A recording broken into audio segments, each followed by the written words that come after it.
Welcome to the treasure room.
Ten, 9, 8, 7, 6, 5, 4, 3, 2, 1, 0. Prepare for vault door opening.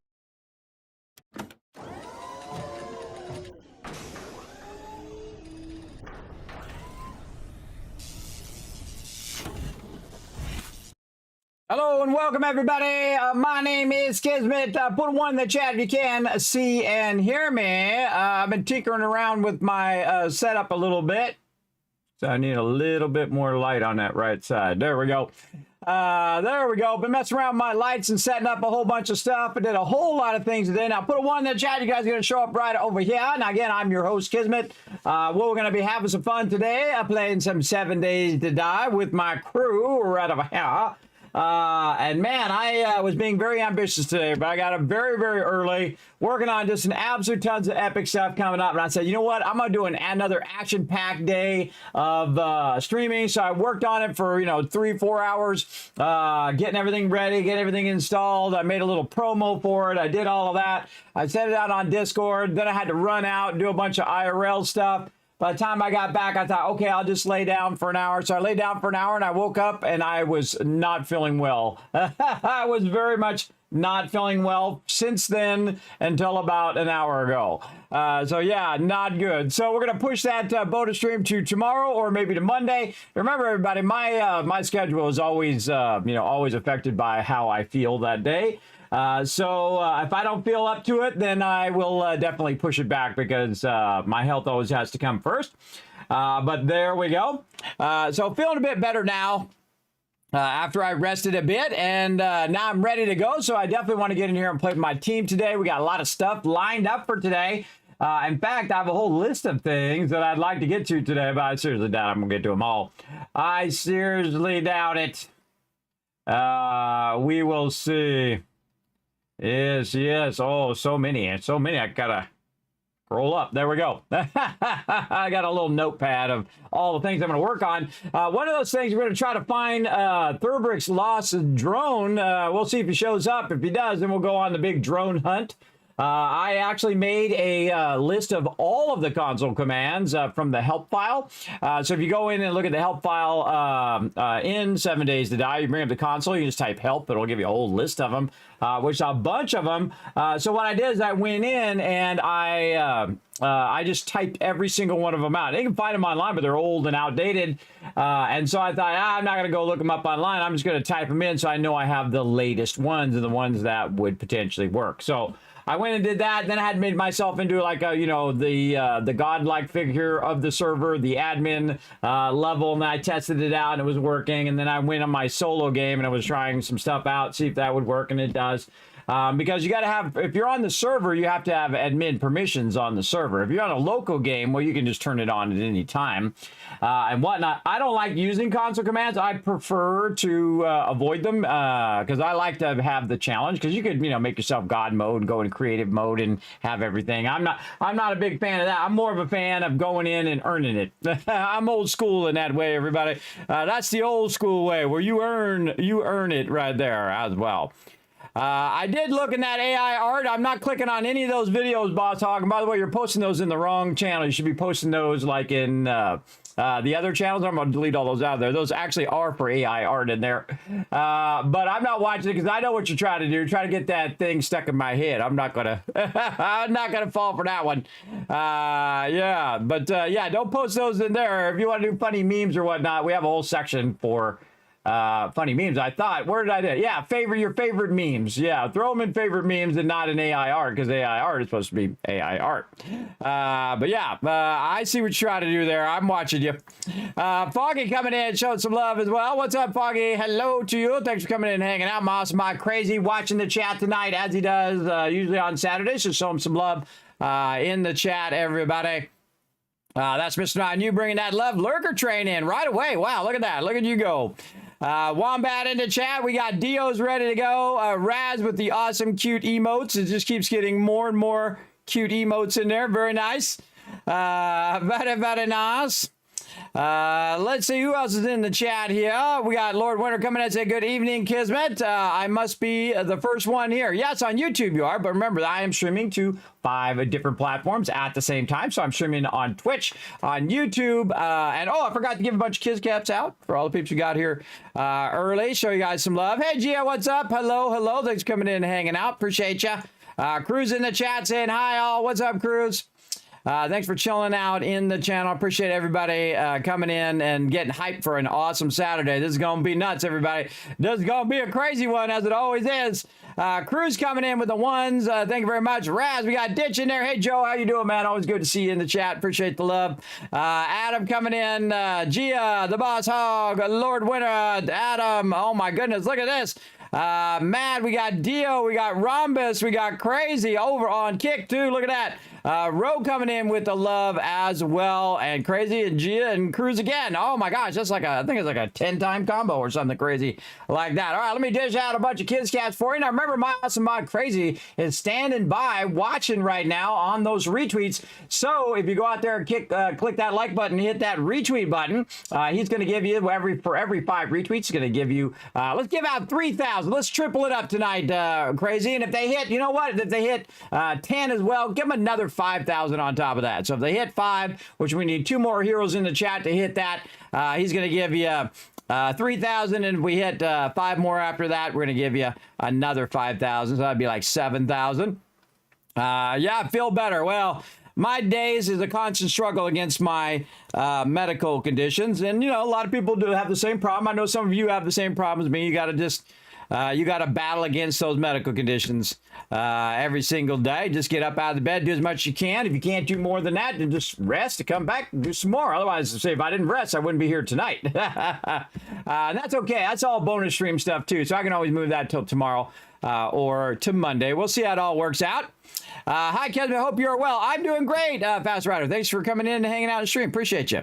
Mad Dog coming in. What's up, Mad Dog? Good evening to you. Thanks for coming in and hanging out. I am Death saying hello. I love my little waving icon. It comes out so good, doesn't it? Nice. I haven't seen that in a while. Evan doesn't come here for another hour. Oh, I don't know what you guys are talking about. Talk about something. Yay, Caps. Yes. I hope you got a bag big enough. Did you find the lost drone? No, we haven't even looked for it yet. I went and looked for it in the thing and just tried to search, and it didn't show up for me. I think Thurbrick has to be online, and I might just give Thurbrick the power to find it himself. And search for it as well. Now, I could just clear all the drones, but I want to make sure that all my team has their drones picked up first. And we got some people who aren't on the server and they don't come pick up their drones. Well, you know, I might just have to and take them out. Anyway, so we'll see how it all works. We'll work on that. Say, bud. Oh, well, thank you, Ditch. I appreciate it. Thurbrick coming in saying hi. What's up? What's up? I'm going to work toward my goal of becoming a farming simulator tycoon. Yes, hey, get that super corn going. You should see my super corn. It is growing awesome in my solo one. And, of course, my team's absolutely crushing it with super corn right now. I'm going to be working on the water tower today, so we're going to work a bit on that. We're going to work on a little bit of the defenses. I got a giant list of stuff I want to try to get to today. I don't know, 20-minute days is very, very difficult, everybody. 20-minute days are tough. There you go. Fast Rider in the chat saying hi. What's up, Fast Rider? You know what time it is? It's time to get going on. Let's go. Let's play some 7 Days to Die team play. Let's go.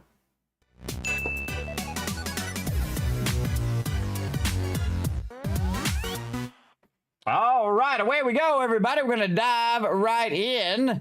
Right over here. Now, let's see if everything is working. You know how it goes, everybody. Right off the rails usually on this stream. Let's see. Oh, nope. Looking promising. It brought up the window. I say hi to my team. Hey, everybody. Diving in. Let's go to it. Hi. All right. My awesome team on the standby. Already ready to go. Again, everybody, I will have that bonus stream hopefully Sunday or on Monday. I'll let you know on my Twitter, everybody. Again, normally I let you know if I'm calling it off, but I was asleep. I was resting because I was like, if I don't rest now, there'll be no night stream. And that's, I know my team's going to be sitting here waiting for me, like, where's Kismet at? And I'm just like, all crashed out. So I thought, you know what, I'll rest. We'll do the night stream. Then I'll come back tomorrow and get that. I know, what's that, right, Fast Rider? I understand, bro. I have a really bad insomnia. I have sleep apnea as well as a constant dizziness and a partial deafness in my right ear, which is very, very annoying. It's like, feels like getting 30 minutes of sleep every single day. Doesn't matter how long I sleep either. I could sleep for 23 hours out of a 24-hour period, still feels like 30 minutes. It sucks. It sucks real bad. And I already went to all the doctors and tried all the things, so don't even bother everybody. I've spent, way too much money, tens of thousands of dollars on all these doctors. All right, spawny time. Here we go. Let's see how we do. First thing we should do is check and see what Horde Day is. Wow, day 170. Look at this, a mega modular Kismet kill box right here. She is a beauty. Probably one of my favorite team bases that we've done. Now, remember, everybody, this ain't just me. This is the whole team working together. Oh, wrong side. Let's go over here. Let's just go ahead and flip these switches because they're always busted every time I turn the server back on again. That's just the 7 Days to Die thing. I like to flippy all the switches so they don't act funky. Funky chicken over here. There we go. Get all them switches flipped. And let's see. Day 175. All right. See, I've been doing this on my solo playthrough. Sending out invites. And now I'm going to do this. Let's see if I get an invite properly today. Yeah, you already sent them out? I didn't. You want to try me again? Yeah. Looks like a relog. Oh, and I screwed up anyway. My sound, I can hear my sounds on the wrong thing. Hold on, my sounds. That was my fault, everybody. Nobody else's fault except for mine. I was working on some videos earlier today. I got so much stuff rolling out, everybody. It's like, it's a lot. I got it first time. All right. All right. Can you guys hear that? Put a 1 in the chat if you guys can hear that shotgun blast. I actually started it with the badness, remember? All right, turning all these switches off. Seems to have stopped it now. And then turning all the switches on. One of the things I learned about the game, everybody, is you want to turn these switches on and off to make everything work. What's that one right there? I forgot what that one is. This is our electricity here.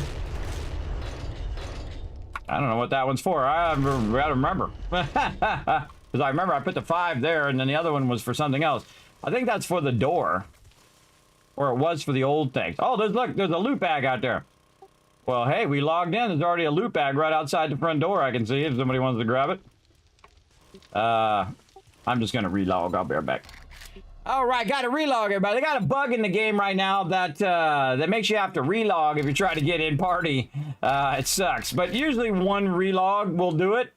I kind of feel like whoever's doing the party lead, we tried to jump between parties and move person over here and then get that person in a party and try to re-add all of that. We can do that, or people could just relog until we get everybody in the same group. I don't know what's up with that. Hopefully they fix that in a future patch. They did say they're still working on the game, and they are adding a whole bunch of features throughout the year. So yeah, gonna be awesome. Gonna be awesome. Oh, well, lots of ones in the chat. Thanks again, everybody. I'm going to go ahead and shower you guys with some more Kiss Caps again for having my back in the chat. Appreciate you.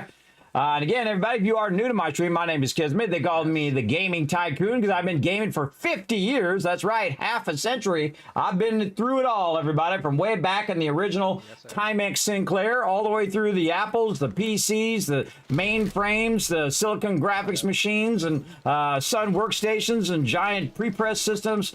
I've used them all along the way, and all of the gaming systems as well. Atari, Sega, you know, you name it. The original PlayStation 1, which we used to play some GTA on my giant projector. It was pretty fun. It was pretty fun back in the day. But fun. Still is fun today, by the way. The original GTA 1, still fun today. Still fun. All right, now the first thing we want to do is just try to get into working on our stuff, but we need to go ahead and kind of opt out.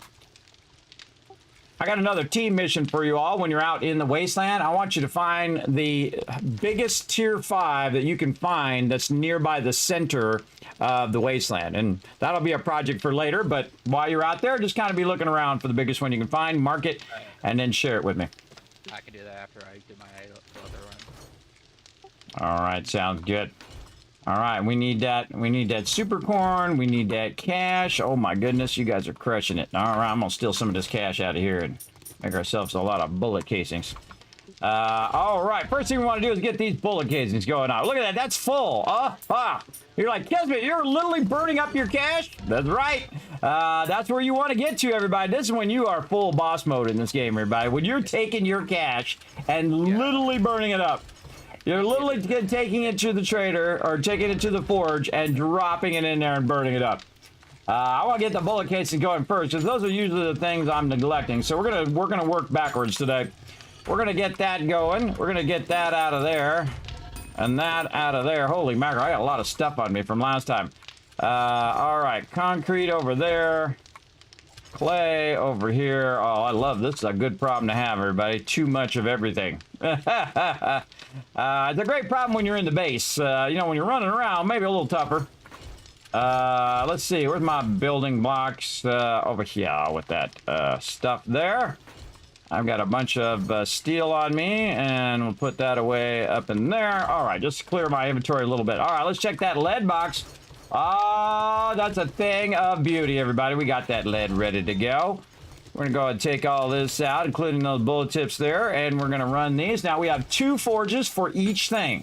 Now we got 2 forges for brass and 2 forges for bullet tips, and that's usually enough for a team of this size. You should always grow to your environment. So if you have a lot of team members, you definitely want to build a much larger base. If you watch how I play as in my solo playthroughs during the week, everybody, you can see my base is tremendously scaled down compared to this. Otherwise, it can become quite the chore to keep a large base like this going in a solo playthrough. So keep that in mind. How's our clay? Actually, we should probably just leave our clay. If it's under 10K here, everybody, if that clay is under 10K, then I will just leave the clay in there for now. But we should probably max it out. In fact, we should probably grab a little bit of clay back again. And go ahead and max that clay. Get this going. Stop these for a minute. And queue all of those as one. There we go. Same thing here. We'll max this. We'll max this one. And we'll stop this just so we can max queue all of those. All right, those 2 are running. What are we doing over here? Same thing. All right. Again, I like to keep all this stuff running as much as I can. Especially get this going at the beginning because then it's running in the background while you're doing other things. Now, this particular forge here is unique because it is actually doing bulletproof glass. Hopefully we have a good amount of bulletproof glass ready today for our water tower. Eventually we're also going to work on our sky garden. I'm actually probably leave that to Alan and to Dio to work on together. Because, I don't have to build everything, everybody. I do enjoy building it, all the stuff, but again, If people like to take possession of that thing and they want to do that thing, they say, Kismet, I'll work on the farm. I'll be like, okay, cool, go ahead. Again, try not to take everybody else's job away from. That's why I ask people, try not to be the everything person. We're like, hey, I'm doing the armor, and I'm doing the ammo, and I'm doing this, and I'm doing all of this, and all of that, and all of this thing. And then everyone's like, well, I don't have anything to do. You just took away my job. People don't like that when you take away their job.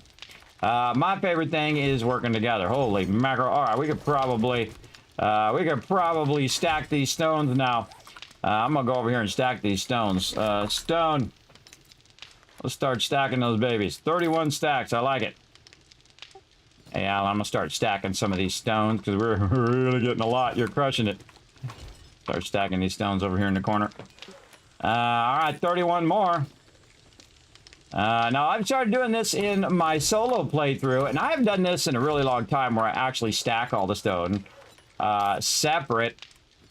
But it is a good thing to get into because it will use a lot less room. And then eventually he's going to have more stacks as well. Now, the problem is I need to really watch this bench because in just a little bit, everybody, this is going to be totally full. And so this is 5, 10, 15. So this is a total of 30 that I can stack here. Really 6 stacks of 5, but total of 30. And so I need to, in about 4 minutes, I'll have to come in here and pull that out. Oh, someone wants to say hi. I've got a bad feeling about this. Not anymore. Haha, she got zoinked. She got zoinked. Or It's interesting that the base didn't turn on. I think I might be out of fuel. I'll have to check that out. The base is not on. That's probably this button over here. This is the one that needed to be on. That's what that's for. That's the entrance. Yeah. on now. There you go. Yeah. Thanks for testing that for me, Thurbrick. Behind you, by the way. I got you from up above.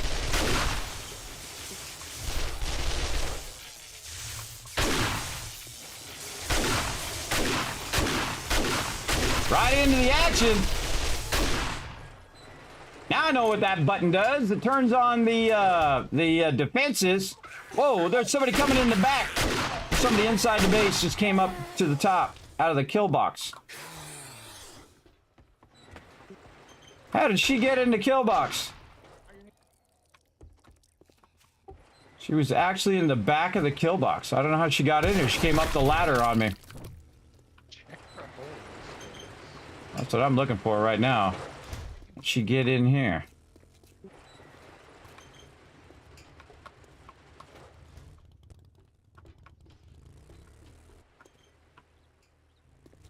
That's weird. 0 holes. She must have came in that back door, went up the ladder, and then went through the kill box. That's wild. That's wild because I saw her coming up right here, and I'm like, blast her. Something's going on there. Something going on. All right. All right, turn all the power back on again. I was turning it on and off here, and then they showed up. Boom. Very nice. Oh, I never did finish that side out there. Oh, I need them doors, too. All right, let's put that on the list. We got a lot of things on the list, everybody. All right, Thurbrick, when you're ready, we're going to try to troubleshoot your drones. Let me get a bit started here on all this other stuff first. Good whenever.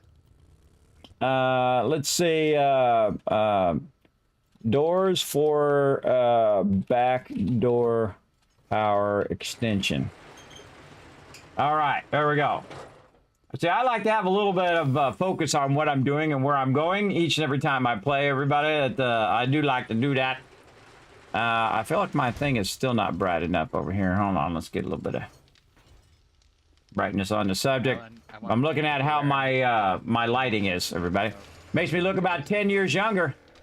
That's why when you see me in real life, you go, God, Kismet, you got old. All right, we're going to be doing a whole bunch of stuff with our water here. We're going to make a water tower. It's going to be awesome. Right now, we're trying to get our stuff going. We might even go down as well, everybody. We'll see how it goes. We'll see how it goes. I don't think we're going to need that much water, but we might do it just for fun. We'll see. 75, I think. But we do need some of this stone. Now, while we're converting that stone, we're going to get all of this stone. See how this is... Oh, see, look, it already filled up. All right, let's grab that out of there. And then we'll start to put this stack stone in the stone overflow. There we go. And the rest of this stone, what we're going to do is we're going to put it in here. Oh, we already have some stone in there. Oh, very nice. And we have 30,000. Oh, love it when that happens. Because that means that's going to run for about 50 minutes before that is ready to rock and roll. And away it goes. Now, it's probably going to need more coal. So let's see how our coal is doing. Looks like a nice big full stack out of there. All right, let's go ahead and refresh. Let's just do all of these again. You know what? Let's just put these at 1,500 now. These are gonna run for a really long time. Take that out. Put that in there.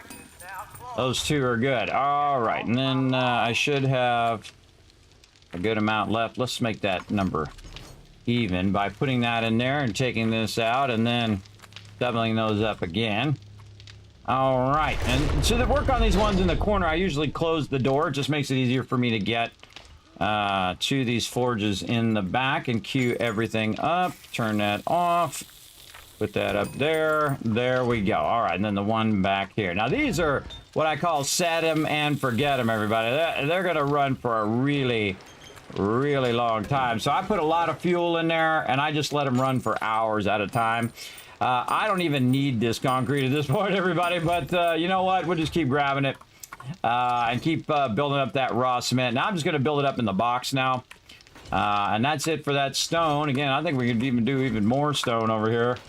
How many more stacks of stone? We do 30 more. All right, now we're getting our stone reduced down just a little bit. Again, it'll look like it's not a lot up here because we're going to consolidate it down. So instead of it, basically like 5 of these stacks will be in one. So you can take a whole box of it and shrink it way down. And you really only need a little bit like free, and then the rest of it is good to have it in stacks. So I'm going to put those stacks in the second one for now, and then the primary stone that is not being utilized in the other one. Okay, why do I have 20,000 things on me here, and why is all my stuff all over the place?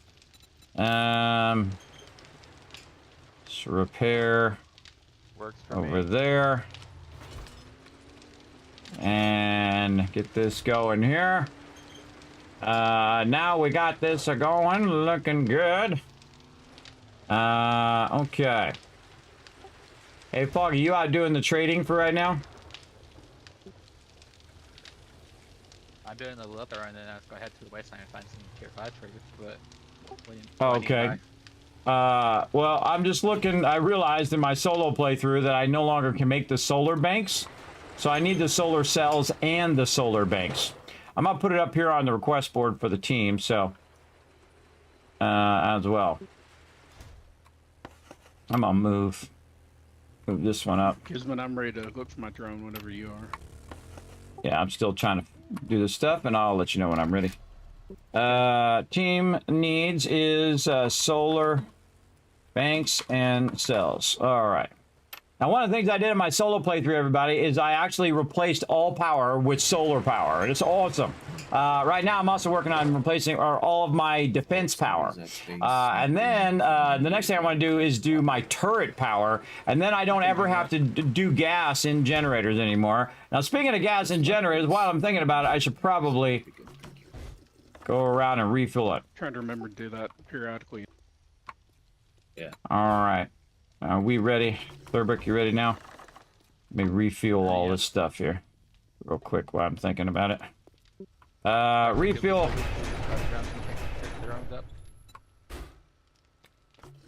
Not yet. First, we're going to just try to see if we can see it when he's on, and then we'll, I'll let everybody know before I do any commands. All right. Let me refuel all this because I'm thinking about it. If I don't do it now, I'm not going to remember. And come Horde Night, all the power is going to go off. We'll be like, dope. I'm a busy guy, but you see how I hit the ground running. I don't mess around. I go right to it. Hey, King Lion, what's up? Thanks for coming in and hanging out.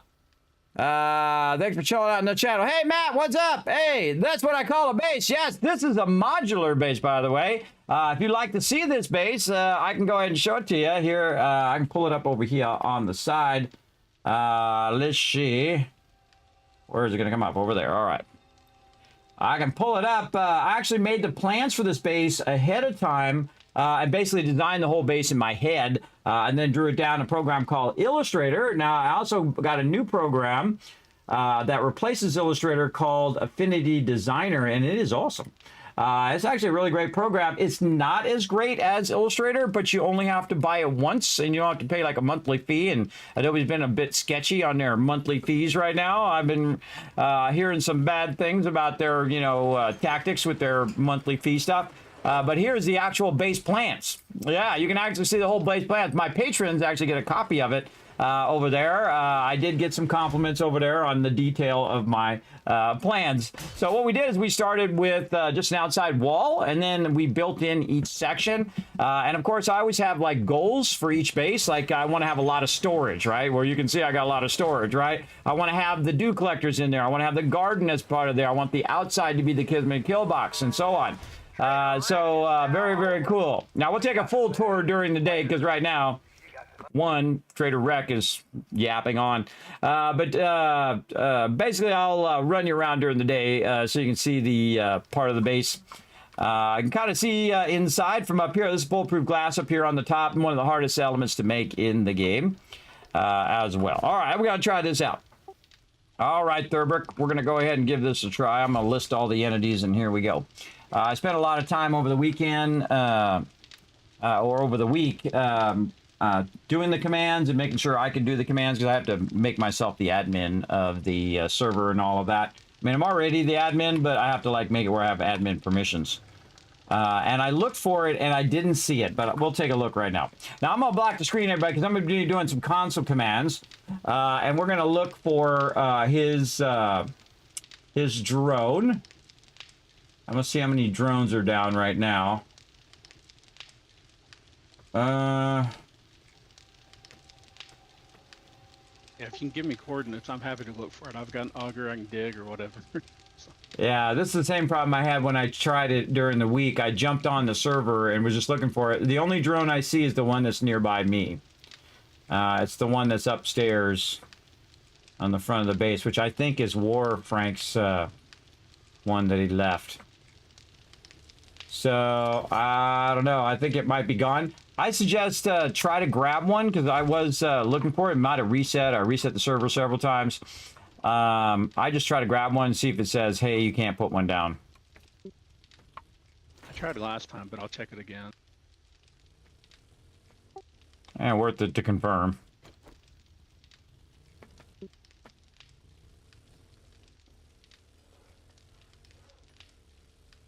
Max deployed drones reached. Okay, so here's what I'm going to do. I'm going to give you the power to go around and look for entities on your own. So what you want to do is go on the Discord and whisper me what's known as your Steam ID. It's like a 64 code hexadecimal or decimal code. If you don't know how to do that, just go to Google and say how to find my Steam ID number. And then it will list your Steam ID based on your Steam name. And then you find me the one that's the hex code. Then I'll add you, give you permissions to go in and use the console commands to help find it. This way he can go find it while I'm working on the base. All right, boom. So he's going to go work on that, and I'm going to work on this. All right. Right over now. This way he can go on like a whole adventure looking for his drone. And if he can't find it on his end, he could go to potentially where he last had it and then just keep listing entities as he's flying back, and it might trigger it or he might find it. It might be also under the world. And so if it's under the world, the real trick is he needs to clear the drones. He needs to clear it if he has to. Yeah, I gotta love that Twilight Zone. What up, Berkey? Thanks for coming in and hanging out.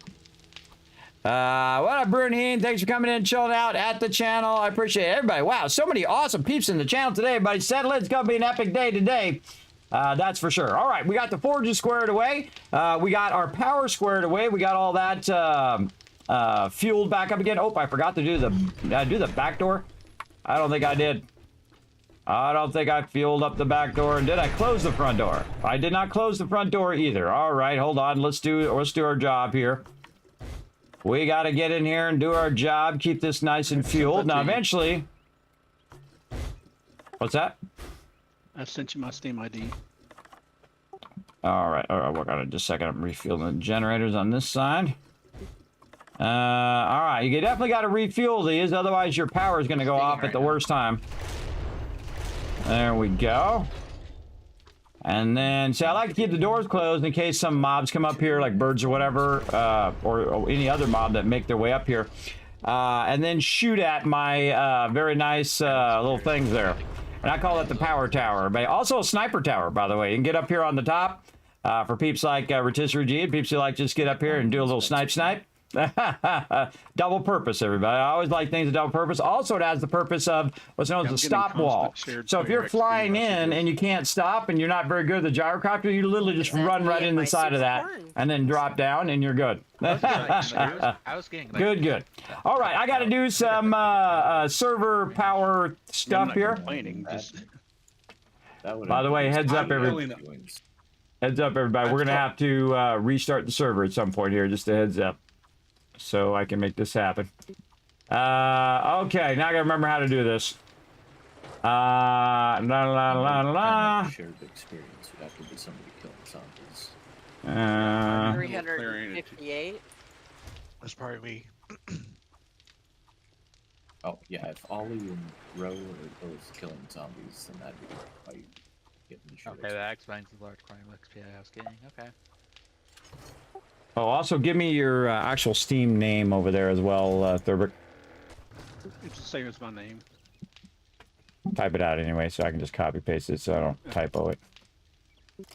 All right, now this is one of the cool things about I can go in and adjust the actual server while it's live, and then I'll save it, and then we'll have to restart so he can have that power. That power. Right over there. I think that should be the right name. I'll go to Steam and look in the upper right-hand corner just to make sure, because otherwise it won't work.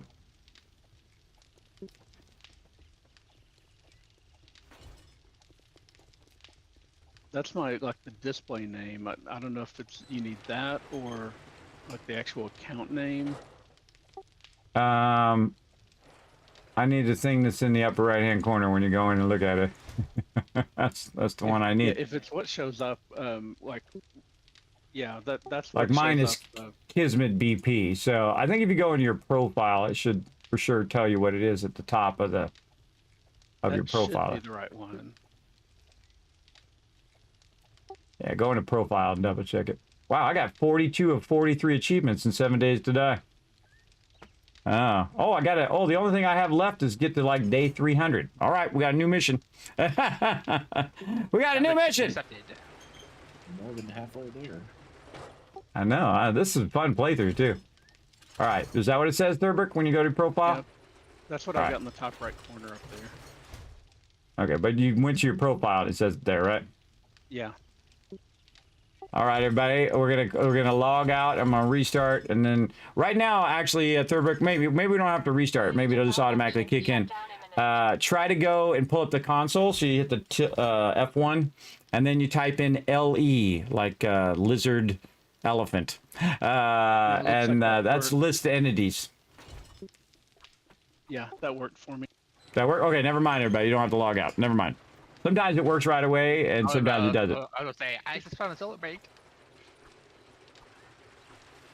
All right, now don't be removing anybody's drone until I say it's okay, Thurbrick. But what you want to do is first go LE. It'll show you all of the entities that are nearby, and maybe retrace your steps, and just go a little bit, then do LE, and a little bit LE. It should do the whole entire server, but it usually only spawns stuff in the proximity of where you are, or shows you the list of stuff nearby.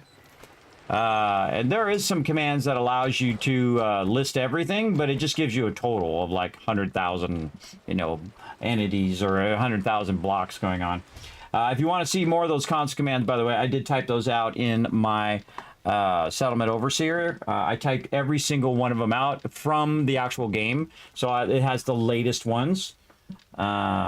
Including that one that allows us to clear it, but let's not clear it yet until you're really sure that you can't find it. Do we need to pick up our drones? Not right now. I'll let you know later. What's that? The LE actually shows all the entities on the entire server. Yeah, I just said that. Should- I just said that. It should show all the servers, but I've noticed that it doesn't always do it, especially if you lose a drone. So it's not listing his drone. So I would retrace my steps first, and then maybe he gets close to it and it activates, and then he can see it on the list.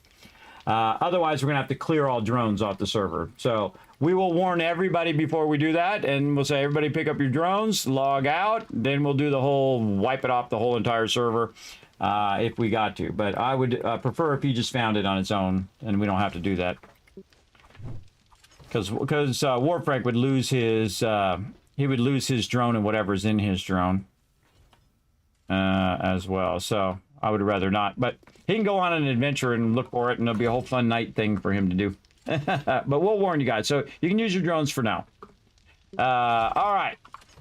They all good. They all good, everybody. All good. All right, I'm just trusting him not to accidentally wipe out everybody's drone right now. Hey, Blitz, what's up? Thanks for coming in. So is this game worth it? I don't know, Bert Key. I kind of go back and forth. Let me tell you something over here that, you know, we could just look right here in this playtime thing right here. Now, remember, everybody, this game cost me $10. I bought it early access because of my buddy Joe over at Bearded Guys Gaming, now called Ditch over there. Go show him some love over on his channel as well. My other buddy Banlish. Both of them convinced me to try this game, and I said, I'm not really a zombie player. I don't play scary games, so I'm not built for it. I'm very easily jump scared, as you'll see as we go along. So I paid $10, and I have played it for 3,171 days, or 71 hours. I mean, even more than days. Oh, comes the Kismet Love Trade. Look out, King Lion giving out some love to Cartoon Man, Jack, Prophet, Bolio, and SMI, all getting that love from your love train conductor today. King Lion, show him some love in the chat, everybody.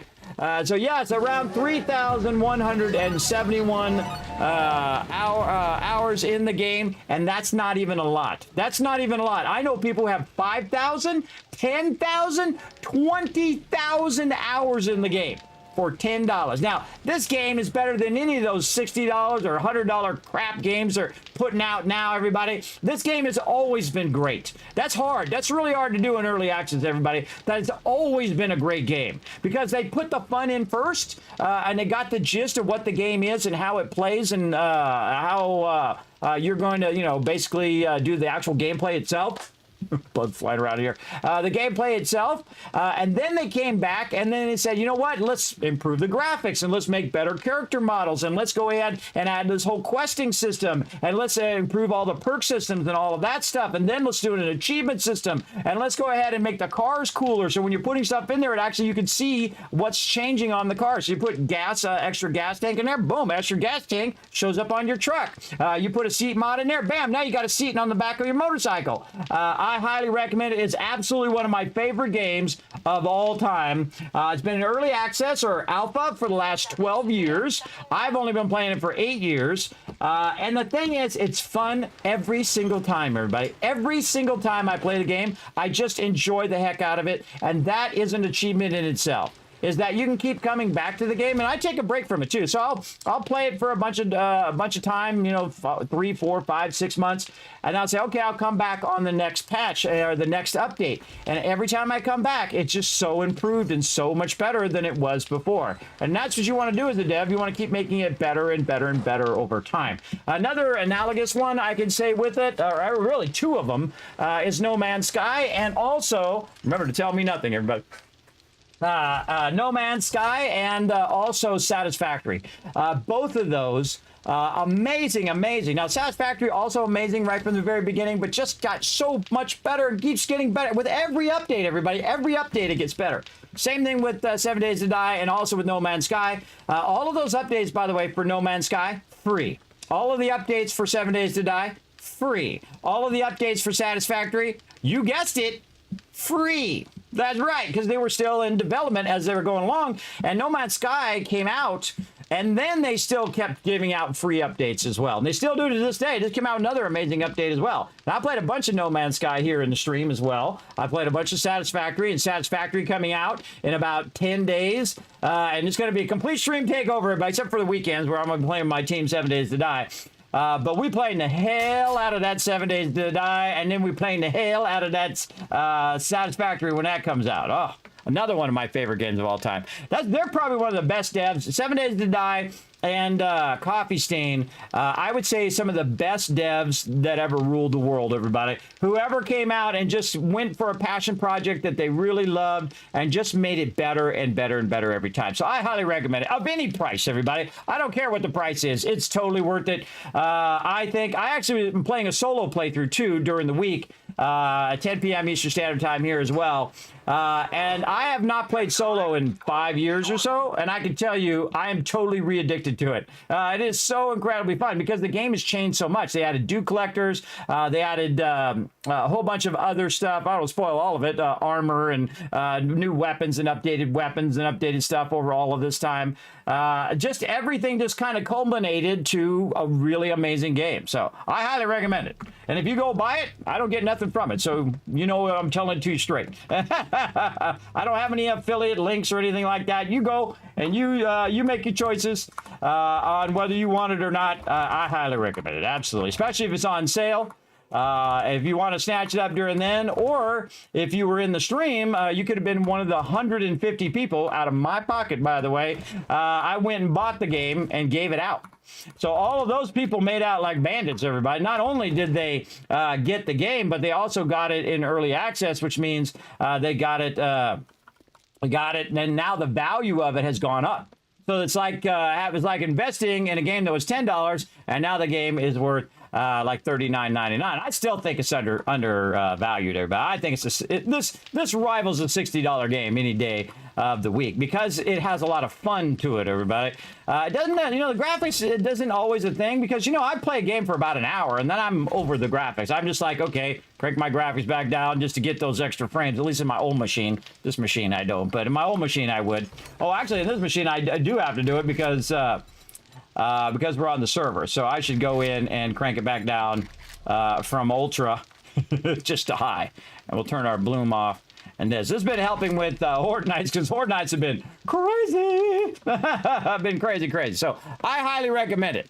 So again, I've given 150 copies away. If you say, okay, well, it was $10 a copy back in the day, or let's just call it 20 copies. Let's just call it 100 copies I've given out, even though I know it's easily over 150. That's that's a lot, everybody. That's like $2,000 worth of 7 Days to Die I've given out. And then if you count it today, it's like $4,000 worth of 7 Days to Die that I've given away. Or if you say, 150, that'd be, man, that'd be like 6,000. I don't know, a lot. And I'm so glad I did that, though. So glad I grabbed them when they were on sale or, just grabbed them when I felt like it and gave them out because all those people made out like a bandit now.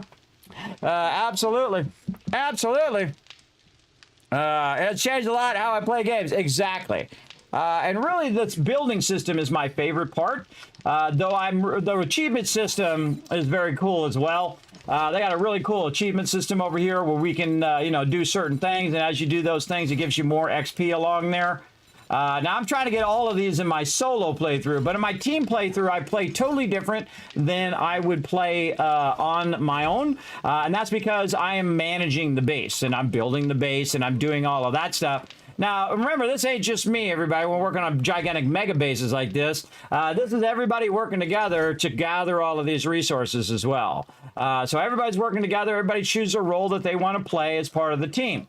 And so they come in and say, hey, I'm going to be the ammo person, or I'm going to do the food, or I'm going to do the garden out here. Now, watch this garden, everybody. See that there? That's level 1. There's level 2. There's level 3. Again, this is my team, everybody doing this. That wasn't me. There's level 4, level 5, level 6, going down, level 7, and level 8. That's 8 levels of farms all the way underground as well, everybody, which is the safest place to put your farms. Underneath there. Now, you don't want to leave any dirt blocks down there because, mobs can spawn on those. You just want to use your wood blocks like they have here and then just put your farm plots on top there. Oh, I hear Dio over there working away. Look at her go. She's got her farming outfit on and everything. And again, I usually work the forges, and I also sort the loot. That's my role in there. And of course, I'm also the leader, so I set big goals for the team. Like we did this whole base, by the way, the outside of this base in 7 days. Now, one of the things in life, everybody, and in game, your most precious resource is time. And if you want to make this game really hard, for all of you who played a lot, crank down how much time you have in a day. Like normally you have like an hour per day. We play 20-minute days. Now, also, if you think about the time you have between when you start the game and the horde attacks on day 7, that's why they call it 7 days to die, because a giant zombie horde attacks you. And of course, you can adjust all these parameters, but if you go and you think, okay, 20-minute days, so you're losing 40 minutes real time every day, that means we have this much time to do this much time worth of work. So this much time is how much we have every 7 days, and then this is how much time you normally have. So that's what makes it hard. It makes it very hard. And again, I like to challenge my team, and my team crushes it every single time. Every single time, for sure. Why is everybody logging out? What are we doing? I lost the time. I just saw everybody vanish. What were we doing? Just foggy. And I haven't had any luck. I found the entity ID of my drone, but it says last known position of none. Yeah. Yeah, that's that other command. I tried that in my solo playthrough, and I had my drone down, and it still didn't tell me where it was. I think that command doesn't really tell you where it is. Yeah, I'm still not getting that party invite, Alan. I'm going to drop again. All right, I got to drop again. So Horde Night every 2 hours, 2.5 hours. Every 2.5 hours, we have a Horde Night in real time. It's hard. It's very hard. So, you know, everybody mamby-pamby just turns the hardness up. By the way, I also turn the hardness up, too, by the way. We have it set to hard mode. But also, we have it shorter. So 20-minute days allows us to do 2 Horde Nights in a session. So tonight, we're going to have 2 Horde Nights. We're way up here, but in our game stage is getting very, very high as well. So pretty crazy. Polypiper Ward, there you go, Joggers, Thousand Kids Cats for the entire chat. Hydrate sounds good. Let's do it. Yeah, so we are insane. I haven't seen anybody try to do this, everybody. Anybody try to do play the game with 20-minute days. I mean, some people play permadeath. Some people play mamby-pambies. Play 20-minute days, then come talk to me. I'm just kidding, everybody. I'm just kidding. Joe's in the chat right now going, come on, Kismet, I'll take you on. Joe, by the way, incredibly great builder, by the way. Also awesome. A lot of my teams are really great builders as well. We all kind of share that in common. We like building bases and building stuff up, which is really cool. All right, let's try that invite again. Maybe third time's a charm. Yeah, there we go. Yeah, I get to be in group today. All right. Unforgive it. I'll make you sit in a chair, bro. You're standing in my Dropbox sorting area. I may go sit in a chair in the corner when they're blocking me, or if they put stuff back in the box. What's up?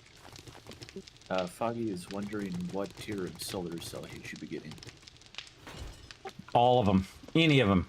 Because they are so rare. Except for in my solo game, I had the miracle happen to me during the week, by the way, everybody. I had double solar cells in 2 vendors in a row. Trader Bob. Trader Bob had 2 solar cells, and I went to the next Trader Bob, and he had 2 solar cells. It was crazy. But yeah, buy all of them. All the solar cells, and I forget how many solar banks I need. I'd say 10. Because those are pretty cheap. But I figured it out in my solo playthrough that I couldn't make them anymore. They took that ability out now. I don't know how long it's been either, too. It could have been 2 years ago, for all I remember. Because solar's always been broken. It seems to be working now, though, in my solo playthrough. I have all of my electric fence set to solar. It's got its own solar power on each one. But we'll see how it goes. You never know until you know, you know. You never know until you know, you know. By the way, everybody, if you are out getting loot, anything that's below level 5, just instantly scrap that thing. So if it's a wrench, if it's a shovel, if it's whatever, if it's a gun or armor or whatever, don't bring it back to the base. Just scrap it.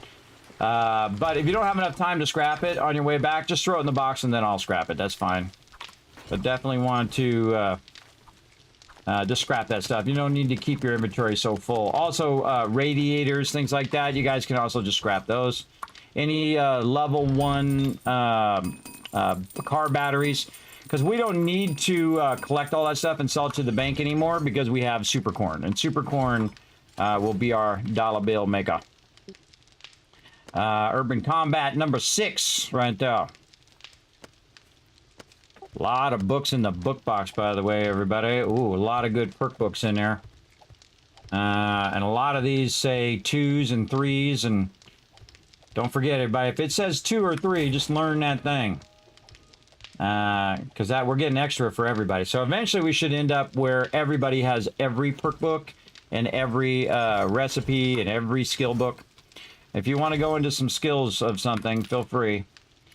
Only thing I need left is Tech Planet. That's it. That's the only thing I need. Another one here. Now, see what I'm doing, everybody, is I'm going through... I gotta pull these rocks out of here. I'm just consolidating the loot right now. And one of the things that I'll do is use these up here and just scrap it now. I don't even bother to feed these. I mean, it's better to feed them directly into the forges, but it's not always best time-wise. And my time is always my most valuable asset. I put that cloth in the miscellaneous crafting there for you. There, deal. I saw you over there doing cloth. And then she's doing cloth over there. And then we're going to scrap this. Again, we would rather have the lead than to screw around with all of that. And so I'm just going to let that stuff go. Oh, we should go look at how my concrete's doing over here. We let a lot of concrete go the other day. Oh, and I actually made the doors that I need for that other side last time. Well, look at me being smart and stuff. Yeah, it's still going. Look how many minutes that's got. That's 500 minutes in real time. Wow, that's more than 500. That's like 630 minutes. Hey, sorry, what's 630 divided by 60? That's 10.5 hours. That's more than we're going to be running tonight. But that's good, everybody. Those are blocks for another project I have set for later. Right now, though, we gotta keep all this stuff going. Now, way up here on the top, you can see I'm keeping all my level 6 items. I don't know why I have all these low levels in here. Let's get all these low levels out of here. I keep all the level 6s, and this is for solar power later on. If you haven't been watching my solo playthrough, you'll see me go through and do that as solar power. Now, engines, same thing. Just scrap all these engines. Now, again, they're really good in the early game to sell to the vendor and make a little cash from it, but our super corn should grow to the level in which we have so much super corn that we can just sell it to the vendor. And that's our next kind of big goal. Now, we also have all this other stuff in here that we can sell as well. So as I go through sorting and stuff, I'll put it in here for now. But I'll also come back later. Oops, wrong thing. I'll come back later and just scrap that stuff out of there. No reason for me to hang on to it. All right, I gotta put all this stuff back. I can see I have a bunch of building stuff on me. Books there. Let's put this ammo in my slot here to keep that stuff from dropping in my slot there. Put all this away. All right, let's put all this ammo away. Now, another thing that I do is I sort all the loot, which I really enjoy doing. It's like my favorite thing. I've been doing it for thousands of hours. And I'm pretty decent at it. I'm pretty quick on the draw. Let's put that up there, and our little relays, we'll put those away, sort that out. Nice. Look at that, everybody. Look at that. It's 1, 2, 3, 4, almost 4,000 concrete cubes. That is really a lot of work right there you're seeing from me and from my team. Keeping that going. All right, let's go ahead and check in on our brass. Woo! 20,000 brass in there. That's what you want to see. Let those run out. That's 3,000 bullet casings. All right, let that run, baby. Over here, more bullet tips, another 3,752 there, and another 3,737 there. We need a lot of ammo, everybody. We need a constant, consistent ammo production, always, always. And then another one is always to have our gunpowder running, which I don't see any gunpowder running right now, but it might just be running back here in the back. Let's take a look. None. Ooh, ooh. None running. Oh, well, maybe let's go check the box. I'm sure we're okay for Horde Night. I never like to sit on my laurels kind of thing. Like, okay, well, we've got a whole box full of it, and we got a whole box over here, but how many Horde Nights is that, everybody? That's what I'm always thinking. How many Horde Nights is that for this many people? Imagine if each person used 2,000 or 3,000.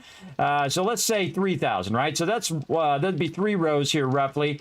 And so there's 1 person, there's 2 people, there's 3 people. Again, look how many peeps, everybody. And there's 4 people right there. Plus, this is all stacked as well. So this is like another whole box. So 4, 5, 6. So that could potentially be 1 Horde Night if everybody's using 7.62, which they're not. They're actually using other stuff. Speaking of, we're going to start melting this stuff down too, and getting this all melted down. As well, and that's running over there. How are we doing over here? We're going to start scrapping a bunch of this low-level stuff so we can make AP with it. And let's see how we're doing over here.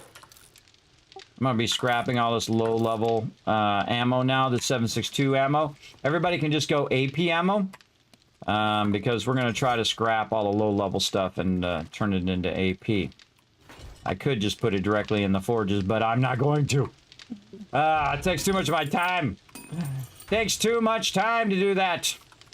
Okay, we can refresh. Directly in the forges? That seems kind of dangerous. I know, you would think so, huh? But it does work. You can put it directly in there. It actually smelts down better if you put it directly in there. But you got to come back like every 2 minutes and just keep feeding it in and feeding it. It gets old really quick. Just the same problem with radiators. I just get tired of doing it because I could be doing 100 other things that are more valuable to the team than sit there and microfeeding that. It's not like we're hurting for it. We got so much of it. It's like filling up and then now going into an overflow box. I'm gonna use a bunch of this 9mm here though. We got a lot of 44. Again, we should have our 44 AP. AP 44 before you scrap a bunch of that. I'm not scrapping. That's what I'm already looking for. You could see on the stream. Yeah, we definitely need more AP 44 for you as well. But I'll scrap like half the box to start and then do it. And I'm not going to do it all right now because it takes a really long time. I'm only doing 7.62 for now. It takes a really long time to scrap that down, everybody. It's not really long. It's like 2 minutes per stack. But it's 2, 4, 6, 8, so that's 8 minutes until that's done. And again, I'm busy doing other things.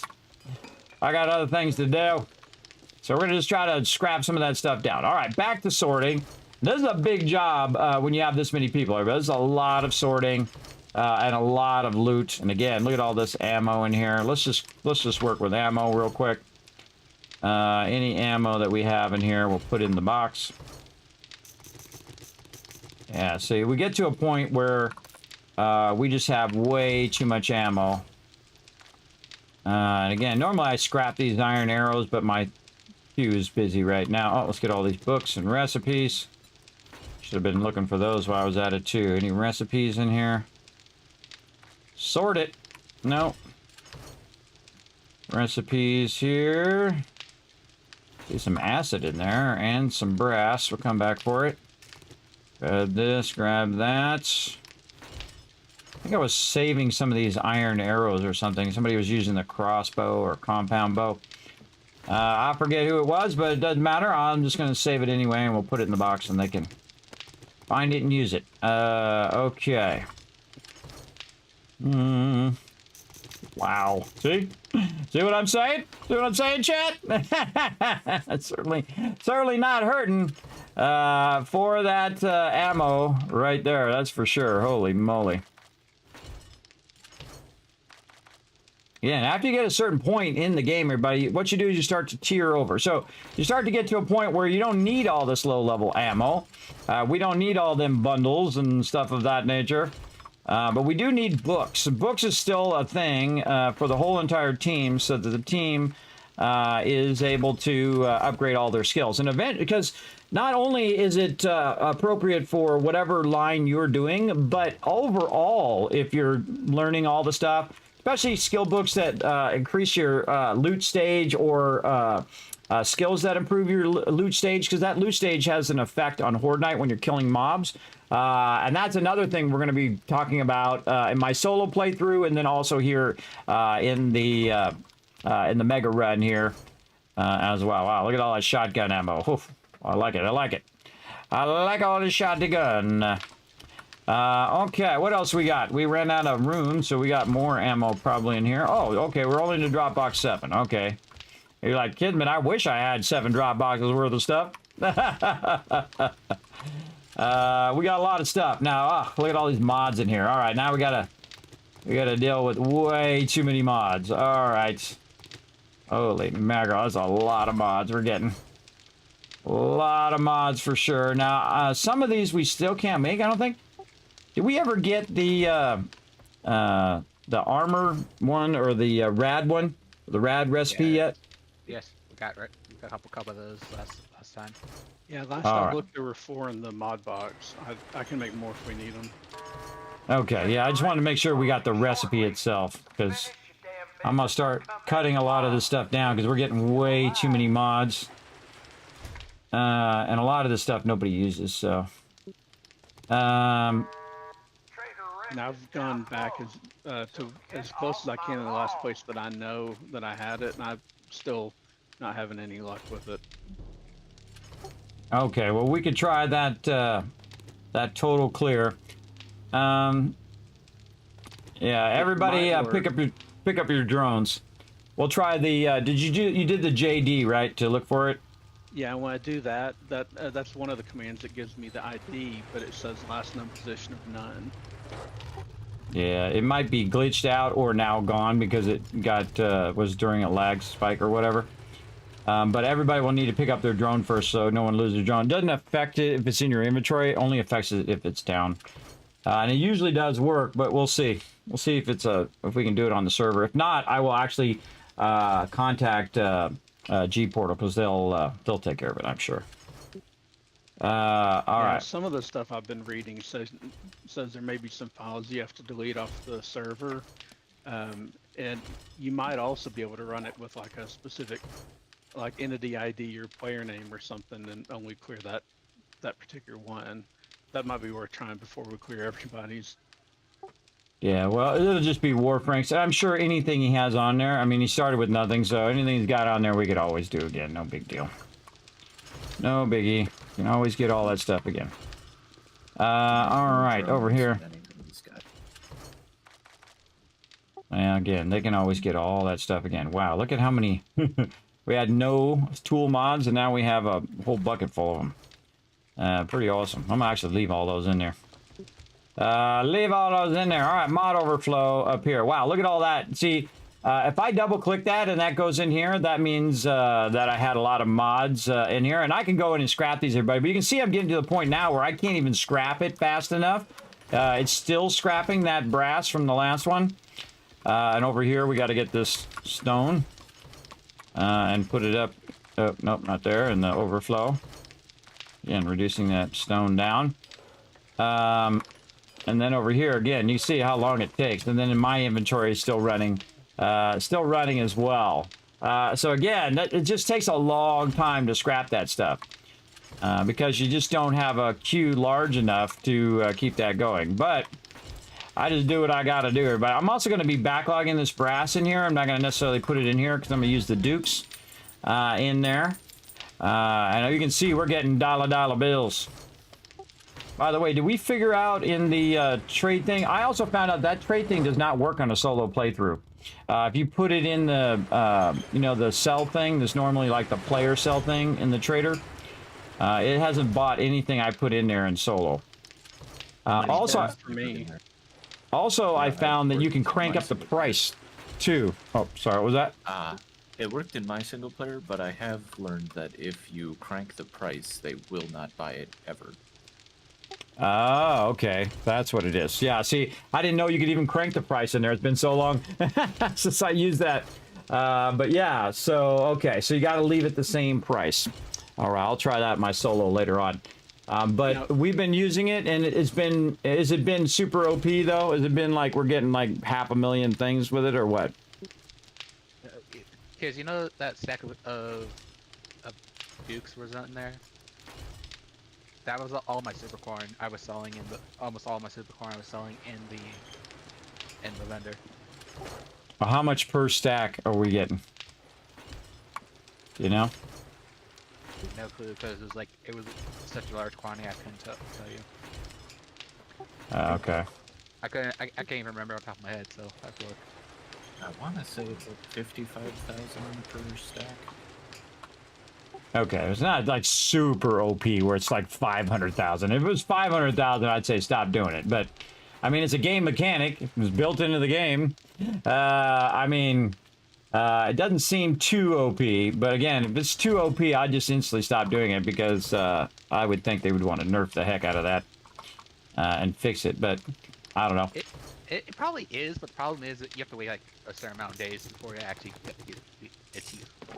Well, Well, that's apparently there's a chance every day, but the chance goes up. So it's like a 33% chance every day, and it goes up every day. So after 3 days, you're guaranteed to have it bought. But sometimes they'll do it after 1 day. Interesting. Oh, very interesting. Yeah. And if you bump up the price on the things, you have to have at least 6 items in the vendor.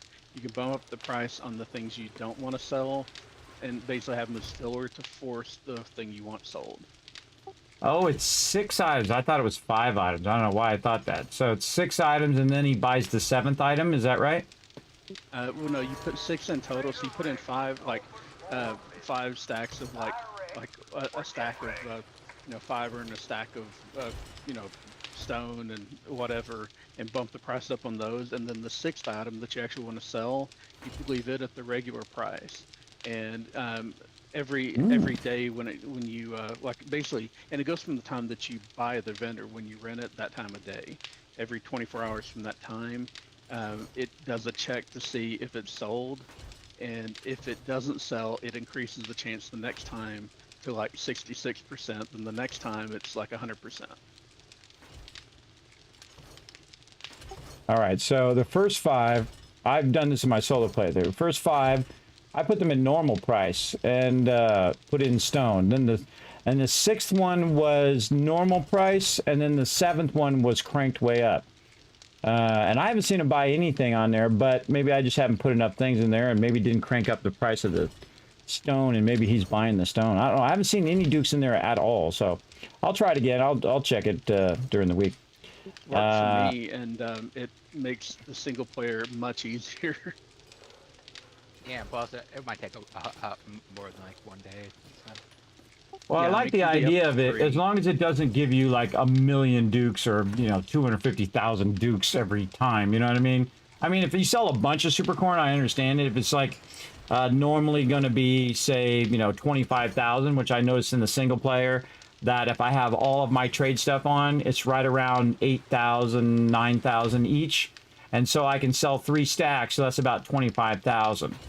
But if we're getting, again, just an obscene amount, then I think we should not do it. Because you don't want to make it too easy. I mean, that's the whole point of the game. You want to make it just hard enough to where it's fun, but not too easy where it sucks all the fun out of it. I got to find that. Player, I've been doing it with hatches, the wooden hatches, and I've got 150 or so thousand in my box right now. Wooden hatches is powerful. Nice. Yeah, that and a tree farm goes a long way. The stack of wooden hatches is 5,000 wood, and it sells for like double a stack of super corn. It's 250 per hatch, and you can do a stack of 500. So you do the wooden math. hatches? You mean like hatches? Yeah. Wood hatches, because they stack to 500, and they're 10 wood each. So it's 5,000 wood for a stack, and it's 125,000 when the whole stack sells. So Now basically, you know, gotta save chat. 2,500 dupes to rent the vending machine, and then you're good on money because you can start making hatches from day one. Well, that's weird because wood hatches for me say no sell price, but I guess you got to have a certain amount of them, right? In the vendor, it does. Yeah, that's the thing about the vending machine. You can sell things that have no sell price at the trader itself. Oh, I see. I see. That seems a bit sketchy, but very cool to know anyway. I don't know. That seems a little weird for wooden hatches, but hey, we'll test all the stuff and give them some feedback. That's probably so again, everybody. You're trying to find that balance between using the game mechanics and then getting to a point where you're abusing the game mechanics. You don't want to. I don't like doing that. I'm not up for that. Where it makes it like so easy. Where like day one you have like 1,000,000 dukes. That would not make it more fun for me. That would make it less fun for me because there's no challenge. And when you lose challenge in a game, then you just want to stop playing that game. And you sabotage yourself, I find.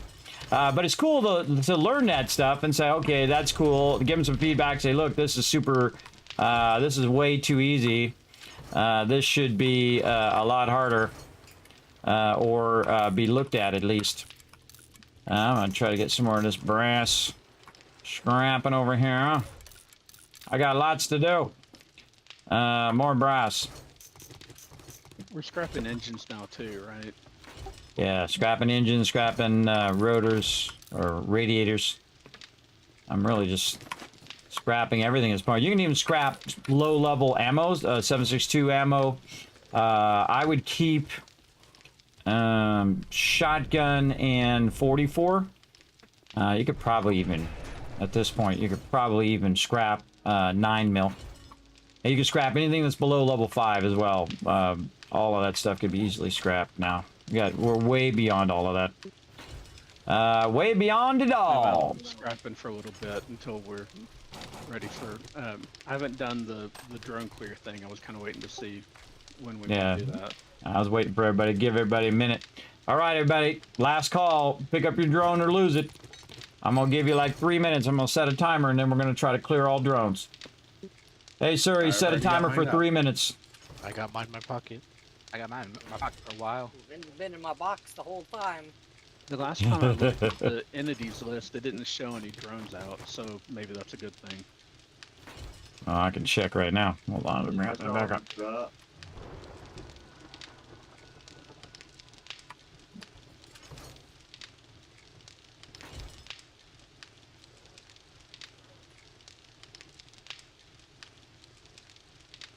Yeah. Oh yeah, whoever had their drone out picked it up. There we go. Probably a safe idea, by the way, when you guys are logging out, to pick up your drones anyway. Just pick them up and put them back in your inventory because I don't want anybody else to lose their drone. It's awkward. Awkward. All right, look at these level 6 weapons going to put in here. Nice. Very nice. Some level 5s here. Armor. Wow, look at all the level 5 armors in there. That's a lot of armor. And there, weapon mods. There, scrap some of these engines. Can't scrap them fast enough. Can't scrap it fast enough, everybody. There's too much stuff. Oof, look at them beakers, everybody. Every time I see those beakers, those things are so incredibly hard to find in the early game. Right now we got 16 of them. We can make 16 in theory if we had enough acid. 16 chem benches. This chainsaw. You know, I'm gonna keep these chainsaws. Just easier for me to throw them in here. What is these level 1s doing in here? Hey, hey, hey. Hey, hey, hey, hey, hey. Hey, hey, hey, hey. No, no, no, no. No, no, no, no. No level 1s. Get that stuff out of there. Clean all this out now. We can make all of those. We can make all of those to level 6s now. Oh, God, this is going to take a minute. This is my job, everybody. Clear the junk. Clear the junk. Over here. I should probably take those out of there. Like so. And then scrap, scrap, scrap, scrap. Again, it's not even worth taking it and sell it to the vendor now because, again, it's just too overwhelming for my peeps who are selling. And they just not going to have the inventory space for all of that. I could be using these benches over here, too, if these ever finish what they were doing. They are done. Yay. Okay, that's why I have all these extra benches. Does the level make them the drone? Just, like, health and stuff? How many slots it has? Yeah. So you can Like mod cut slots? stuff, yeah. Yeah. Okay. And y'all figured out last time you can do 2 of the storage mods, right? Off over there. That's really nice. Yeah, you can do that also with pocket mods as well. Different levels of pocket mods, you can put that in your armor as well. They added that recently, which is pretty cool. Alright. And all in there. Jeez, I got a lot of stuff to scrap. Just getting started on sorting this loot, everybody. I'm just trying to get rid of the big stuff first. All this other stuff's easy to sort, but, oh, look at this, an actual bucket of water. I haven't seen those in a long time. Scrap that nail gun. And again, see, now I'm trying to have my team scrap all this stuff, because otherwise I'm going to be spending hours and hours organizing it, so they can just scrap it while they're running around, so it doesn't take up all their inventory space. And that's the most valuable thing, I find, is one's inventory space. That is for sure. I found 1 solar bank so far, so I'll put it in your box. Alright, awesome, thank you. This is mod overflow. Why did I not put mod overflow over there? That would have been smarter. Books. Machine gunner. Any more of these got doubles? Again, if I see a double, I'll just learn it. Then anybody else can just learn it. Alright, there's way too many of these books in here who's got doubles in that perk book box. Go in here and learn those things, everybody. If you can learn any of those that have more than one, they got 2, 3, 4, 5, just learn it. Because it might be some perk that'll help you down the road. I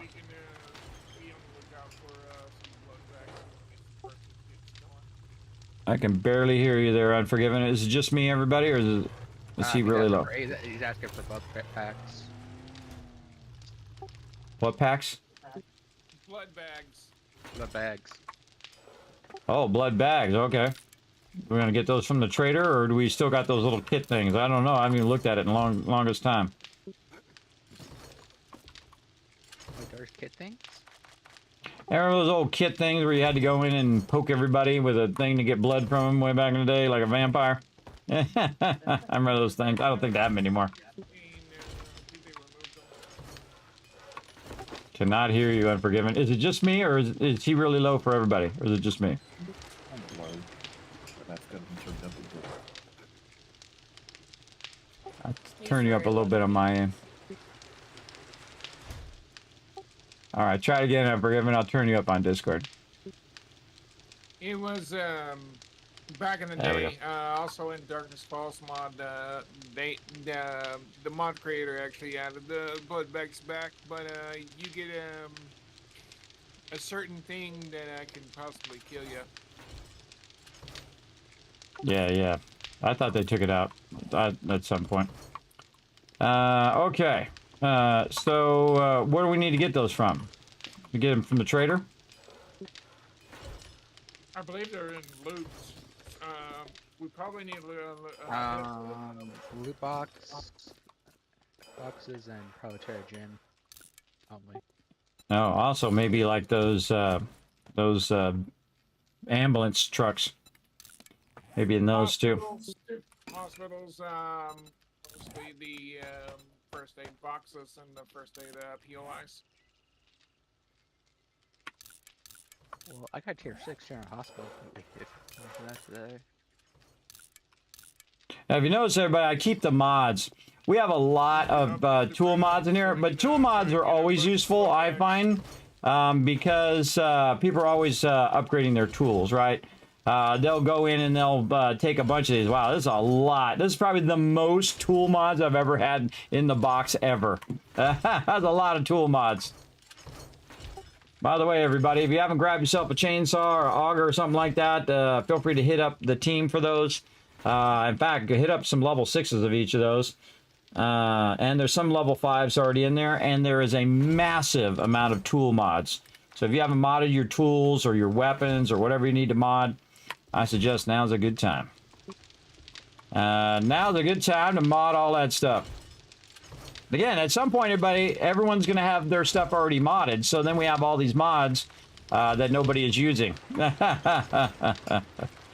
So always an important one there as well. All right, scrap that, and then Diamond Blade mod, which actually is a really great mod, by the way. 30% less degrading of your tools.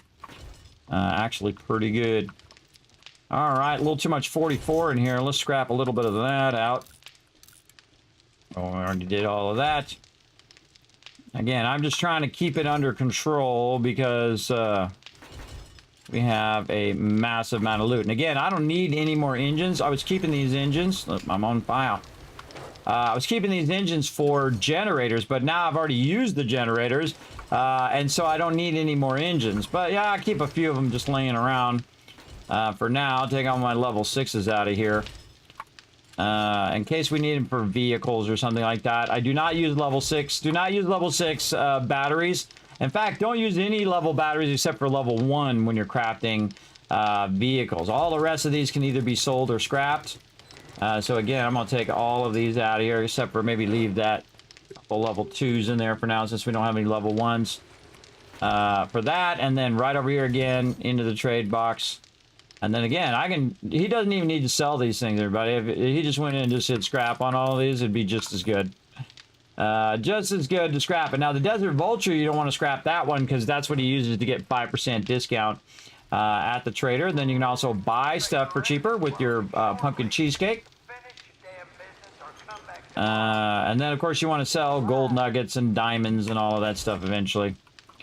But I just put that in there. Early game, it's really good to sell engines because you're going to get yourself a good amount of loot from that. Get off my lawn. Still going with all of this. Sometimes I spend hours doing this, everybody. By the time I get it cleared out, they've already filled it back up again. And I'm just trying to get the big stuff for right now. Weapons, we'll put that in there. We've got a bunch of recipes. This we can, I can't scrap it because my thing's full. Machine gunner. Skill books. Over there. How we doing? I'm just kind of monopolizing a bunch of these benches right now just so I can get rid of a lot of this stuff. It's just too much, everybody. Just too much. Don't cling on to it forever. Don't cling on to that stuff. Utilize it. Utilize the resource. Even if it's diminished resources, you're not getting the 160, you're getting 120 instead. But you know what you're not doing? You're not spending endless hours storing that stuff. That's what's really important. All right, now we're going to go ahead and do consolidation. So we're going to go in and consolidate all this loot. I'm also going to go ahead and check the boxes, starting at number 19 and back up. If I have 19 drop boxes, everybody, I could put a lot of stuff in here.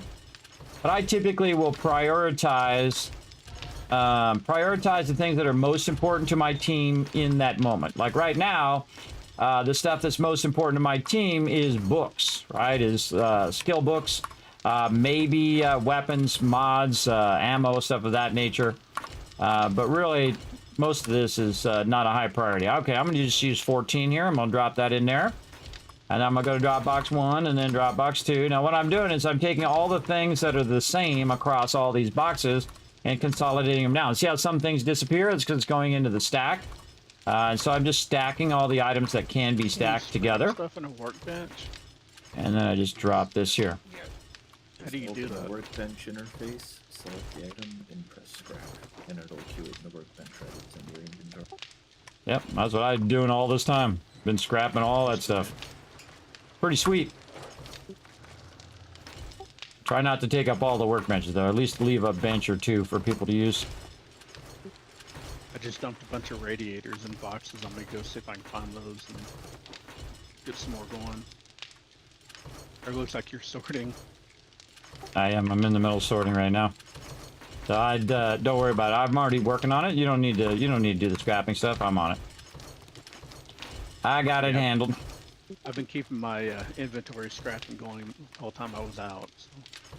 Yeah. See, it should become a habit after a while. And I had that problem when I first started playing. Is that I would just keep everything, and then throughout the entire playthrough, we never used any of it ever. And then we had, 3 boxes of engines and never used them. And we could have used those mechanical parts. I could have used those mechanical parts on about 50 other things we could have used out of there. There's so many things we could have used. All right, I'm going to take the easy stuff. Any mods out of here first? I see some mods there that we're going to grab. Again, I'll let it backlog a little bit, everybody, and then try to take care of it. But this in itself can be a massive chore, just in organizing all of these various mods and whatnot. Again, I just put them in there, and then when they start getting full down here, that's when I start to scrap them in the long run as well. Ooh, a couple books there. Ooh, a couple new Wasteland treasures. If anybody's looking for number 2 and number 7, someone just found those. I put them in the box for you. All right, weapon mods. The weapon mods is normally the first notorious one that fills up. And then I just overflow those into another one. Because weapon mods, you might use all of those. You might. So are we good to go ahead and clear drones? I don't want to make people keep their drones picked up longer than we have to. Oh yeah, my alarm already went off. Sorry, I got distracted. Yeah, go give it a try. Let me know if it works. All right, now we're ready to sort all this stuff. Reboot, or you're just wiping them out? Now he should be able to wipe them out in the thing. Let me know if it gives you an error or anything like that, and we'll try to figure it out. Holy mackerel! I forgot we got a whole thing that's just meat. A whole upgraded box, nothing but meat. That's awesome. I always forget about that. There's a lot of meat. The Bob's Boars and hunting for way infinite meat, basically. Yeah, we could also get tons of farm plots going, because we're going to do the Sky Garden eventually. Maybe today, maybe tomorrow. But all I'm going to do is just put the supports in up above and then let you guys build your side, and then I'm going to work on the water tower on my side. And we might go down with the water tower, but first we're going to go up. I'm going to optimize how those are up there, and then I'll give us more parking space down below here for everybody as well. Get more rye flesh. Yeah, if you're out in the wasteland and you see a bunch of zombie bears, wipe them out. Well, I did clear with my name, and then it let me put one down. I don't know if it actually cleared everybody's or not, but it seems like that fixed me at least. All those mods, nice. Was there one sitting on top of the base? It was over by the trader side, right? Yeah, it's not there anymore, but that's okay. Can you put one down now? Yeah, so I'm good now, it looks like. All right, well, now I giveth and I taketh away. Now I'm taking away your mod ability or your admin ability. Yeah, I'd just soon not have it and accidentally do something, you know. Exactly. This playthrough is way too awesome to... this way, if I do it, I can blame me, and then everybody can say, Kismet, you screwed it up. It'd be my fault. I'll shoulder the burden. All right, I pulled your ability to do it. Safe to put down our drones again? Yep, go ahead. All right, so glad that worked. Awesome. Awesome. Problem solved, everybody. I told you, we get on it, we get it solved. So yeah, drone problem thing. You did the JD space clear, right? That's what you did? Yeah, well, actually, I did JD clear Thurbrick, and it worked. So I don't know if it ignored my name and just cleared everybody's, or if it just cleared mine, but it worked either way. Well, that was a good safety try anyway. But yeah, the funny thing is, I was trying to remember how to do that, and you had mentioned it, but I was like, man, I could have sworn I did that before. So I went and looked on this video where I had had that problem like years ago, and I could see I had a comment. Thank you for this video. This helped me clear my drone, which I had totally forgotten that I did, everybody, because we had that problem, that same problem, and I didn't even remember. It was so far long ago. I had no idea. I had to look it up on a YouTube video of how to fix that drone problem. And I don't like usually looking stuff up, everybody, but that's like a technical problem. And if there's like a technical problem, then I'll be like, all right, okay, I'll look it up, you know. Especially if it's for my team, everybody. If it's my team and they're like trying to, you know, do their thing. By the way, I'm double pressing this to get the very similar items together. That just makes it easier. I don't have to go and resort multiple times of the same thing. As well. We'll put some brass radiators up here. I also keep some brass radiators, by the way, for making vehicles in case somebody loses their vehicle or whatever. There's some ones right there. Put all that away. And man, we got a lot of loot in here. Yeah, that's fine. Foggy, you're standing in my loot escorting zone. Remember, don't stand in the forge area, party people. Makes it real hard for me to sort. Okay, kids, I got 1 solar bank, a level 2 solar cell, and level 3 solar cell so far. All right, thank you. Awesome. We'll replace some of this power. Holy mackerel! Look at all them bones. Wow. Each stack of bones is 300 glue. Yes, we have 6 stacks. That's crazy. That is crazy. How much duct tape do we have right now? 570. I think this is going to be one of the greatest playthroughs we ever did. 570 in the box. I just queued 500 more duct tape going in the bench. Wow. This is going to be one of our greatest ones, everybody. I can feel it already. This is epic. This is going to be one of our greatest playthroughs of all time, everybody. And again, we played for thousands of hours together, so this is going to be crazy. Soundbite for subs for duct tape.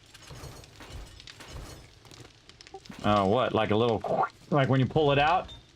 Or like, whoosh. That kind of thing. Hey, Risen, what's up? Hey, may I play with you guys on the server? Well, I can get you started. I'll give you a quest. Right here. Would I be able to play on a bit on the server? Hey, you absolutely can. Sorry if I got distracted, but obviously I was doing a whole bunch of stuff. Yeah, Super Corn for the win. Let me back up a little bit here in chat. I got all wrapped up in what I was doing. Yes, you can plant underground if you have a vent, if you have light shining down. For sure. There's almost 3,000 block shape you can choose from when building. That's right. I've tried about every single one, by the way. Really the trick part is finding to use them as combo. Yes. I hear him somewhere. Blast him. You should be able to solo him at this point, everybody. We're day 174. Get out there and wipe him out. Alright. Not that good. I'm usually a 120-minute. Yeah, you go ahead, Blitz. You play however you want. It's your game. You play however you want. Take it easy, Berkey, again. Thanks for hanging out. Appreciate you. Super Corn, always for the win. Exactly. Not used to watching on my phone, trying to interact. I know, it's kind of tough, Kingline, isn't it? In each room, set up the same different to player or different to the needs of the base. I always do the needs of the team, not just the base, but the needs of the team. So if the team needs to work together, which is always the #1 thing when you're playing team play, you'll see that is the kitchen, and then also where medical stuff is made. This is the forges. This is my domain, and the sorting. And you can see when I'm sorting stuff, say in the raw ammo or in the raw food, and then like Alan or Dio will pull it from the raw food, and then they'll use it over there. And then maybe he'll go collect a bunch of iron. He'll put it in the iron box, and then I'll pull it from the iron and I'll put it in the forges. Then I'll take it out of the forges and convert it into steel. Then I'll put the steel up there in miscellaneous crafting. Then the people who are standing on that side can make themselves different mods. So that's the whole point of this base. One, that has a massive enough of storage to handle the load of loot that we get. And by the way, look, we still got empty boxes. See, it's still empty boxes all over the place. And once I saw that you can upgrade these boxes, everybody, the second I saw that, that's what began this base in my head. I was like, wow, you can upgrade those boxes and they're as strong as steel blocks. Oh, it's for coming in. There he is. Thanks for coming in, hanging out. I had the thing off. Bazinga. So yes, big time. That's why this base is the way it is. You can't play on the server. Here's how you do it. Okay, mission number 1. I'm going to go ahead and give you the Discord link right here. Now, just think of this as a new team member mission. So you follow that link. Oh, if I hit the right button. Did I hit the right button? Oh, I did. Oh, I hit it twice now. You go ahead and click the Discord link or just go to discord.gg/Kismet. You go into the rules section. I'm going to pull it over here for you and make it super easy for you to see how to do it right over here. I'm going to press all the buttons and flip all the switches. Here we go. All right, so you go onto the Discord and you're going to read the rules so you know what kind of server we are. We are a team-based server. You don't come in and start telling my team what to do. You don't need to prove yourself. We assume you're awesome already. The best thing to do is to work together as a team. We are not like you come in and you just go off and do your own thing. If you do that, I will permaban you from the server because that's one of the rules. Work together as a team. The best thing to do is come in and say, how can I help? Or if you're starting a new character, you can come in, grab a bunch of resources like ammo and armor and weapons and say, hey, I need this or I need that. We'll hook you up. And then you say, hey, I'm going to go do some questing, or I'm going to go collect some resources, or I'm going to go farm something, or whatever it is you want to do in the game. Now, of course, you also need to think that I'm working on the base. So don't come in, start changing my base. Don't start moving my stuff around. That kind of thing. It's like going in somebody's house and start moving their furniture around. You don't want to do that.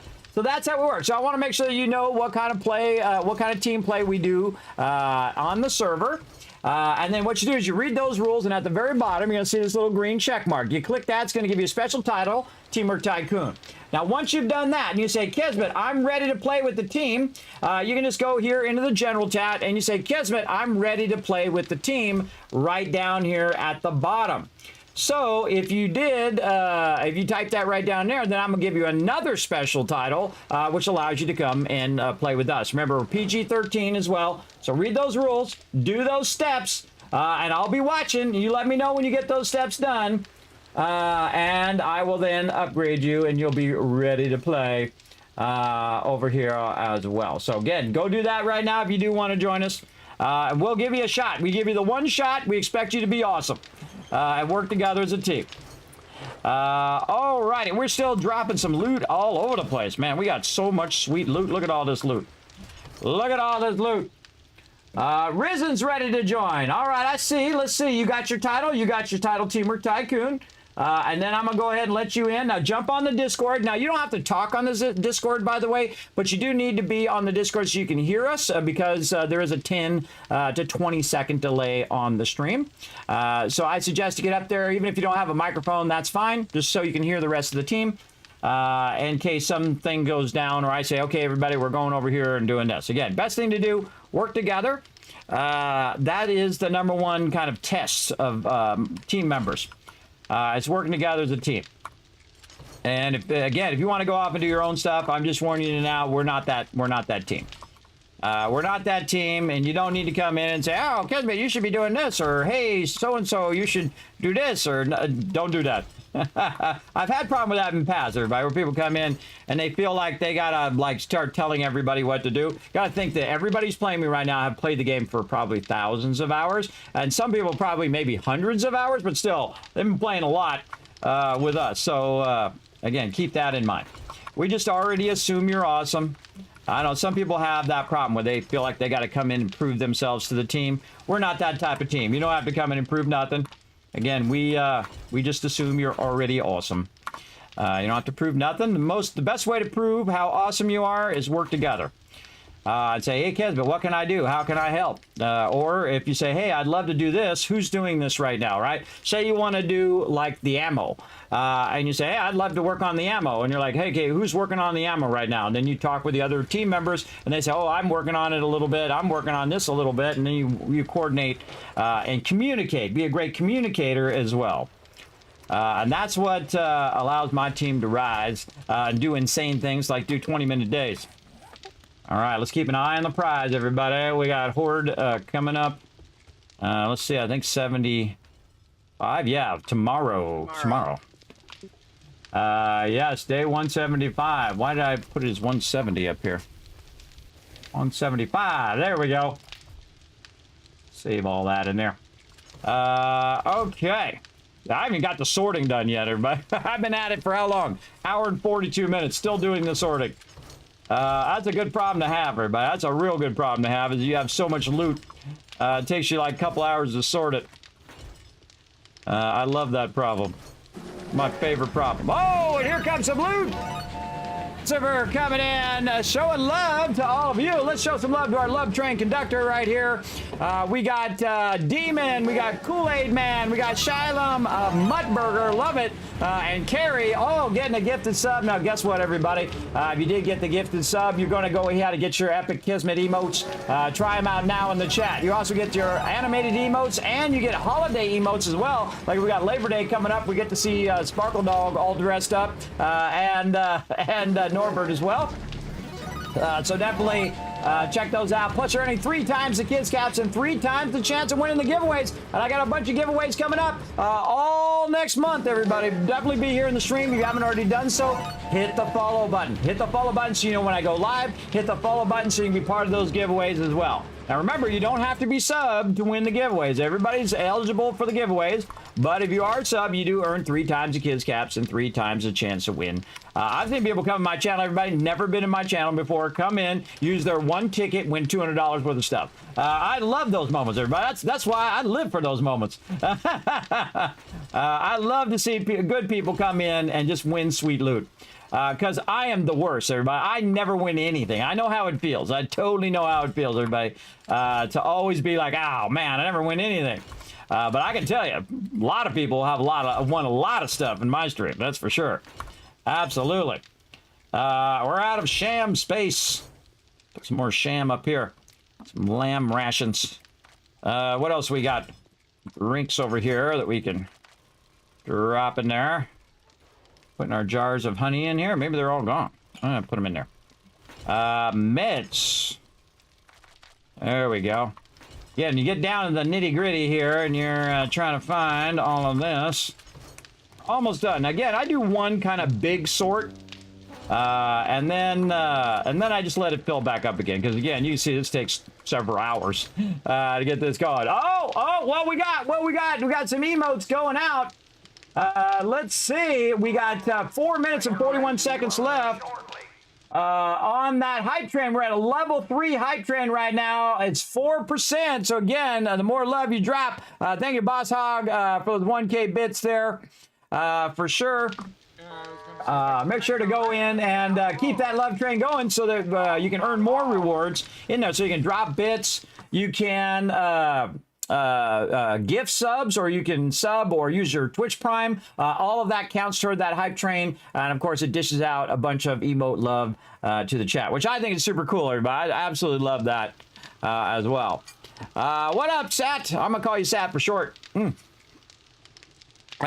we go. Hydrate. I'm on it. Hydrate just a little bit. Keep myself well hydrated. Let's party. Oh, we gotta take a break too. Ugh. All right, don't forget, everybody, we're going to take a break. You guys remind me when it's 1500 on day 175. Actually, let's do it at noon so we have more time to prep.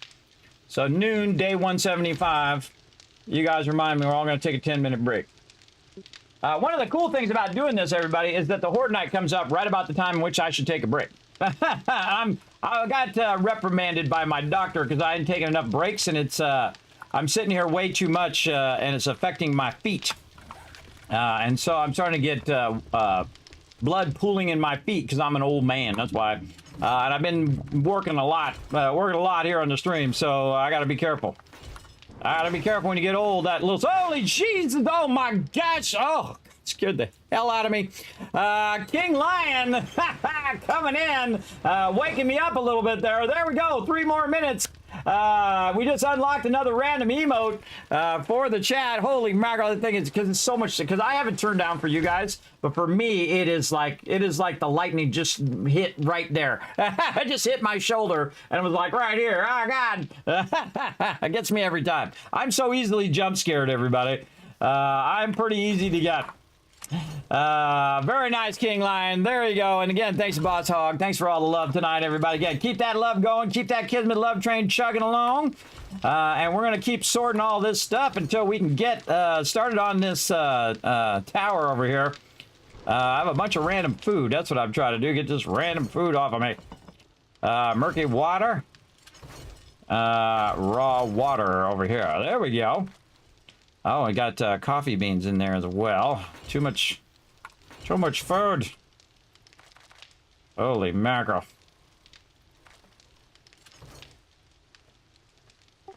Yeah, we need to burn up some of this food. We're on 3 overflows now. We could do something with this food. That'd be awesome. We got way too much. Let's just cook a whole bunch of stuff and, you know, cut it down by half or whatnot. We can. Or sell it, I guess. We could sell it, but really Supercorn's where we're at. Look out! Here comes some more love! Jan the Northman came in with that prime sub love. Yay! Yes, thank you, Jan. I appreciate that. Show some love in the chat, everybody. Keeping that hype train going. Let's see. Now, 1 minute, 17 seconds you guys got left. 76%. Into hype train level 3. Let's see if we get level 4, everybody. Let's see if we get level 4. Again, feel free to gift those subs. Feel free to show some love with that Twitch Prime as well. Oh, more biddies right over there.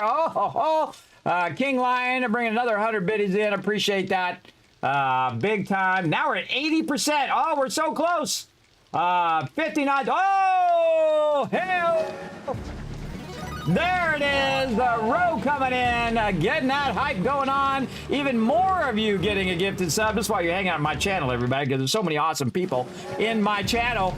Right here, Row Room. Let's show them some love in the chat, everybody. Our love train conductor right over there, giving Zero Fate, Court Gaming, Dead Angle, Messi, and Masuma Mane. I don't know how to say your name, but there you go. Y'all got a gifted sub. Now, again, remember, you get the epic Kismet emotes, the animated emotes, the holiday emotes. You get 3 times the Kids Caps and 3 times the winning those giveaways all month long. So, of all the months you want to get a gifted sub, this is the one, everybody. This is the one. That's for sure. For sure and for sure. We're gonna let that run. We're gonna keep on sorting, though. I'm so close. I'm so close to getting this sorting done. I might get it done by Horde Night. That would be awesome. That would be amazing. Oh, Norbert up there giving the love as well. Whoa! I mean, again. Holy mackerel. Took my breath away. Took my breath away there, everybody. Got me. I was right in the middle talking there. Good one, King Lion. Good one. And again, thanks to Boss Hog. Thanks to Ro. Thanks for all the love, everybody. Again, keep that love train going. We're at 3 minutes and 42 seconds. We're level 5 love train, 33%. Again, now's a good time. You want to get on that love train. Remember, every penny goes right back into the stream, and it also helps out people in the chat so they get cool rewards as well as getting that gifted sub as well. Okay. Buy wreck or get wrecked. All right, are we finally done? Nope, we got a whole nother box full of stuff. I tell you, everybody, especially when you get down to the little nitty-gritty stuff, this one, it really... This takes your patience right here. Look at all this stuff. Holy mackerel. Holy moly. Look at all that sweet loot. All right, one more time. Bam. Now, of course, by the time I did that, look. Watch this, everybody. They're already filling up the boxes over here. I already know it. I already know it. Somebody didn't see. Look, they already filled that right back up again. Now, am I going to sort it again? Probably not. I do it once. And sometimes I'll skip too. I'll just skip. At this point, you can just skip, everybody.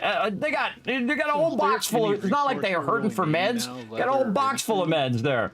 Are they hurting for tires or nitrate or shell? I don't think so. They're not. They're not even close. And brass. Oh, I need another team project as well, and that is a lot of dynamite. Can we make a? Are you on that, Alan? Dynamite stuff? Yeah, I can do some dynamite. Hold on. Did Kisses, Dynamite, and him in the same sentence right now? Yeah, that's right. We're gonna make a lot of dynamite. So let's start with 100. So make 100 dynamite and then put it in my Dropbox. And we're going to save that for a project for either tomorrow or next week. All right. Because it's 2 duct tape or dynamite. Well, we have 1,093, so we should be able to make 100, so that'd be 200 duct tape, right? Roughly. Yep. I'll get that going right now. And no rush, no rush. That's a more long-term project. If I don't do it now, I'm gonna forget. Oh, I never have that problem. I always remember. They know that's not true, bro. It's totally not true. Oh, and there we go! Oh my goodness! King Lion coming in again with another 5 gifted subs. Really crushing that love train conductor, everybody. Show some love in the chat. One Kiwi Wolf, clearly random, legend named, Welkin, Precious Springer coming in and getting it going. Risen's in right now. Everybody say hi to Risen in the chat. He's joining us today. All right, King Lion, did you want to join us? If you want to join us, let me know in the general chat. I know you're on your phone right now, but if you do want to join us, just let me know. Again, just want to put it in the general chat. Oh, Risen's in there, killing zombies and looting T5 areas. I like your way you think, bro. I like the way you think. Woo! And here it comes again. There we go. Big love train going on. Hype train level 5. Another random emote unlocked. There we go. 3 minutes, 51 seconds. Keep it going. We're level 6 with 16% in there again. Oh, man. This is the time. This is the time to rise up, chat. Hit that follow button. Hang out in the chat. You never know, everybody. You might get that going on. Yeah, I'm sure I'm in the wasteland. By the way, Risen, if you want to talk to the team, you can also talk in game. You just hit return and chat. So if you need any armor or anything like that, because I see you don't have a microphone, that's okay. But if you do need to talk to the team, you need something, let us know. Make sure you do get in group. We're going to send you a group invite from Alan. We all stay in the same group so that everybody is sharing the XP. And if you need any help of us running out there and picking you up, we'll come out there and pick you up. Now, again, if you get an invite, by the way, and you can't see the little, looks like a little letter in the player thing, you have to drop and come back in again. Oh, and if you need the server info, that'd probably be helpful. You want to go to server info, go in there and find that. It's on the Discord. You can now see that section. You can only see it if I give you a special title. So you go into server info, find our server info and password and all that stuff and log in. If you need help with any of that, let us know. And by the way, you can just type to me in the general chat too, because I'm kind of watching the general chat right now on my Discord. All right, I should be watching my mod chat too. Oh, what? We got 5 retweets. We got 3K dealed out for 5 retweets. We got 5K dealed out for 10 retweets. 2 more minutes on that love trade, everybody. And you can also help out the stream for free by following that link right there in the chat. Oh, unless it didn't come up. Try it again. There we go. Follow that link in the chat. Pop over there to Twitter. Hit the like button. Hit the retweet button. A great way to earn Kiss Caps. Use your Kiss Caps to buy tickets for the giveaways. If you want to know how many Kiss Caps you have, you just go !loot. In fact, let me help you out. Give you some more right now. Get you started. There you go. There you go. Now you got a bunch. Actually, how about I give you a little bit more? There you go. That'll get you started. For sure, for sure. All right, I'm still sorting, but this is the last bit of my sorting for today because we got to get started on the water tower. We got Horde Day coming up. All right, remember, we're dropping at 12, everybody. Dropping at 12. Then I'm going to restart server. We're going to take a 10-minute break. Put that in there.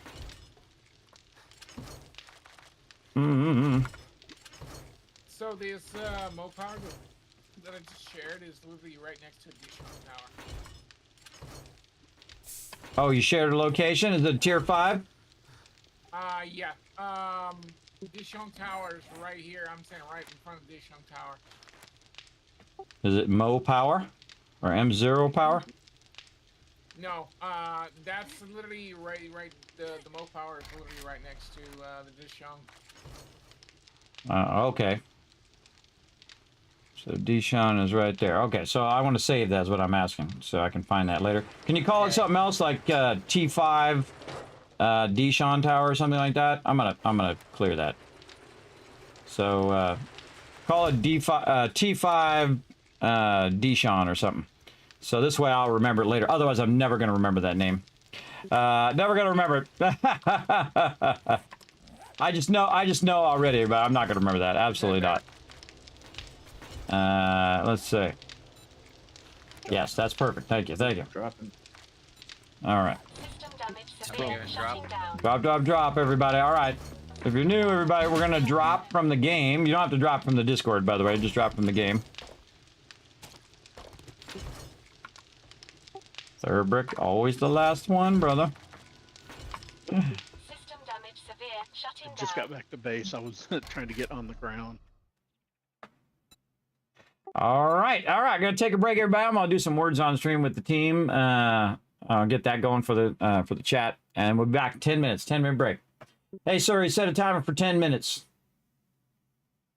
Now, not only am I trying to be better at breaks, but I'm also trying to, have my team take more breaks too. See, I'm the type of person, but I get all wrapped up, and to me, only a few minutes have gone by. Put a 1 in the chat if you've ever done that, everybody. Whether you're hanging out with somebody that you like, or if you're playing a game or whatever, and then all of a sudden, like 3 hours go by, or 6 hours, or 12 hours. You know what I'm talking about, gamers. Yes, you do. It's happened to me so many times. It's really bad when you're like, you got to go to work tomorrow, and then you're like playing a game, and then you look up and it's like you got like 30 minutes to get ready for work. That's not good. That's not good when that's happened. And that's happened to me many times too. And I'm the boss too, wherever I work. But, the boss usually has to show up before everybody else. And so I'm really in trouble. Like, okay, well, looks like I'm getting no sleep tonight. Gotta go to work, get some stuff done, and then come back, do it all over again. Yeah, you guys know what I'm talking about. Okay, now we're going to play a really fun game, everybody. This is going to be everybody working together in the chat. Why did it just screw up my timer? Oh, there we go. Okay, now it's working. What we're going to do is play this game. Now, here, what's going to happen is you de-scramble the words, and you're going to see a little lock. So if you've never played it before, see right there, it's going to lock you if you get the word right, right? So, and then you try to put another word in, and it doesn't work. And you're like, I know that word's there. Well, that's because you're locked. You can't put another word in until you're unlocked, right? You're going to see the little bar go across until it hits the lock, and then boom, you'll be unlocked. Then you can put another word in. Now, just one person does it, it ain't going to get done. So everybody needs to work together in the chat.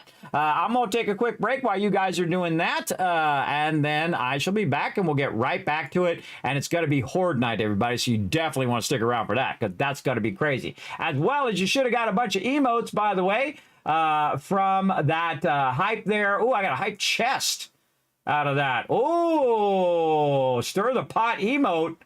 Don't forget to show off your stir the pot emotes or any emotes that you got from that hype train, everybody. Very nice. Very nice.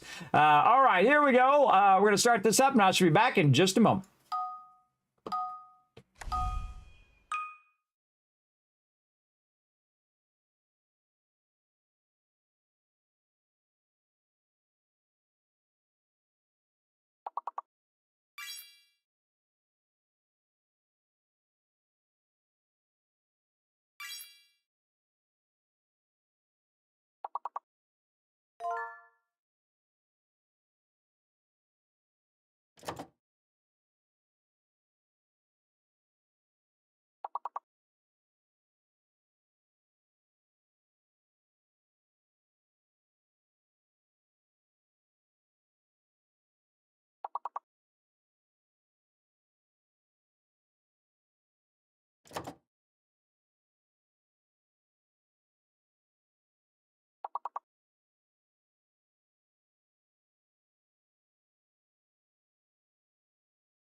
I'm back, everybody. How we doing? Oh, get 10,000 caps right now, everybody. And you get those last three, I'll give you 10,000 caps to everybody in the chat right now. This is definitely a B or a C word, everybody. Right here, 'cause it's got to be after this word. It's got to be either a B or a C word. That's a 4-letter word. Over there, we got a 5-letter word. It's got to be a C word because there's nothing before C. So that's another C word over there. So this is a B or a C word. That's a C word, 5-letter C word. And the one at the end could be any letter after C. Oh, this could be a B word, though. Yeah, it could be a B word on that second row over there as well. So 5-letter B word or C word. And then this has got to be a B or a C word here because they're all alphabetical. Oh, that's a tough one. That's a tough one. Oh, look at you guys just trying a bunch of stuff in the chat. See, I wanted to tell us the answers everybody at the end, but I contacted them and they said, no, we don't do that. I said, you don't do that on purpose? They're like, no, we never tell them the answers. I'm like, well, that would be awesome if we could find the answers. We had the actual answers. It would be amazing. But such is the way it goes. Such is how it goes, everybody. But you guys did an awesome job. I'm going to give you guys a bunch of love right there in the chat for crushing it. Let's go ahead and get back into some 7 days to die. Bam, right over here. I got to let the team know that we're jumping back in. All right, I'm back, everybody. We're going to jump back in again. Here we go. All righty, give them a 10-minute break. And we're jumping back in. All right, there we go. And we'll go ahead and get her going on here. All right, I was still sorting. I was still sorting, and again, it's Horde Day, so we need to get all this sorted out of my inventory. Lockpicks over here. There we go. All right, fully sorted. And now we're going to go ahead and run up here and put these doors on before Horde Day, and they knock out all of my things. All right, let's see. First, we can definitely put this one down. I don't think that one's going to be an issue. This one up here, you're going to need something to attach it to because it's not really going to attach to the sides because there's nothing there to attach to. So one of the things that I like to do is use these poles because they don't take up a lot of space.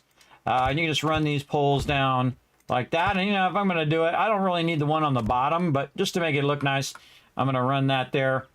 And then we're going to put another hatch. And then we probably need a small hatch. I really don't really need a hatch up there at all. We could just go and say, you know what? We're going to go in and we're going to put in a plate. And an invite from Foggy there. My thing is all blocked off. There we go. All right, so that's got that blocked off there. Those are just relays. So the controls are over here, but it relays over to here. And then it runs down to our different power down here, which is basically making an electric fence. I have 5 rows of electric fence, and it's all powered separately within these generators right in here. And you can see I have them all on right now. So this is going to be crazy. Didn't have a chance to do the turrets yet. We'll get into that later. We're also going to work on our water tower. We're going to make a gigantic tower here today. That's going to be super awesome. If you've never seen the base, everybody, we'll give you a quick tour right here before Horde Day. Out here, these are the request boards. So basically what you do is you go in there and you type what weapon, ammo, what your main focus is, perk books, something like this. See, I got my name there, what I'm doing, sorting forges, advanced engineering, resource gathering, all of that kind of stuff. And then I'm looking for perk books over here. Actually, I'd probably update my tech junkie here. What tech junkie am I looking for? I'm looking for number 1.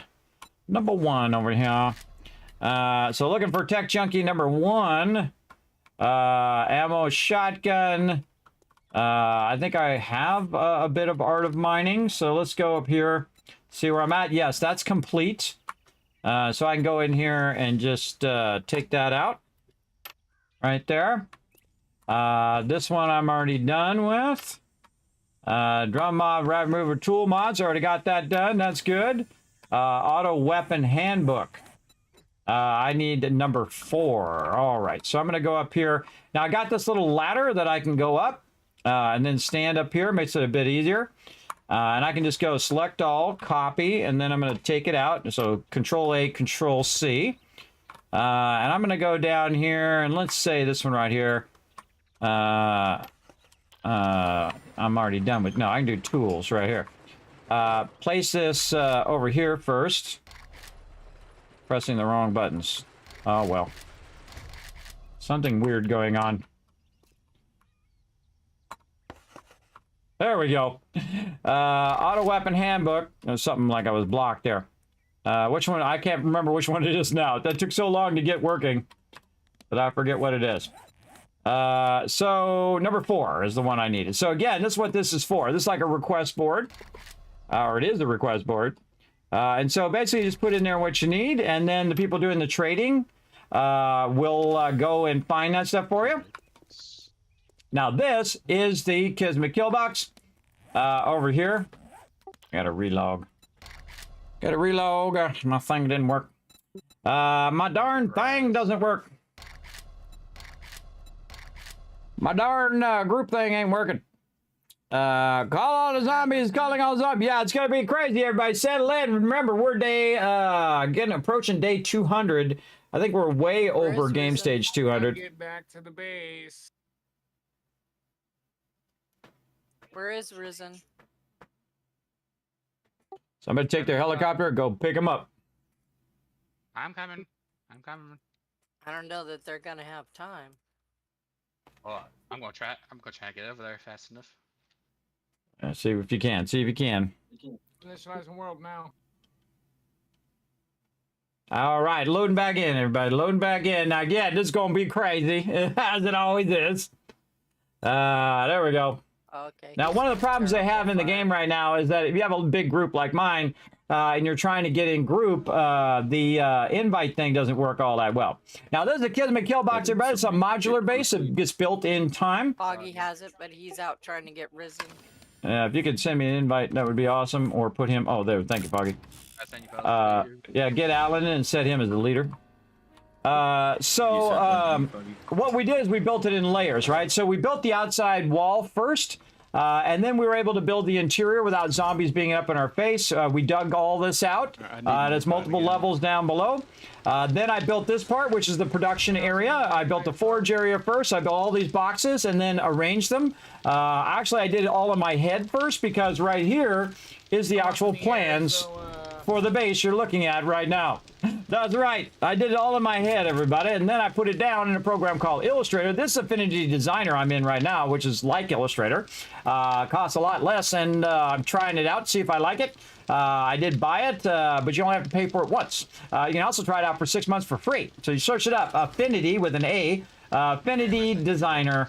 Very, very cool. But there you go. You can see I've already got all the forges going, and then also how all of the boxes are set up ahead of time. Pretty cool, right? Pretty cool. Now, again, if you're one of my Patreon supporters, you get over that floor plan for free. Oh, wow. Back in. First time riding as a passenger. Yeah, fun. Oh, he's going to get you here. He's going to get you here for sure. Yeah, he's going to get here for sure. All right, everybody, lock and load. I'm assuming you're landing on the top, Foggy, because I'm going to lock down the power. That's all place I can land. I'm also flying back as well. All right, well, I suggest land on the top of the base because I'm locking her down. All right, and again, we're all going to be on the east side of the base. And again, we got to remember, everybody got to regroup at the base for those who have forgotten for whatever reason. You're up here, so they right now.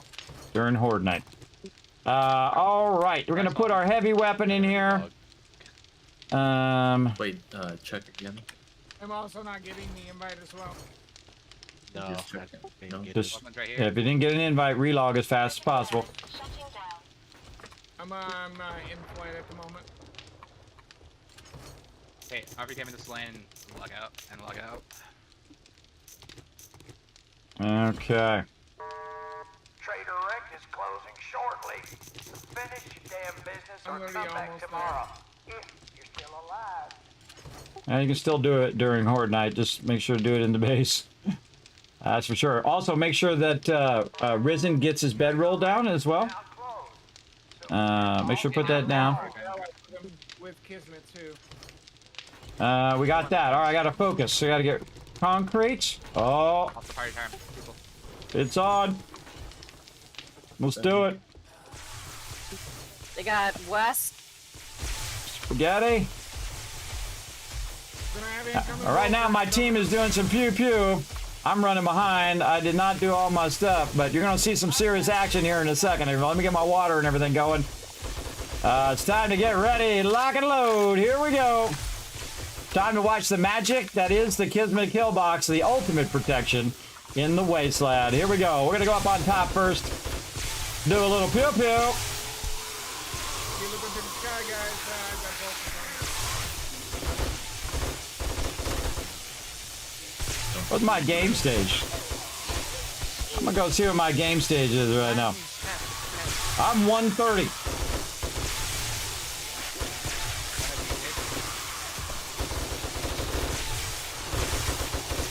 Woo! Now for each person, it's going to spawn 8 zombies, everybody.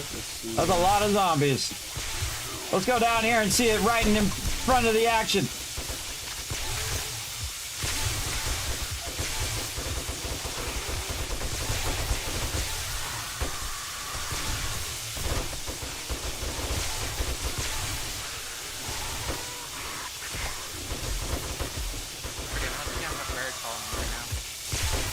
Got to take out those birds that are on the gyrocopter, everybody. We got them coming from all sides. There's a lot of zombies. I'm trying.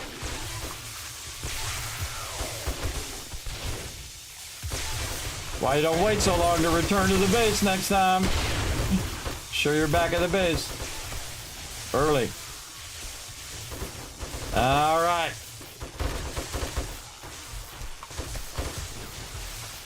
Forgive me. Parkour.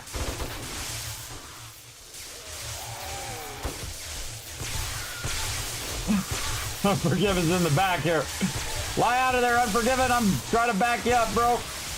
Just jump out of your gyrocopter. Open the back door. Jump out of your gyrocopter. Pick up your gyrocopter. Open the back door for you. Oh, I'll try anyway. Ooh, laggy. All right, everybody help me out. Back door, back door. I'm about to open it. All right, get on in here, Unforgiven. We just blow up a gyro? No, he picked it up. Okay, good. I saw an explosion from a rocket launcher and then bang it. Oh, we just had a bomber explode. I'm coming to look at it. Holy mackerel. Anybody else super laggy? Yeah. Yeah. Difficult. That's weird because I restarted the server too and restarted my client. There's just a lot of these guys out here, that's all. There are a lot of mobs north side. I hear a bomber somewhere. Yeah, I shot him. He's down. Yeah, like that mama is like me. They're up at the northeast corner pretty good. Holy moly! They're also coming in east from the trader side. Man, they're all along the wall. Yeah, I'll get over there. Trying to keep them off the front door. Coming to help you out in front.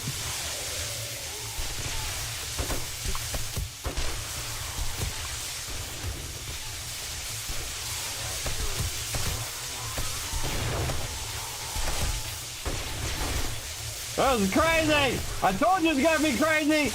I don't know why it's so laggy though, but it's probably because there's 10,000 mobs on the screen. To your right too, deal. Yeah, man, they're coming from all sides. East, south, north, everywhere.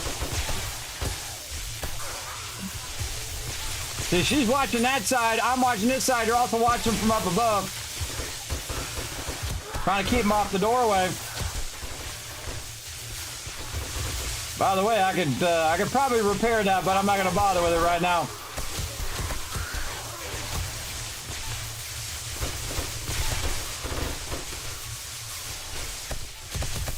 So many mobs.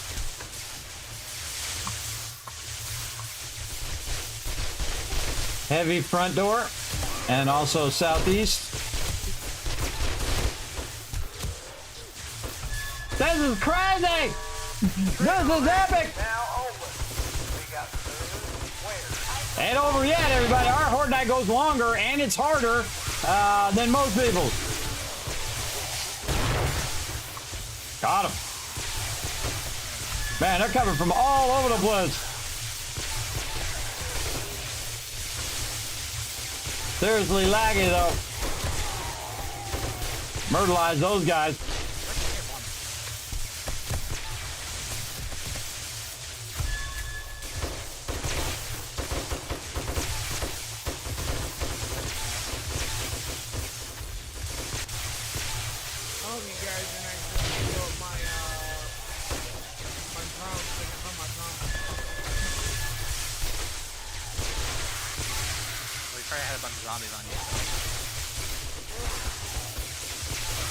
Well, this electricity's working really good. I have a feeling I'm gonna have to fix a bunch of it later, though.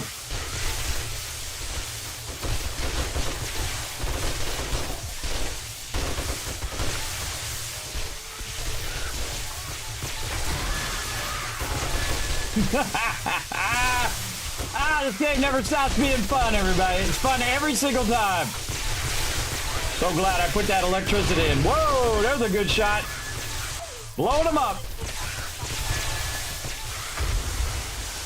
Remember, 7 o'clock, everybody. Gonna meet out in Trader and jump down.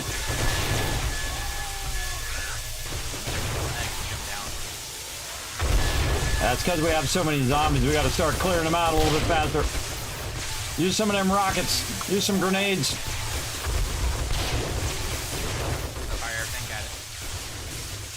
All right.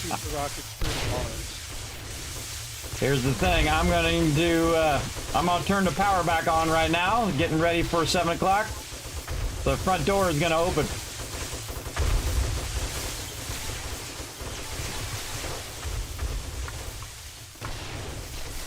All right.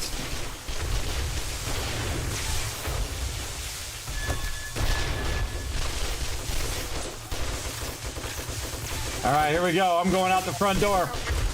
Let's do this. Bad plan. Let's do it. Very bad plan. Use your rockets. Use all your rockets. Look out for each other. If anybody's on somebody else, shoot that mob first.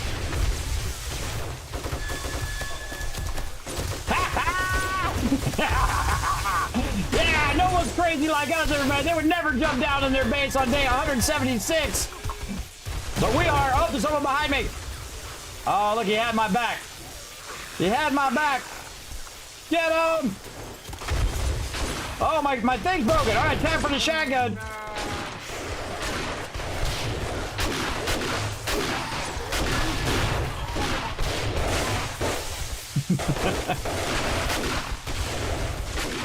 Don't get out too far. Don't get out too far. Get back to us if you get too many on you.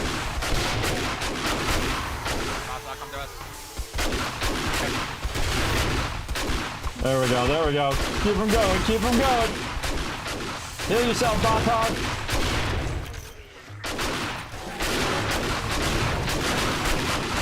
There's a love train coming in. Oh, ho, ho. Look at this epic action, everybody. No one would be crazy enough to jump down this late. Except for my crew. And we crushed it. Nice. Ooh, that was an epic one, everybody. This is crazy. King Lion coming in with some more gifted subs. He's our love train conductor yet again. Sammy getting some love. Rich, old man Gramps getting that love. Old got him, and Gecko getting some love as well. Bringing in that kid in love train. Appreciate that. Big time. Holy moly. Holy moly, that was crazy. That was the craziest. Whew, that was fun. That was very fun, everybody. Very fun. A little laggy there, though. I don't know why it's so laggy, but seems to have lifted now.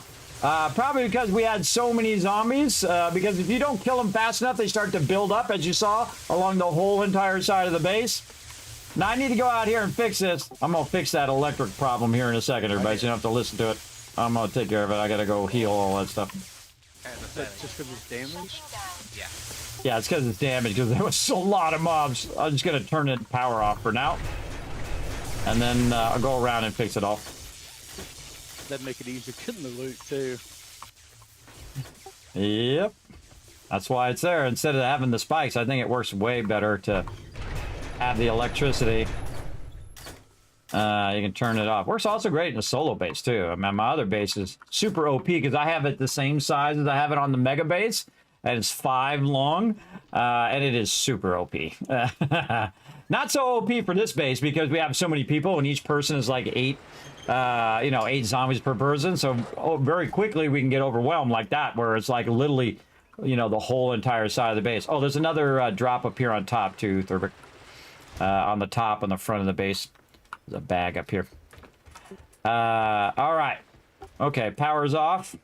And now I'm going to go around and repair our defenses. Okay, now this is, of course, the Kismet Mega Kill Box. So what we did is instead of having the spikes down, we have it. Well, first, it does an automatic door. The sensor's checking me over there. But the other thing that we have is we have a bunch of electric fences. And these electric fences get damaged just from use, by the way. So you can see this electric fence is really damaged. Usually the outside ones are the ones that are going to be most damaged. Why are they going to be most damaged? Because the most mobs are going to hit the outside one, get stuck, and then get shot. Eventually and die before they move into the second one inside. So I like to do this one first because the door loves to open and close while I'm standing here. So I try to do all of these first just so I can get away from the door and they don't have to listen to the door going up and down. Now, I can also repair it from the inside. I have the ability to fix it on Horde Night if I need to. Now, these are double stacked. Cool. These are double stacked. So what I do is I start it going around, and then I have it go back the other way, but I go up, and then I go back the other way, which is really cool because they're double stacked. So if they start to stand on top of each other, the one on top is getting shocked just as much as the one on the bottom, which is pretty cool. One of my more genius moments there, everybody. As well, and I have a lot of them because I love playing these type of games and figuring out all of these kind of things. And those are all full. Now let's go ahead and close all these hatches. Those hatches closed. All right, now we're gonna go this way. Get away from that door so it stops opening and closing. And then we're gonna check this side. Now this one we only have to check from one side since this one is double layered, because what this does is it blocks the doorway. So it's going just between the door and actually has a zigzag pattern as well, which I can show you right over here of how the power has a zigzag pattern like that. So I have it connected 1 to 2 and then 2 to 3, and that allows me to have not only the first 5 lines, which if you just went down like a U-shaped, then you would just have 5 lines.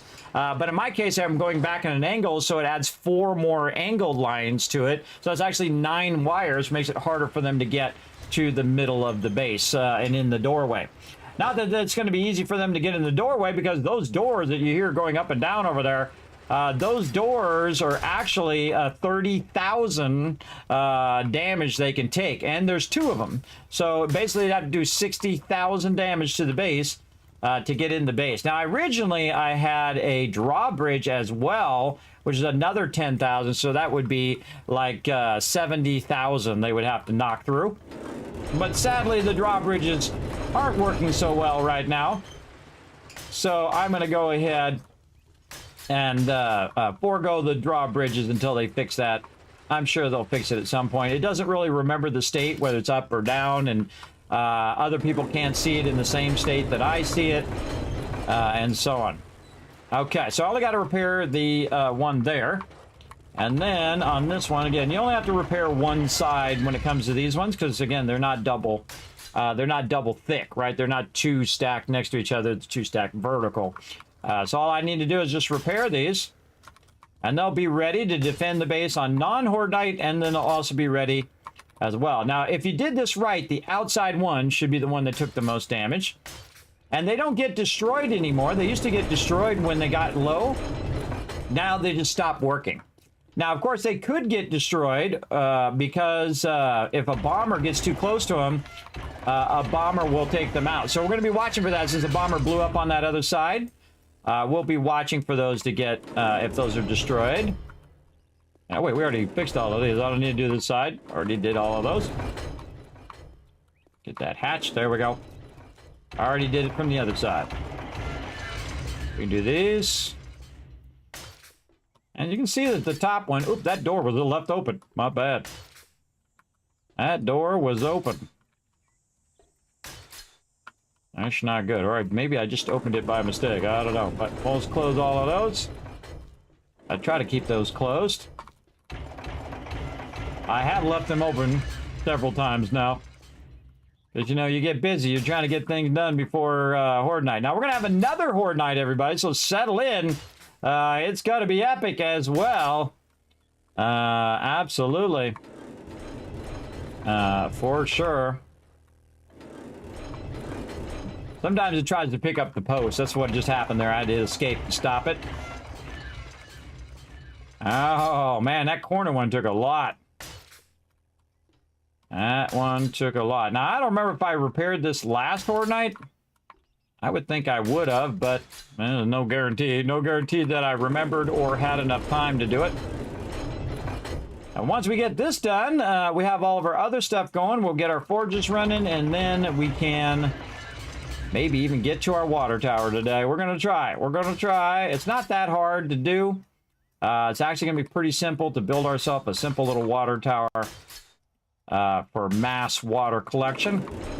And we're going to need a lot because we're going to need to make a lot of duct tape in the long run.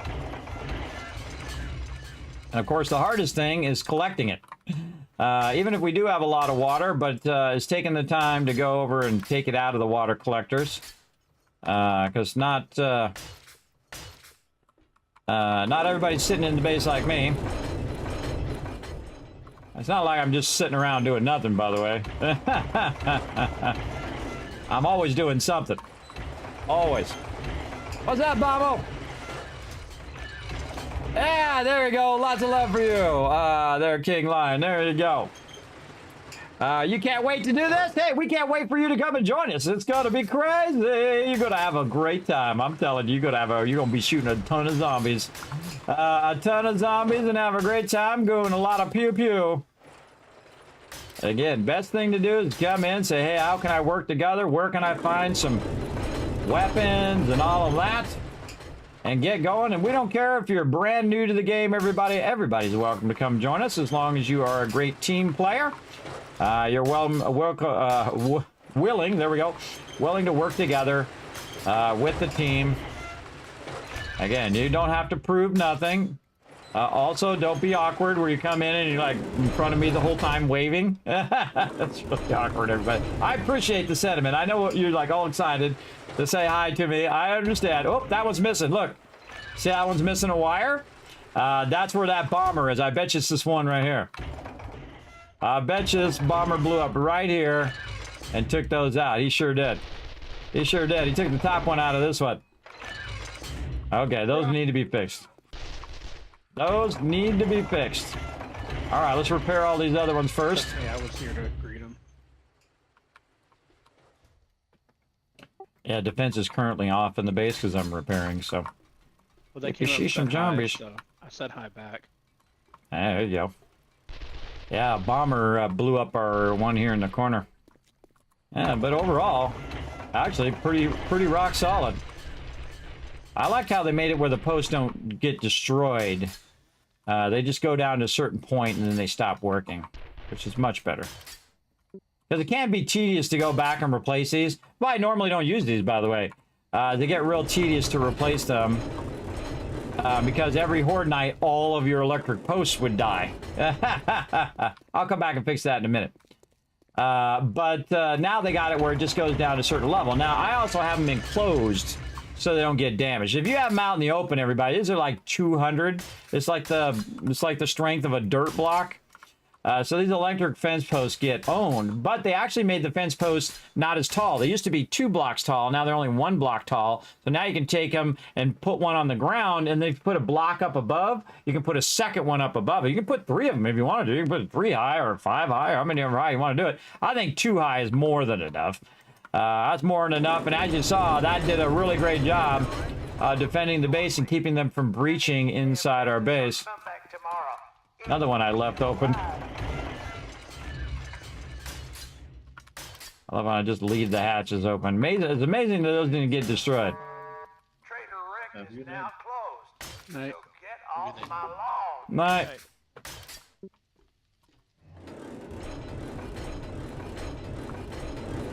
All right, almost back to the end. Again, I just go all the way around the whole entire base and repair those. Otherwise, they're going to make that really annoying sparking noise the whole time. And if I still hear that noise, then that means I missed some. But you can see that that was a pretty epic horde night, because those all got really used well. And that's what you want to see. You want to see those that they got used and that they did their job, which is to keep the zombies from breaching the interior of your base. And there's a lot of work doing this. Now these, by the way, these hatches are stronger than the actual iron or steel walls. Oh, there's another one that got knocked out. 2 of them got knocked out. Oh, right there. Oh, okay. So more we got to fix right in there as well. All right, we'll come back for those as well. And must add another bomber, or could also be a cop. If cops blow up too close to the thing, it'll penetrate through the blocks and damage the interior. But that's why I have a bunch of extra of these. I know that's going to happen. I just know it's going to happen. You can't always stop the bombers in time, especially when you got that much stuff going on at the same time. You got a bit of lag going. That'll definitely cause that for sure. All right, let's go back and repair these. I'll show you how I wire all these together. First thing we're going to need is more of our electric posts. The lag is really bad after that horde night. Yeah, I think it'd be less lag since I restarted the server and my client, and everybody else did the same, I would imagine. So that is strange. All right, now these are already in there, so those are good.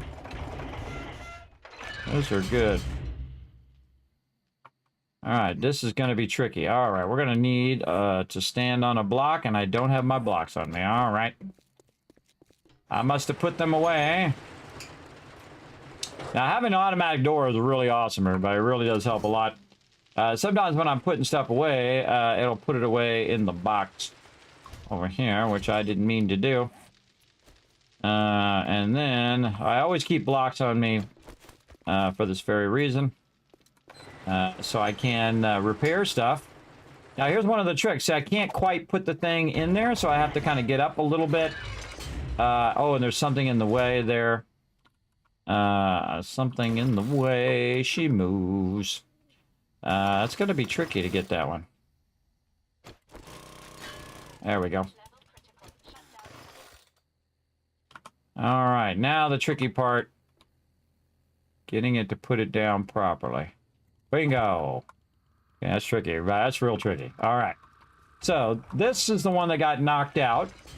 These ones are still here. So we have to look at the line direction of which way this line is going. So we'll go over here and we'll say, okay, this line is going this way. It's going all the way around. So it actually starts on the other side and comes all the way around to here, and then it goes back the other way.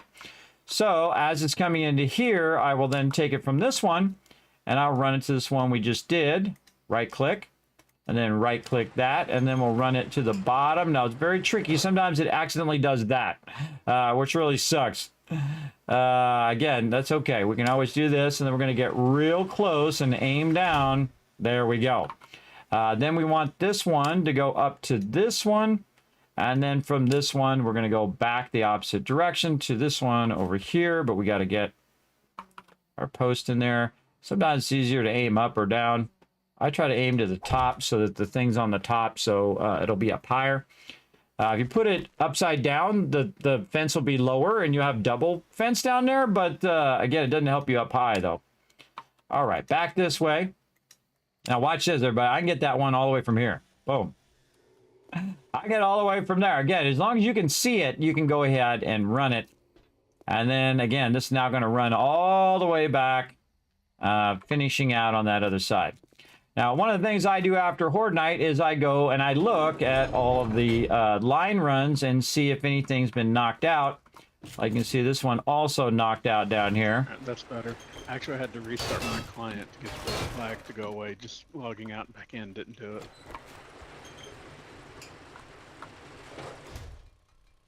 So awkward when it's real skinny like that. All right, we'll use my little trick. Something with like GPU memory or something. It was using a bunch of shared GPU, and that's slower. Yeah, I don't know. I had to slow my machine down because of that Intel thing. You guys know about that Intel thing, right? Where 13, 14 generation things are like burning themselves out. If you don't know about that, I'd look it up. I've got AMD, so I'm not worried. Yeah, I almost went with the AMD one instead of the Intel, and I thought, well, Intel's been rock solid for all of these years, and you know how that goes. You know how that goes. The second I do that, and then I get hosed. Well. They just turned off the overclocking on mine, so I am getting less performance. But, I mean, I have a really nice machine. It's not like I can really tell that much on 7 Days to Die, you know what I mean? Not like I can really tell that much, everybody. Again, I got a really nice machine, but still, I'm not getting my full dollar bill's worth because Intel done screwed up. They done screwed the pooch. If you got level 13 or level 14 gen processor, you want to search that out. Intel processor problem. I forget what it's called. Microcode. Intel microcode problem. What it's doing is it's sending too much voltage to your processor, and it burns out your processor, which could potentially, not intentionally, potentially burn out your machine. And that's not good. That was very not good. Now, again, you just come in here and look and make sure that you got 5 at the bottom, 5 at the top. Then you know you're good. Over here, 5 at the bottom, 5 at the top, 5 at the bottom. Oh, deal out there, getting it going on. And then over here, we know that this side is missing one at the end here. Which one was it? Was it this one? That one's okay. This is the one that's missing the thing. So the first priority is always putting the one in. Notice, by the way, everybody, I always just put one in first.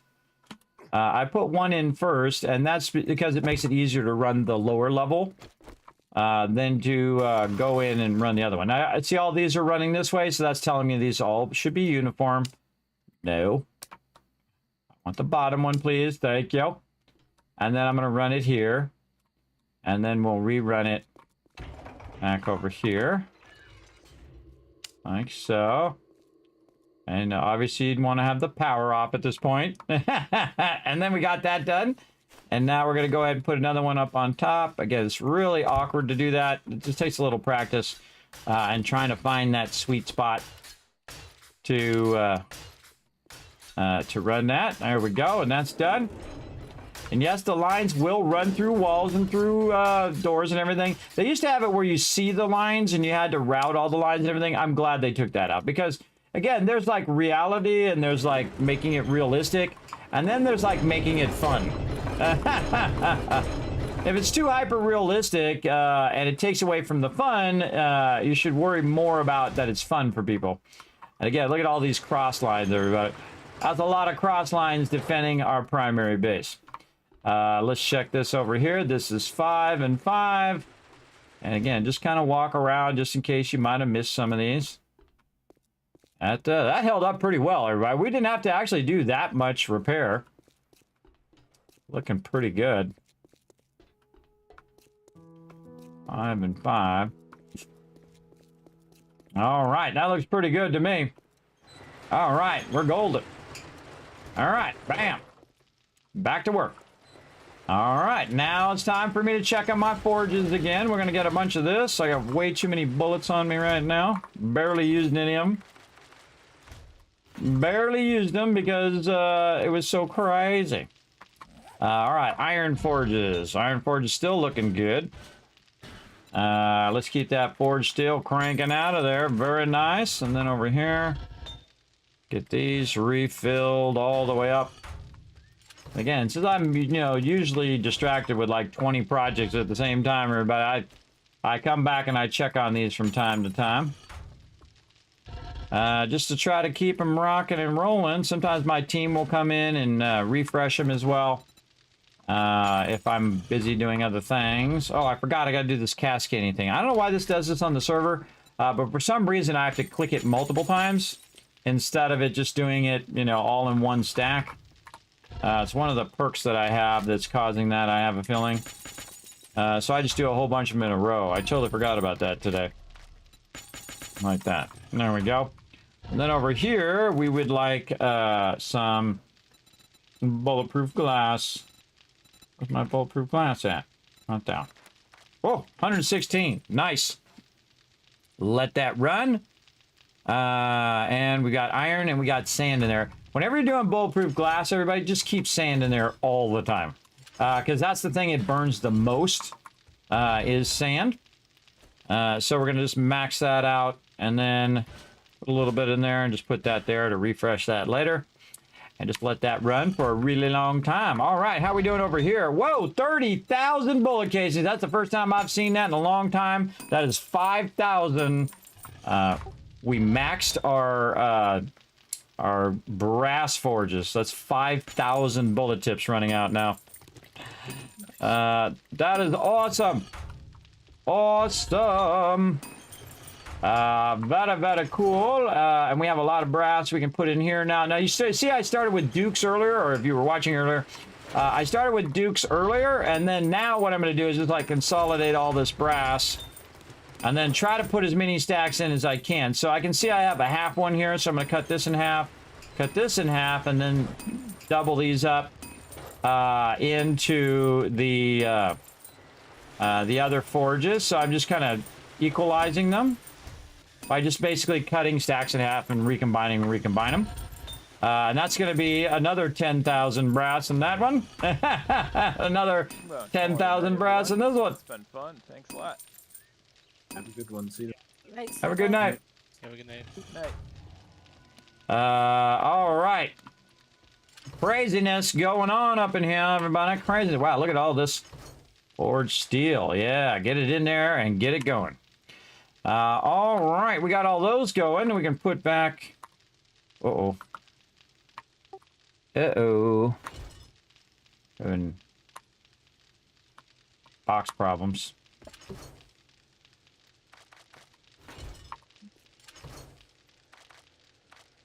Oh, seems to be working now. Put them rocket casings in the raw ammo box for you. All right, a little bit of brass there, and a cobblestone rocks into the building box over there. Very nice. All right, we got that going. Now, lead is what we want to think about. More bullet tips running out. Gonna need some clay in that one, that's for sure. So let's get a little bit of this clay back. So again, when it goes below 10,000, that's when I start putting that clay back in there. And then over here, same thing here. It's still a little bit above 10,000, but we're fine. Right. Take all this lead. Take it easy, Foggy. All right. Put that in there and let those run. Very nice. Lead, still good on lead there. More bullet tips, which is the thing. Man, we got a lot of bullet casings, but really bullet tips is what we need. How many we're running out? 6,000 ought to do it, and another 6,000 over there. That ought to get us going, everybody. All right, more stone. Again, I get very busy doing all the things you saw me doing earlier, especially sorting. Sorting is one of those things, and sometimes the forges will stop. That's just going to happen to you, and that's okay. It's okay if they stop at this stage, because we have a tremendous amount of resources, but it's not like we're hurting on resources, that's for sure. Let's go ahead and run all that out. Honestly, we don't even need this cement, but I do like to keep it going just in case we need it later on. Again, I like to refresh it every time I run it out. You don't have to. You can actually, it's about 3,000 roughly for that stone. And so you just let it melt down, and then you can melt down all the way again. I just refresh it so I don't have to think about it. And then we'll run for a long time, and I'm already in there anyway. More raw cement in there. Okay, that's all good. Now, time to do... Get all these opened up. Time to do our next level water tower. Now, what we did to start with, everybody, and this was like the first stage of it, and then later on I was going to move it to the top, which is now. And I put it down here so it's easy to collect. You don't have to go upstairs every single time to collect it. And what I did is I put some bars in there. Now, these bars actually can go down and actually put another dew collector down there and then make bars under that and make another one, another one. Now, another thing you can also do is use bulletproof glass. Now, there's a lot of bulletproof glass, everybody, for here and for the Sky Garden as well. Now, if I put these up on top of the base, you want to make sure that they are protected against mobs shooting and hitting the dew collectors. That's why I have them down here right now, so they are protected. But we're going to move them up here, and we're going to go ahead and work with them here in a bit. Now, the first thing we need to do is think about where our supports are. So we're going to go in here and take this out. Now, that's why I've left this in wood, everybody, so I can come back later and adjust it. And we're just going to go ahead. Oh, we'll get ourselves some cement blocks here so we don't have to upgrade them. Cement blocks over here. And go up here. And we're looking good. Right over here. All right, so 1, 2, 3, 4. And we'll go 4 for now. And then over here in the corner, right here, is also a support. I'm going to go up. 1, 2, 1. Double check. 1, 2, 3, 4. All right, just double check. Okay, right here in the corner. Now, we probably need to restart again because this is very laggy. 1, 2, 3, 4. All right, very nice. And then our other supports. See, I can see the supports right there because I've kind of upgraded them. And there, you can also just count them, everybody. My supports are typically what's called a 5-span. So you have your support, and then... Oh, that was not my blocks. You have your support, and then 1, 2, 3, 4, and 5. And if we're right, this one right here should be our support. And we look, okay, yeah, that's the right one. So basically, it's the 6th one. So 1, 2, 3, 4, 5. And the 6th one would be the actual support that we would use. So it would be right here. Now, I also want it to be directly over the support, which would be this block right here. Because this block over here is actually going to the interior. And this basically is going to hold up the part up above. And we actually don't need our wiring tool right now. There we go. 1, 2, 3, 4. All right. So again, getting all your supports in first is going to help the stability of what you're doing. Now, this one is back here in the corner. Right there, because I have that extra lip on that side, which I don't have on this side. Yes.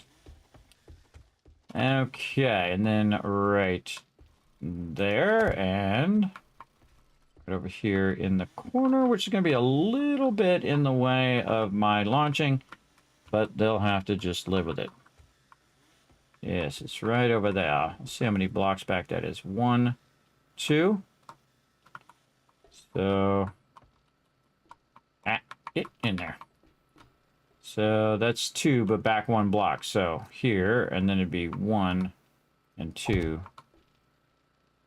right there. Okay. Again, gonna impede a little bit on my launch thing here, but such is the way it goes. They got plenty of room. They can launch out of there just fine. Okay, so now you can see that we're basically just bringing all the supports up from down below. Oh, I missed a block. I missed one right here.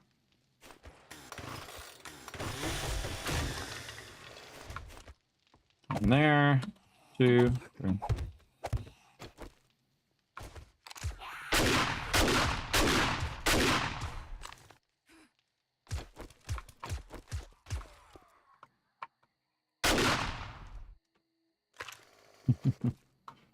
How's it going down there, Dio? Or is that Boss Hog? That's Boss Hog down That's there. Boz down there now. Oh, you're up there. Yeah, every time I see Boss Hog, he's like the Pied Piper of zombies.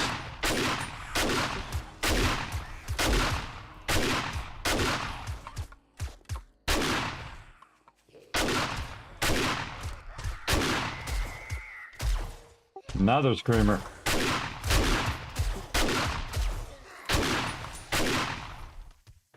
Here's a health kit, Boss Hog. You get half health. You should be burning them health kits. Should have it on your bar. All right, you're good. Let me go turn the electricity on for you so when you come in the base. Nah, it's off right now. You're good. You're good. Hi, Crimson Knight. Thanks for coming in. Hey, Bommel, what's up? Thanks for chilling out, everybody. Hey, Human, what's up? GG's. I hear another zombie somewhere. Another screamer somewhere.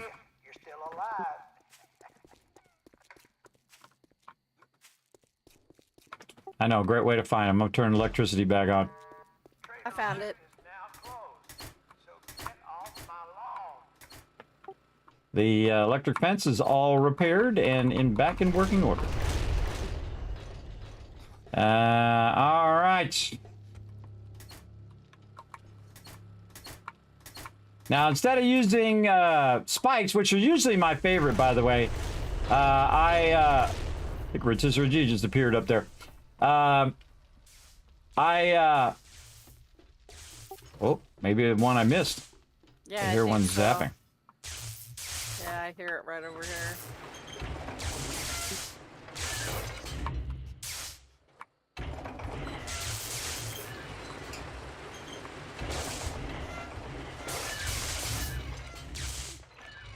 Is it in there, kids? Do you want me to turn the electricity off?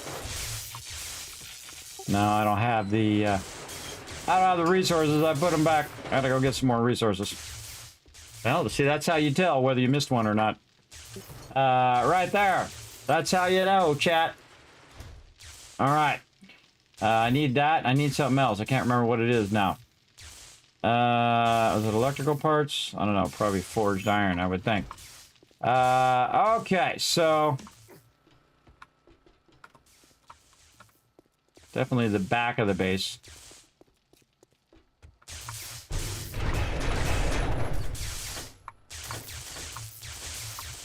Hey, so it was the second one.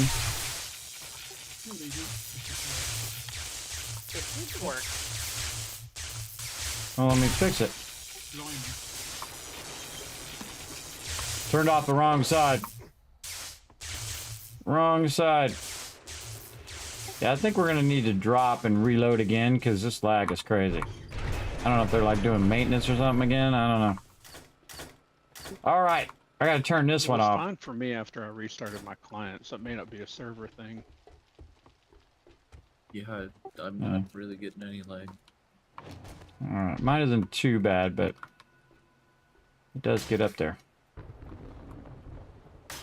Oh, there it was. When I go certain directions. Yeah, it was that one right there. Yeah.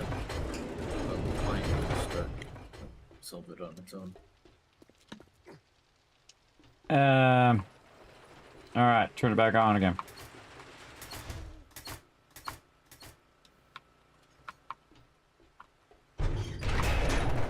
That one's already on.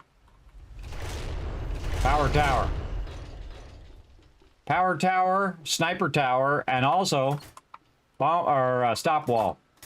If you're not good at the gyrocopter, you can just run right into it. All right. Okay, now seems fully fixed. All right. I'm gonna be working up here over the water, by the way, on this north side. Everybody, just a heads up. I'm gonna be putting up blocks and stuff. First time I relog though. Gotta relog, everybody. That lag. I should be not getting that much lag. Let's jump out of here. See how we're doing. Over here, we'll check out anything that's slowing my machine down over here. I don't think so. So what I do is I just drop out the client, relaunch the client again. See if that fixes it. If they're not getting a lot of lag on the server, then it might just be on my end, or it could be just from the client or whatnot, because I had to log in and out multiple times. It happens. Hey, Sammy in the chat. What's up? So start playing with a friend. Can't figure out how to give a friend permission to build on my land claim and place beds through the annoying ding sound. Thing must be missing. I've done the friend thing on thing. Yeah, you got to make him an ally first.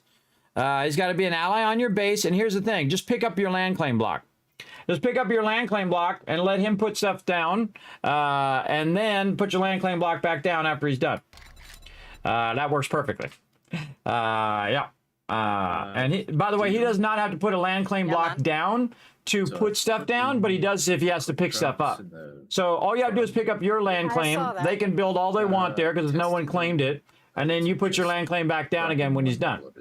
Works really, really well. If the server doesn't get it just right, you might break your leg. Because server things. All right, logging back in. You drop all the way down, you're fine. But other times the server doesn't get it, you break your leg. Yeah, I've had that many times where you have a touch of lag and it thinks you fell 90 blocks. Do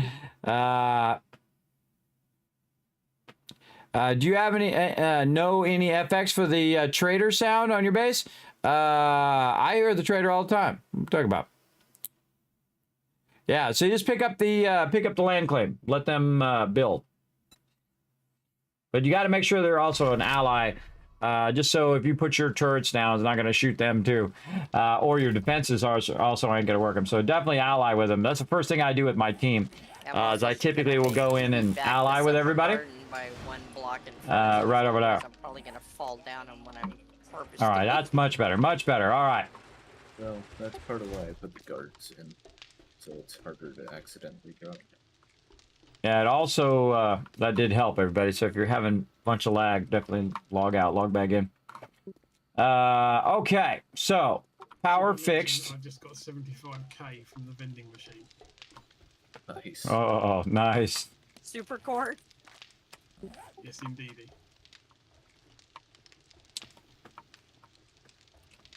Yeah, I actually filled the brass ones earlier with them Dukes, which I haven't seen in a really long time, and ran that out. That's like 6,000 bullet casings per thingy, which is crazy. And then we made like 6,000 bullet tips running out too, so we're gonna have a lot.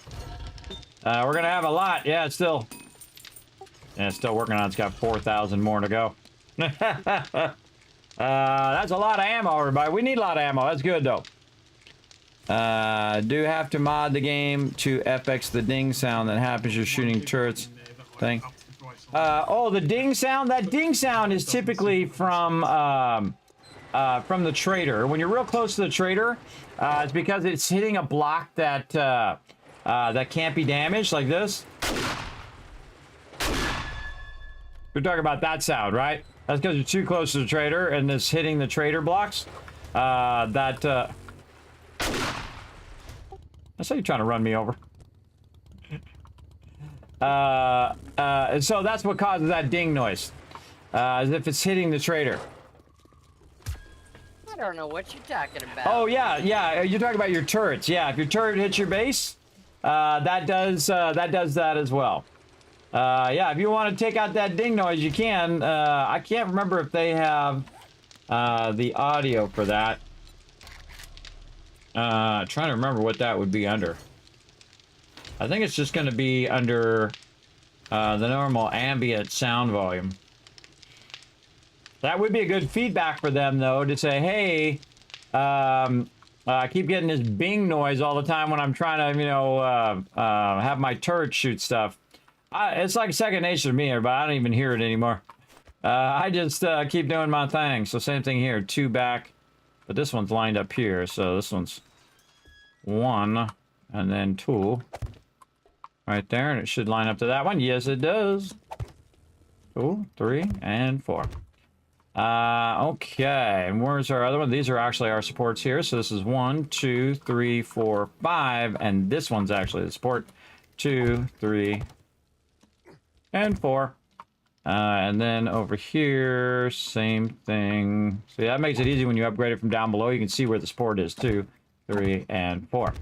Okay, now what I'm going to do is basically bring these water purifiers up now, so they'll have a place. They'll be protected. 1, 2, 3, and 4. We're just starting with 4 supports, and you can see I put the supports in all the way around. Now I'm going to do the same thing over here on this side eventually, because there's a support right there. And then right here, and this one's really easy, everybody, because I already have the supports upgraded to steel, so you can see those are pretty easy. And then over here, the support. I'm gonna restart my router. And then CETA. Sorry, bro, I gotta take out your thing. Remind me to have CETA put his bedroll back down again next time he comes in. I'd take his bedroll out. And then support. And then support. And support. And then 2, 3, 4. And then 2, 3, and 4. Now I could use bulletproof glass blocks there, but I don't like to use bulletproof glass blocks for support blocks. That's just not me. That's not my jam. So I'm gonna use concrete. I could use plates, by the way, to make this even flatter, so it's not taking up as much space. 2, 3, and 4.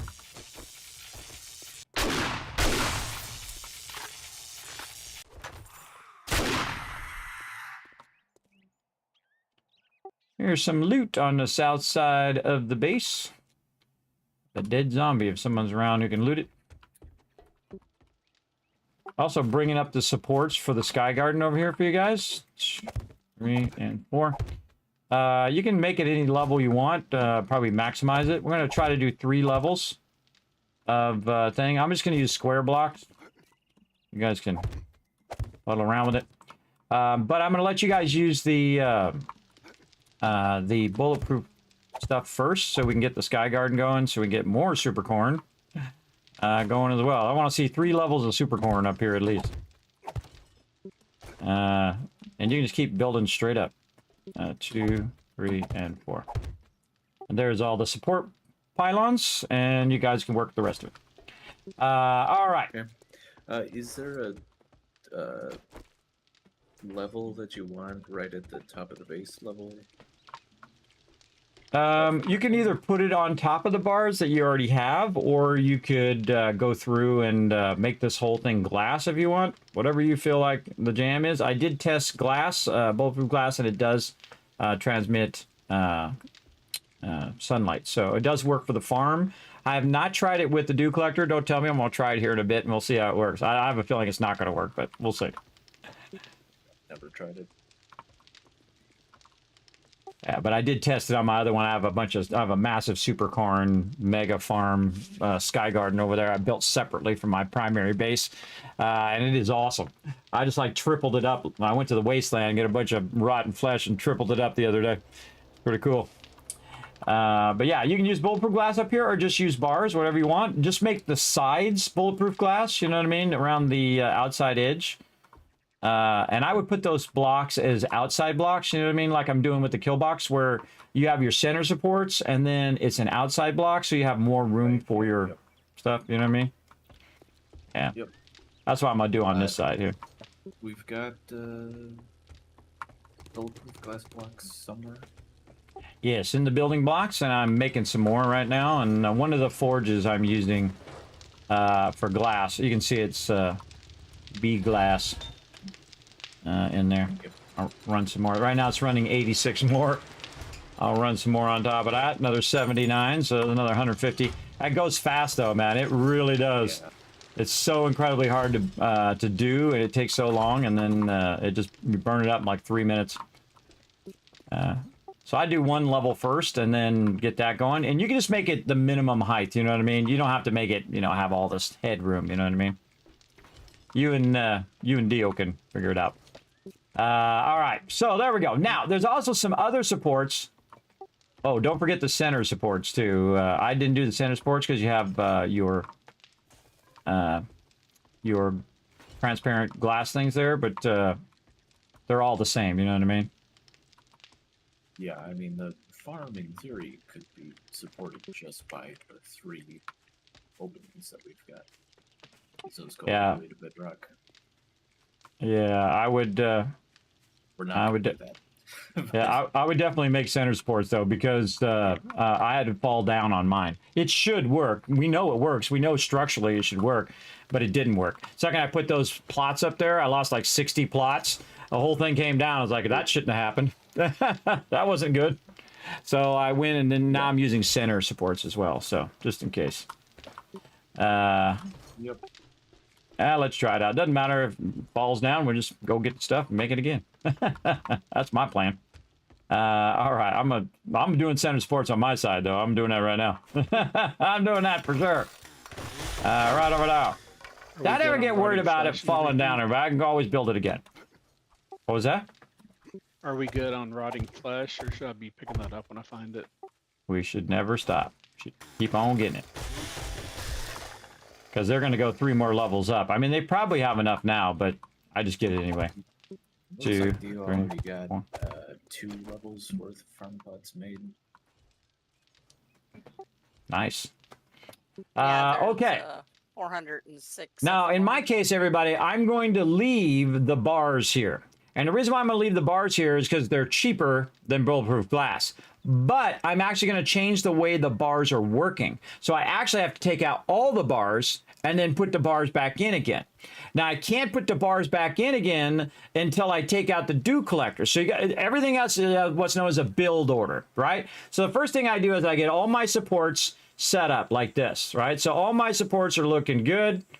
And I'm ready to go ahead and add another level. Now, my dew collectors are easier than the farm plots, because the farm plots are heavier, right? And it thinks that, you know, is going to cascade down if you're not using your center supports. But over here on the dew collectors, those don't weigh as much, and in theory should work fine. But it's the way it should work and the way it does work, everybody. And those are 2 separate things sometimes. So the height of our dew collectors is 3, but you can't put a block right at that 3rd block because it's going to actually block the dew collectors in there. So the first thing I need to do is take the dew collectors out, which means that all of our water production is going to stop. So yeah, that's what's going on right now. So first, let's grab a bunch of water before we do that. I'm not going to use a ton of it, but you know, so we keep some handy. Also, heads up, I'm about to take all the dew collectors out. I'm going to grab all the water first. I'm going to take the dew collectors out so I can work on the ceiling. All right. So first, we're going to take all those out, and we're going to go ahead and put these away in the raw water. Over here. There we go. And then, since I have the land claim block, I should... Oop, oh, it got another water before I could do it. Because I have the land claim block, I should be able to... Oh, I got to take all the things down. I should be able to pick it up. See, now I can just pick it up, so instead of destroying it and remaking it, you can just pick it right up. I got to take all the mods out of here. And again, I'm just going to get all of these out of here so I can rework all of this. Nope. Go in the tank. There we go. Gotta get my brain to cooperate.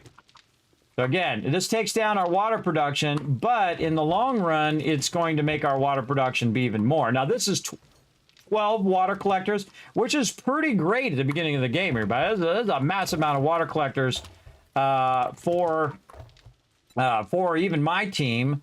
But collecting it right when I'm trying to pick it up. But we're going to scale it up anyway, because we're that kind of team, everybody. And you're going to see why I never moved it ahead of time, because it's definitely going to need some protection up there. And I'm going to use bulletproof glass because it looks cooler. Really, it's more of an aesthetic thing than a necessary thing, because I could just put it in a cement area.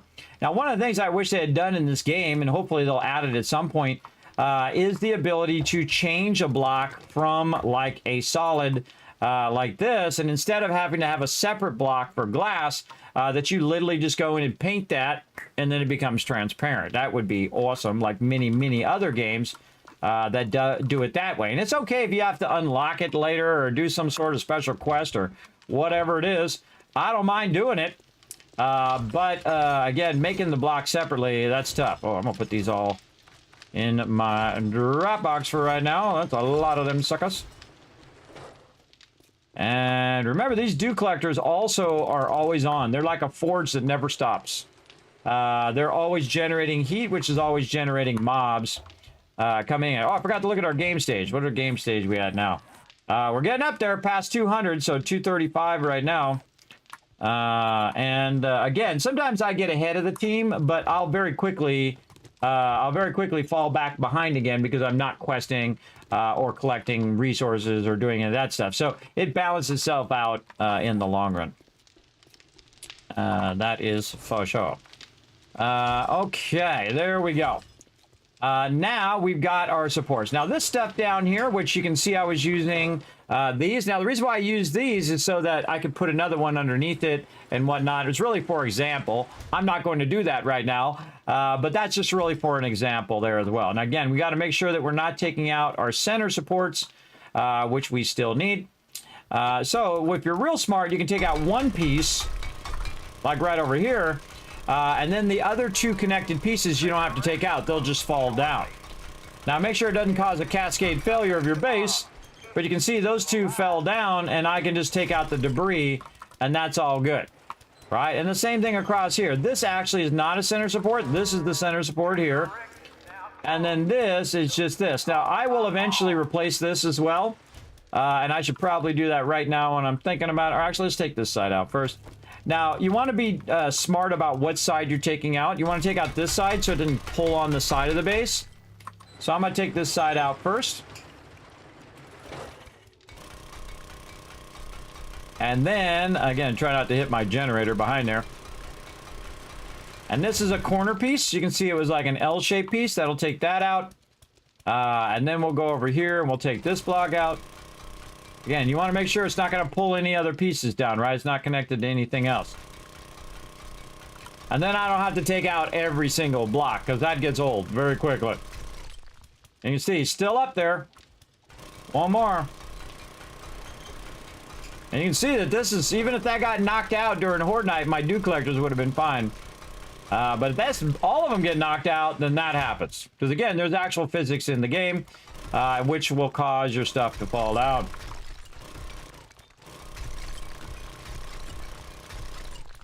And there we go. All right, we got rid of that extra debris. Now, what we want to do also back here, same thing. Now, this is really close to my stuff here, so I got to be careful what I'm doing over here. But this also is going to open up more room for more chemistry stations if we need them. And so, again, I'll take out the corner. Then I'll take out this side. And actually, we should probably cut this right here first.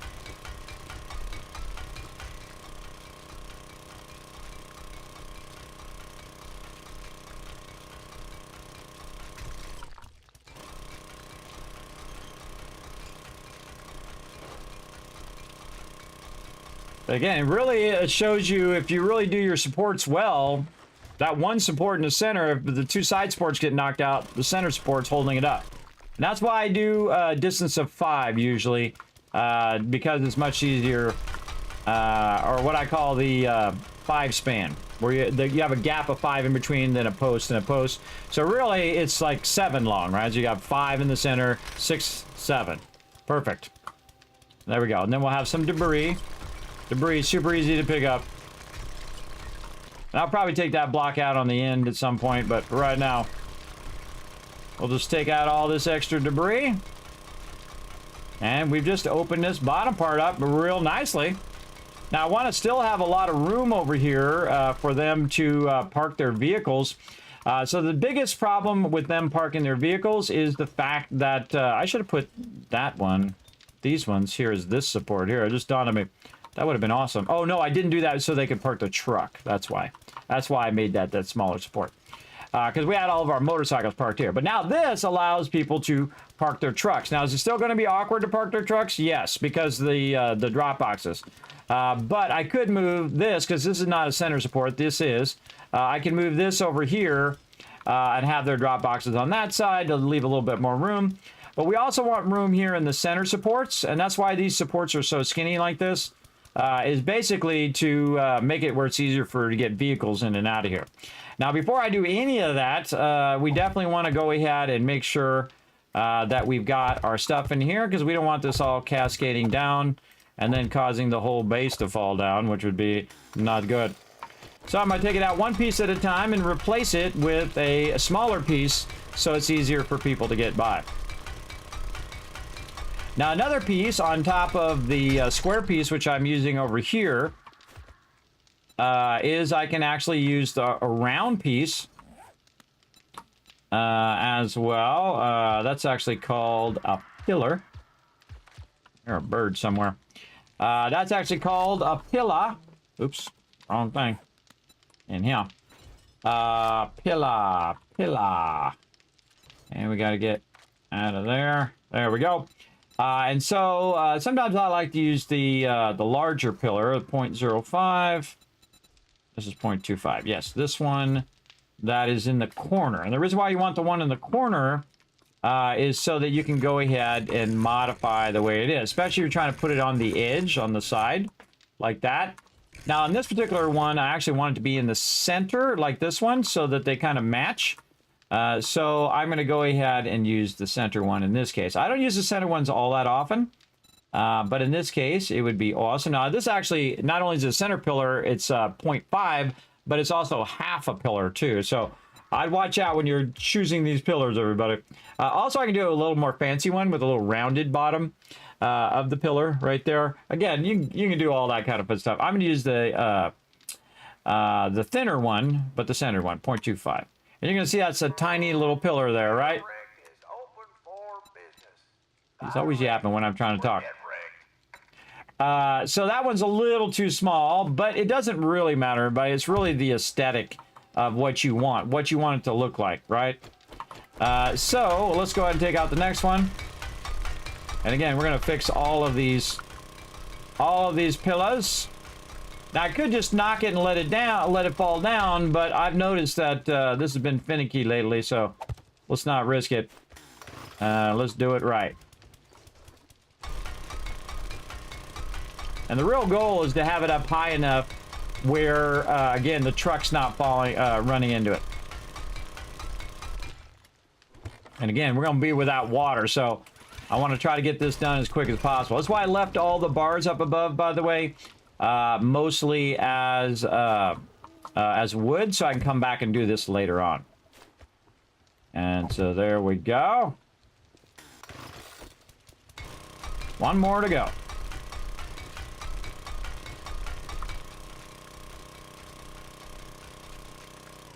Question, guys, it might be dumb. Never a dumb question in my chat. But I just don't know how it works. If you play on console, is that different than playing on PC, like different servers?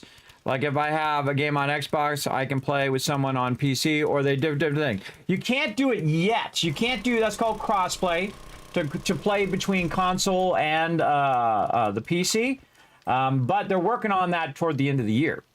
So you might be able to do it in the year. You can't do it right now. You can't even crossplay between like two different consoles. You have to either play with the peeps on your particular console now. And I think that's going to be awesome if they can make it work and if they get it done by the end of the year. We'll see. Now, it might go over into next year, but eventually it's going to be awesome. So as long as it takes, it's still good. We're going to have crossplay in 7 Days to Die before we have it in Fallout 76. And 76 has been out way longer. Which I consider pretty embarrassing, considering Bethesda is part of Xbox now. You think they'd at least have it for Xbox, right? And again, look how nicely this is all opening up in here. And again, we're just going to put our side supports in just for safety's sake. We don't want no cascade base failure. Oh, we got to look at what time Horde Night is, too, because it goes by fast. 182. Yeah, it does, doesn't it? We're going to have another Horde Night coming up here in just a few moments, everybody, so settle in. It's going to be crazy. That last one was super nuts. That one was really crazy. They'll get to it. That's why I love it. Yeah, they're working on a bunch of stuff. The next thing that we'll probably get is storyline. And that's where you meet Duke and all of that, which is the name of the Dukes. What that's all about and what the whole story is about. Also interested in seeing what the story of Satisfactory is. We're going to get that on the 10th, everybody. 9 more days. So excited. Now, we're going to have a whole stream takeover when Satisfactory drops, everybody. And then what we'll do is we'll probably play a combination of Solo Wanderer, 7 Days to Die, and Satisfactory as well. So, both of those together. But we're going to play a lot of all of those, for sure. So, definitely hit that follow button, everybody, if you like good games. Now, notice, by the way, everybody, I can take all these out. All the way up, because again, I have these 2 side supports. Now you can probably just put 1 side support, but I'm going to put 2. And this makes it easier to come down from the top. See, I can come down from the top instead of trying to go up from the bottom. And that's just because I have these side supports that are making that easier. Like this. Now, this is kind of like its final form. What exactly? Right here. So now, are you in the garden? all of this can be upgraded to steel. I'm on 6. Because this is good to go. Good to go. Over here. Yeah. Oh, I gotta need a little concrete because it got damaged. Someone probably ran into it with their car. So I feel ya. It might have been me. It might have been me. Again, now these are like what I call finished supports. Those are finished. Those are not going to move. I'm not going to take those out. I'm not going to revamp those. One less hit. But you can see that I'm using inside pieces or L-shaped pieces for the corners there. That's just to reinforce both directions. And then these are plates. And that's just to give more room in here, right? You see that if I use a plate, it gives more room. It still double protects the walls, and it works great as a support. But it definitely needs to be worked on. I could see, look how easy I could have made this on myself, everybody. Because I could have just went in there and upgraded that 1 block, and I would have seen right where the supports were. I didn't think of it till after it was already done. That would have been super smart. Level 3. That would have been way smarter, but oh well. We got it. We got it right anyway.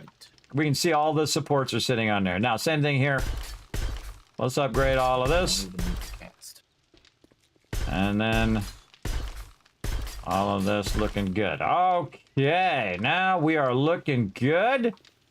We can take out this stuff. This is going to take a minute. Take out all of this back here, and this is going to allow us to have more room for our chemistry stations.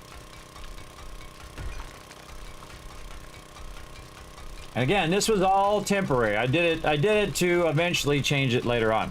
And you can actually move your dew collectors to the top of your base at the very beginning. But again, I still need to revamp the ceiling, and that's so that that will be 1 block down. Because right now the block is upside down. The one's up there. On purpose. Because the way that these blocks were, it was up by 3, and I couldn't get the plates or the bars in down on purpose. That's so that it's high enough underneath, so that my team can park their vehicles under it, underneath the dew collectors, and that just came to a point where I had to flip this block like this.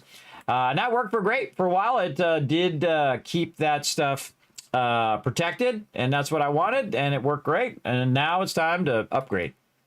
Again, the first thing I'm going to do though is try to get this in, and we might put a little bit of our glass blocks down, but we're going to let them work on the Sky Garden first. Now, Sky Garden just basically means it's up in the sky and whatnot.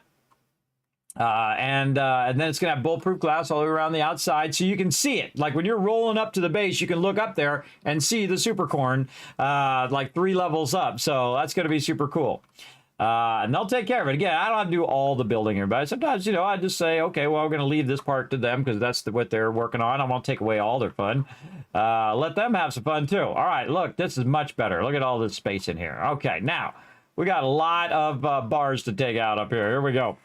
Go right on. Okay, first thing we got to do is find out where the bars are lifted, like right here. We can see all these bars are up on top of the other bars. It's taken like 3 days to harvest this. That one we're going to leave.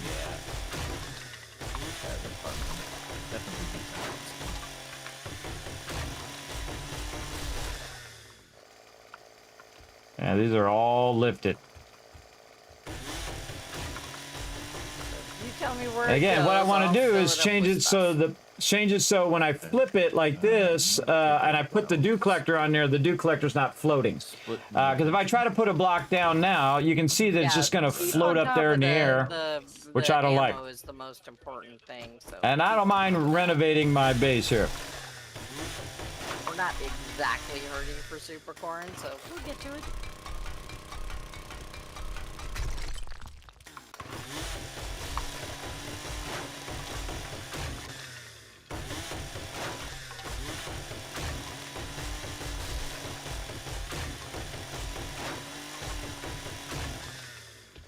Somebody's out here with a chainsaw, and they're ready to get her done.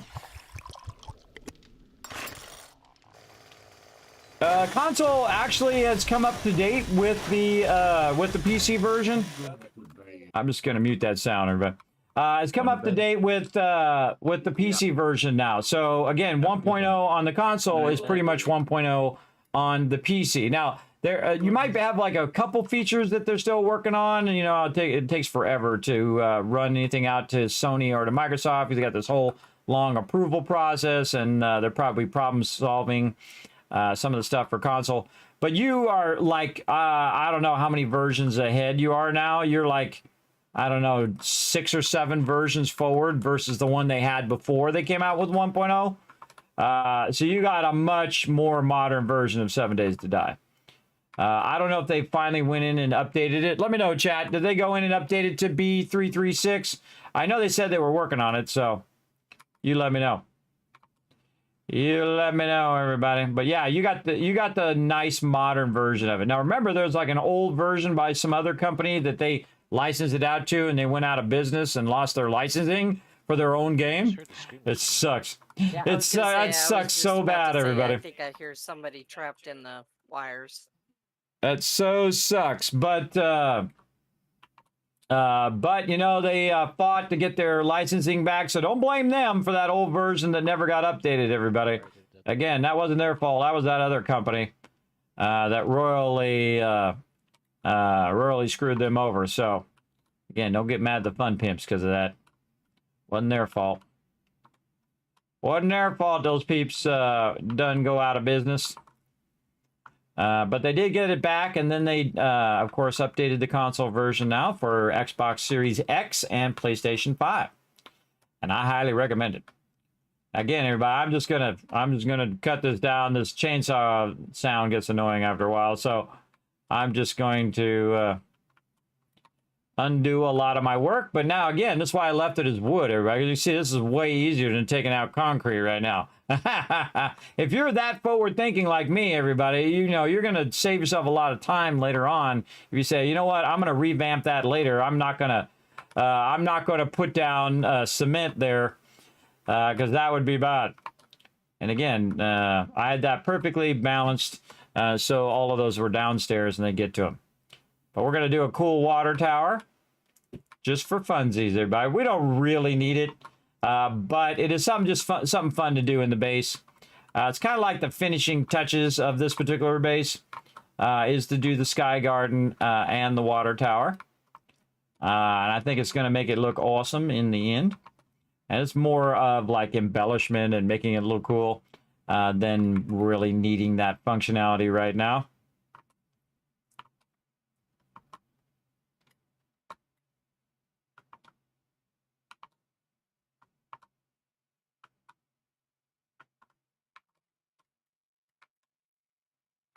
Just taking out these blocks in silence. I can't hear the game, but I can hear my team if they talk. I have them on 2 separate audio channels. A lot of wood getting back here.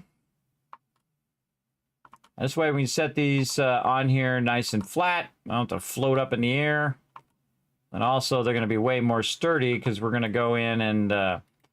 these ones, when we put these down, these will be kind of its final form. I could use bulletproof glass as well, but I'm not going to. I'm just going to go ahead and leave the bars here. And the reason why it's great to leave the bars in this particular section is if you're over here and a zombie did get in here, you could shoot through those bars and kill the zombies down below. So at least at this level, I should retain the bars.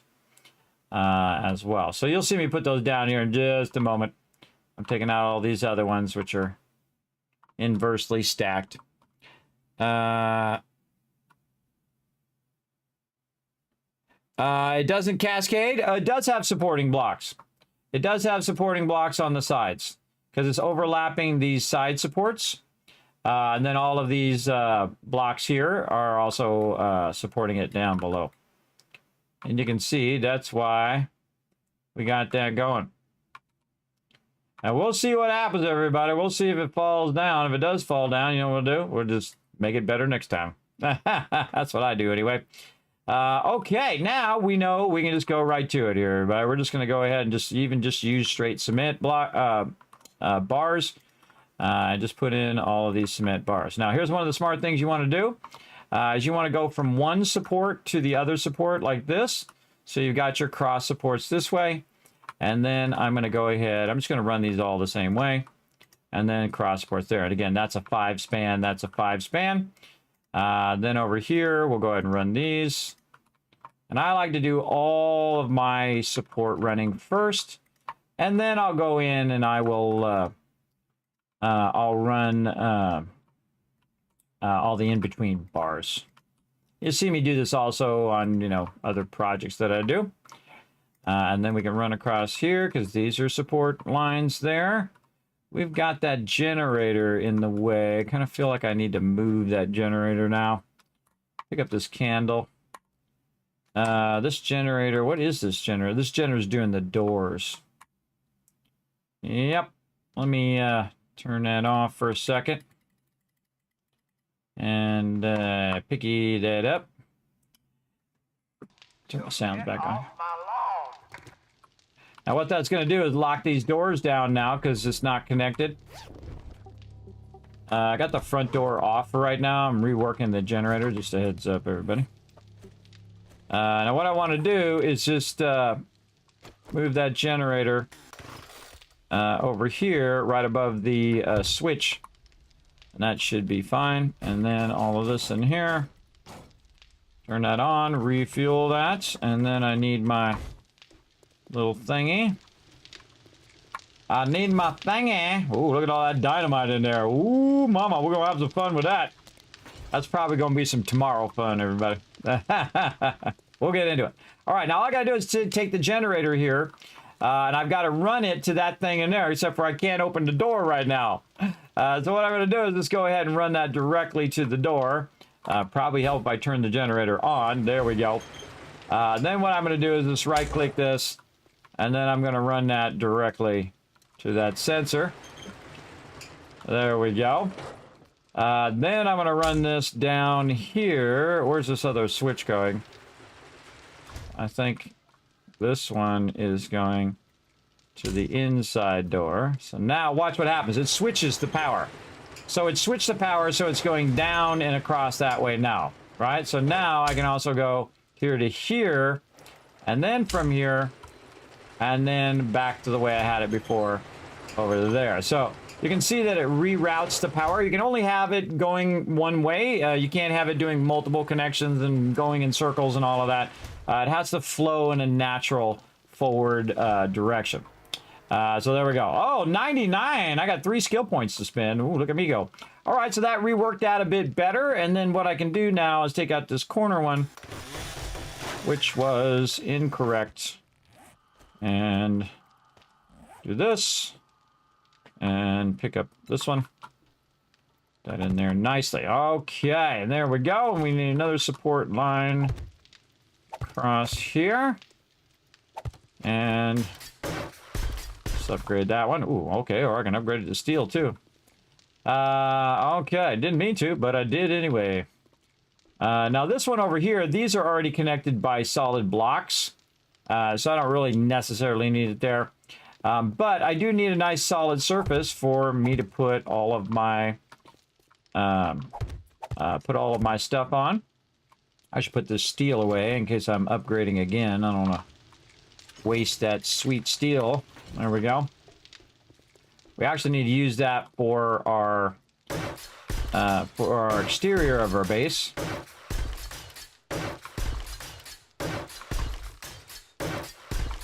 all this upgraded.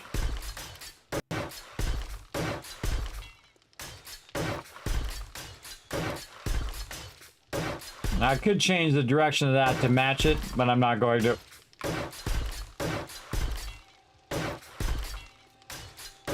It'll drive some people in my chat crazy, but oh well. We're just gonna go with it. Okay, all the rest of these good. They look good to me. Okay. And let's run some more lines here. Now we can just fill all this in.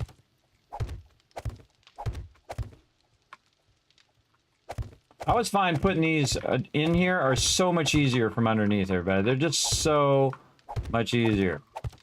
Now, in theory, everybody, if you have these on top, they could shoot from underneath and hit them, but they shouldn't be in your base in the first place. They shouldn't be in here, everybody. That's why I have a line with a kill box out there outside. Now, the kill box does make the base way wider, and you can make your horde base and your production base separate. Obviously, ours is combined. We have done them separate as well. And depending on which biome you choose is how difficult your horde night is, as well as how difficult the mobs are. But it also affects your loot stage, by the way, depending on which biome you are, you're in as well. So keep that in mind. And we're going to have a bigger discussion about that next time. We go to start a special project. We got to get this one done first. All right. Lots of rock solid support from all sides here. Oops. Misclicked.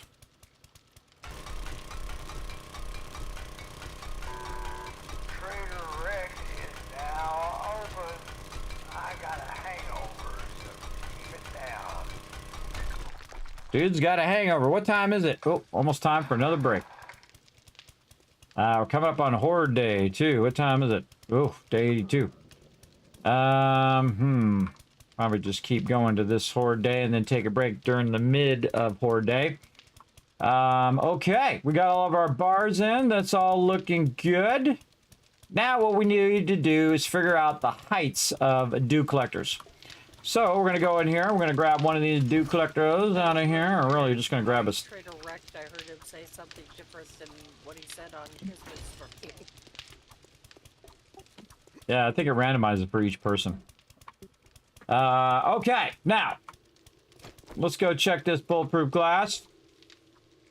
Down here, we might snag a little bit of it just to get her started here.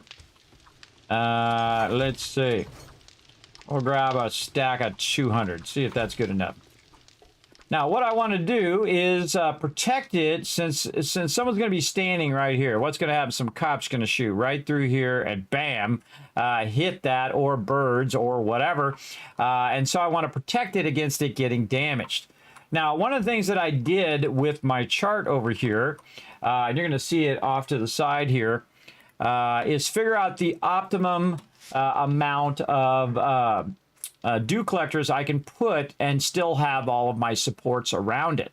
Now, the first one down below, I just did 12. I could have done more, but I just did 12 to get us started.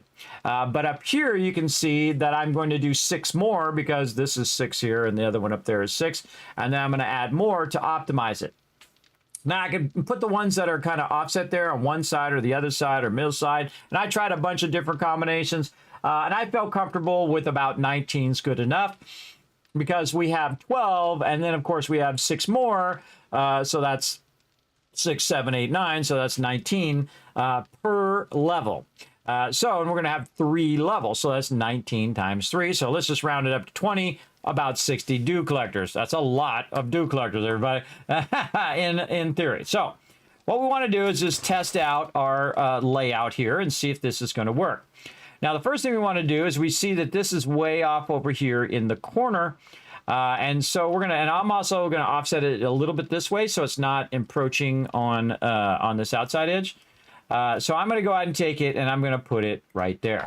Does it stay there? Yes, it stays up. Win. That's the first W. That's the first win right there. So we got that one right here. This one in the corner. That's fitting there. Now you're, well, Kismet, how are you going to block it? You can't put the wall there because that block is there.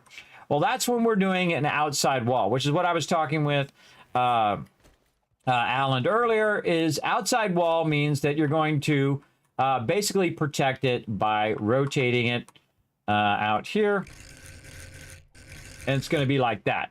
So this right here is an inside block because it's inside where the supports are. And this is an outside block that's just literally its job is to protect the dew collectors from getting destroyed. Now, all I need to do is to go up 3 blocks here. And I don't need to do that. So we'll just put a block here temporarily. There we go. It's going to help me get that in there. There we go. It's really going to sit on the blocks that are underneath it, but sometimes it's a little difficult to get that going. So I put a block there and just run it across. So there we go. So now we can see that we have bulletproof glass protecting our stuff. And again, that bulletproof glass, everybody, it takes a long time to make that stuff. Even in a giant group like ours with so much resources, it still takes time to process. Now, of course, I can make a bunch of forges that would help me do it as well. And so again, this is really its only purpose is to protect these dew collectors over here as well. And again, we'll just do the corner to give you an idea. Now, am I going to do the whole thing right now? Probably not. Because I'm going to need to go in and out of here while I'm setting all of this up. Now, the next thing we need to do is the next row. Now, you can see that the next row lines up. And I made it like this just so it makes like a pattern and it's very easy to follow. I could also offset it. I could put it in the middle if I wanted to, because I have all of this room across these blocks here, right? Because the gray blocks here are the center supports that you're seeing that went up there. And I made them square blocks just so you can see it. Normally, I would make them rounded or something fancy. I could also use rounded glass blocks as the thing, but I don't typically like to use supports as glass blocks, because glass blocks are only 3,000 and they are not as strong as your concrete, and they can't be upgraded to steel later on if you want to upgrade them to steel or whatever. But I could have gave myself more room in here by making them like an L-shaped block like I did in the other locations, but I'm not really going to worry about it up here. But ain't nobody going to be up here except for the person collecting water, and they're just going to run through here and grab it. Now, the other cool thing about the water purifiers is the fact that they don't block you. See, I can get behind here as well. I can get here in the corner. I can walk all the way around it, and that's because it has this negative space between one and the next one that you do. So I can see that, not there. I can see that I want to do 4 of these in a row down, and then I will have all the alignment for all the other ones, right? So that's what we're going to do. We're going to go ahead and align these, get my big fat butt out of there, and then there's number 3 and number 4, which works perfectly with our hatch over there. Very nice. And we all good. There we go. 4 across. Looking good. Now, we also know that this direction, we want to have 6, right? So that's 2. And this is 3. 3. 4. 5. And then we got to look here. Uh-oh, is it going to go beyond the edge? Is it going to work? Is it going to go there? It's like, wait a minute. Why is it not going? I could put it right there. The problem is, one, I'm usually standing in the way. But you can see that if I put this down, all I need to do is use an outside block again. So if I put that down, and then I use my outside block, which is facing in, which is basically, it means it's not aligned to this block. It's actually outside of that block, like this, right? So basically I'm using these plates. And this also, if you use plates, it makes it easier for your team to walk by when they're out here, Horde Night or whatever they're doing. It really does help a lot. Now, here's the cool thing, everybody. This is actually going to use less blocks than you would normally use because, one, for right now, I'm not going to put any roof on it. And so I'm just going to leave it open because I'm just going to do 1 block today because I don't think I'm going to get all 3 floors done today. But I definitely need to be protected for Horde Night. So if we can just get this, these outside blocks in here, we'll be pretty well off for sure. Ah, I hate it when I misclick. I'll take that one out later on. I'll just use this thing right here. Stand on that. And there we go. So now we protected both of the corners, and we're looking good. Now, we know what this is, and we also know that we got all of these lined up. And this one right here is going to be, should be anyway. Let's double check that I have that right. Now, I can always pick these back up if they're not correct. But this one should be in where this block is, right? So if we look at the edge of where this is at, we should be looking at the center block. And again, remember, this is 3 blocks wide. So it actually goes out wider than what you see. So it does align to that pillar there, and then all the rest of these would align as well. Another thing that I could do is say, okay, well, I know that these all line up to the edge of these pillars, so I can do these also across. I mean, as long as you have something to align to, you're going to be just fine. Now, again, in this case, because I have a land claim block, I can go in and pick them back up again if I did them incorrectly. But there you go. Now we got to go. Now, here's the thing. That was already 12 of them. Boom.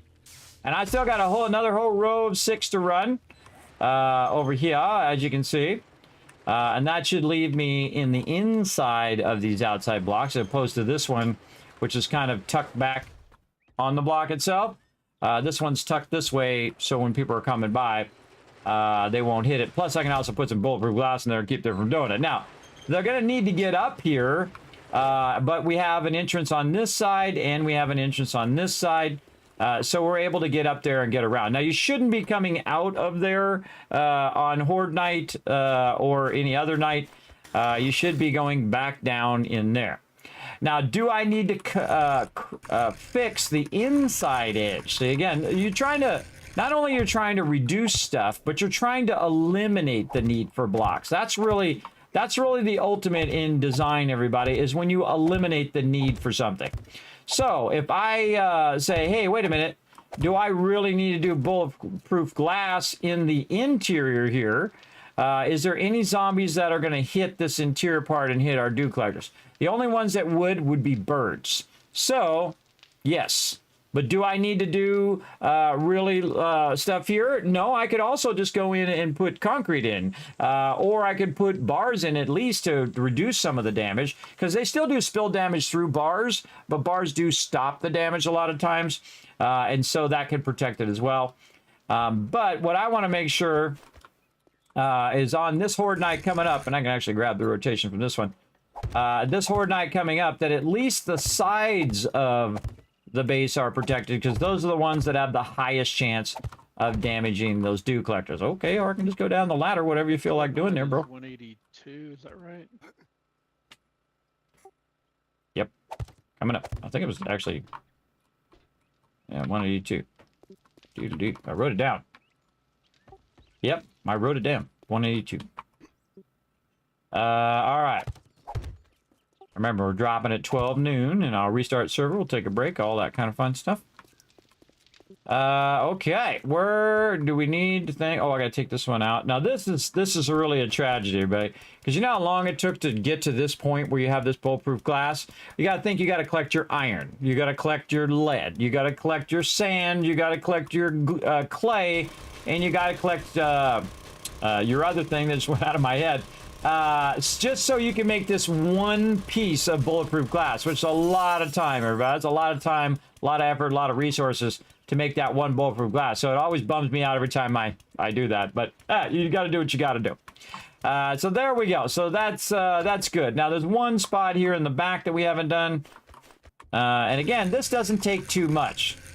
So what I'm going to do is I'm going to do this and just protect this outside edge and see how it goes. And if I find that my internal area in there is continuously threatened, or if any of my dew collectors get taken out, then I can go ahead and line that inside. But basically, that's the water tower right there. And you're like, well, Kev, it's not a tower. Sure, it is on top of the base. So it's already the start of a tower. But what it's going to do is go up and up and up, and then eventually we'll have upper levels. Now, speaking of upper levels, let's think about our upper levels. And first, we're going to use our building blocks. Now, the cool thing about the building blocks is you can just put those down, and you can just pick those right back up again. How did I do that? You go in here, you make building blocks, This is the greatest thing in the game, everybody. This is the genius moment in this game, where they had the ability to put the block down and to pick it right back up again. And they've had it in the game since I started playing 8 years ago. And I give them huge credit for that. It's my favorite thing in the game, in the fact that you don't have to go make more resources and go do stuff again. You can try out a bunch of layouts, figure out what you want, and then fill it in or take it out and use the actual blocks themselves. So the first thing we have to worry about is the part over the top of our dew collector. So we try to put it in there 3 blocks up, that's not going to work. But if we go 4 blocks up and we go over the top here, we can see that we can go right over the top of the dew collectors. Now remember, dew collectors are in groups of 3. Oh, see, if I do too many, it falls down. Did it actually damage my dew collector? No, it didn't. But if you do too many, it can't hold it up, so it'll fall down. So that's why you want to run your supports from one pole across like this, and then now it's being supported from both sides, and then now I can go in and I can do a whole bunch of that, and that'll be just fine, because again, this side is supporting a little bit and the other side supporting a little bit of it as well. Now I have to decide, do I want to put glass blocks there, or do I want to do what I want to do, right? Because what's going to happen is these are going to be sitting on the top of the glass blocks. Now what we want to do is look at this dew collector here and say, okay, it's collecting murky water right now. It's doing its job. But if we go in, and we're going to do a little test here, and I hate to waste bulletproof glass, but we're going to waste just a teensy bit of it here. We need to find one that's more,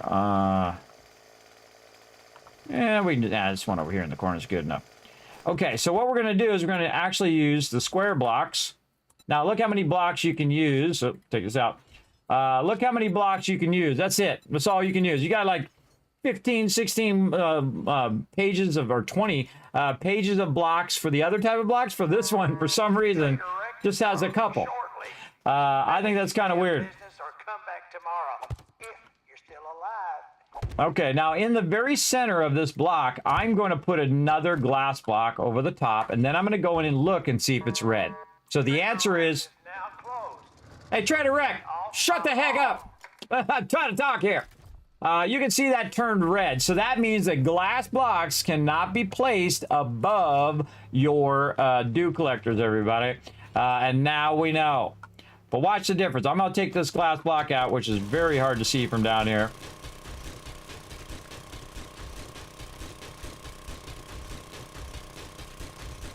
Even though it says it's transmissive, it's not going to let it go through. See, now you can see it's back to yellow, so that means it's collecting.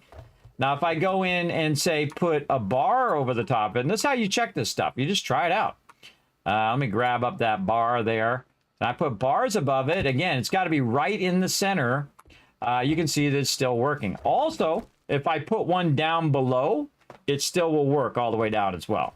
So if I put a bunch of holes like this in the ground that was just above each and every one of these dew collectors all the way down, I can go all the way to the bottom to bedrock.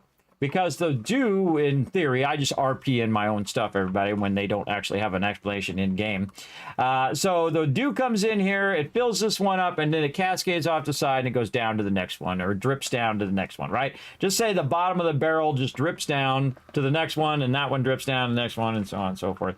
Again, I ain't got time to put everything in there, everybody. But you get the general idea. Now, do I even need this right now? No. I'm definitely not going to leave this here.